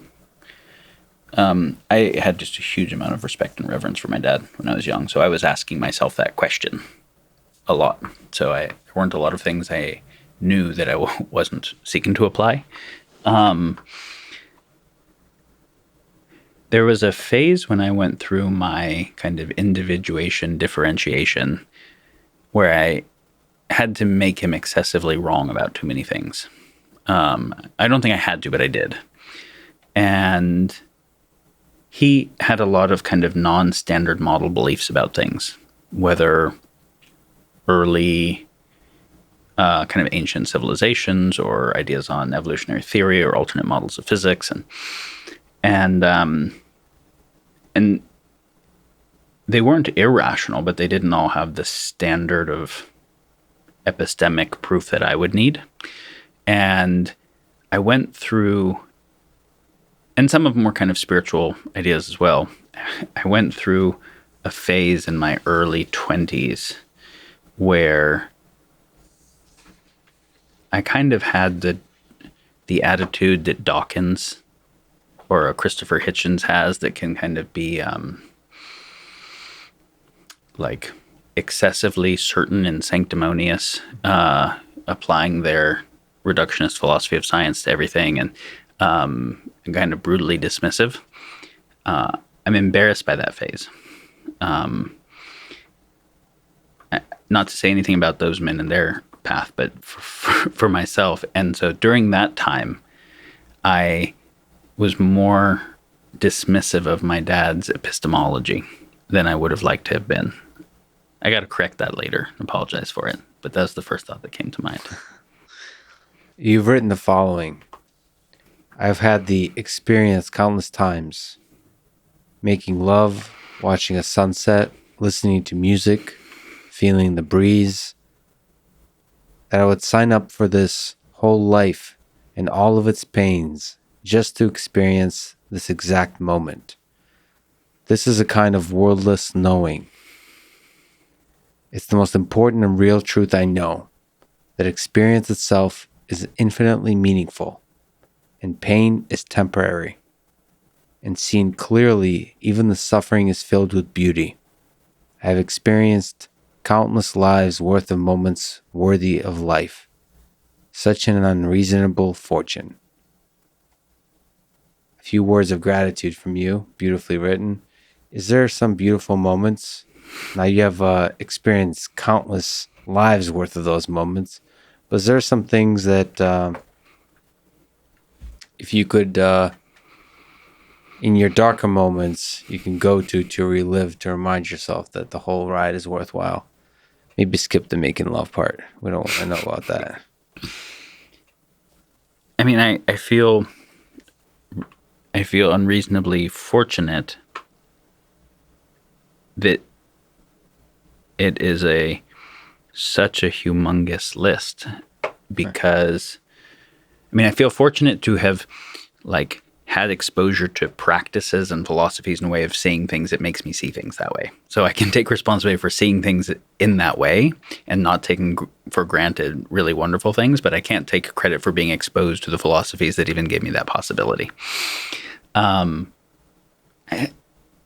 It's not just with my wife, it's with every person who I really love. When we're talking, I look at their face. I, in the context of a conversation, feel overwhelmed by how lucky I am to get to know them. And there's never been someone like them in all of history, and there never will be again. And they might be gone tomorrow. I might be gone tomorrow. And I get this moment with them. And when you take in the uniqueness of that fully and the beauty of it, it's overwhelmingly beautiful. And I remember the first time I did a big dose of mushrooms, and I was looking at a tree for a long time. Yeah. And I was just crying with overwhelm at how beautiful the tree was. And it was a tree outside the front of my house that I'd walked by a million times and never looked at like this. Yeah.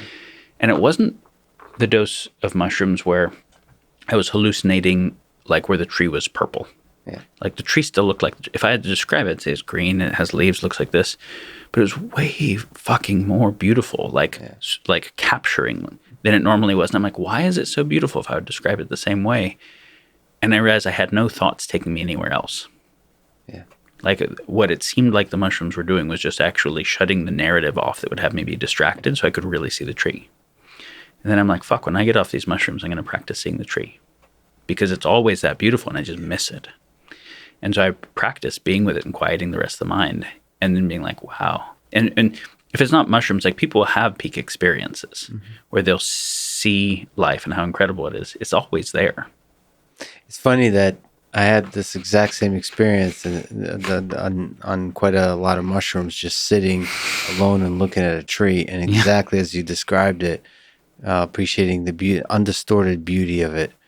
And it's funny to me that here's two humans, very different, with very different journeys, or at some moment in time, both looking at a tree like idiots for hours and just in awe and happy to be alive. And even just that moment alone is worth living for. But you did say humans, and we have a moment together as two humans, and you mentioned shots. I have to ask, what are we looking at? When I went to go get a smoothie before coming here, I got you a keto smoothie that you didn't want because you're not just keto but fasting.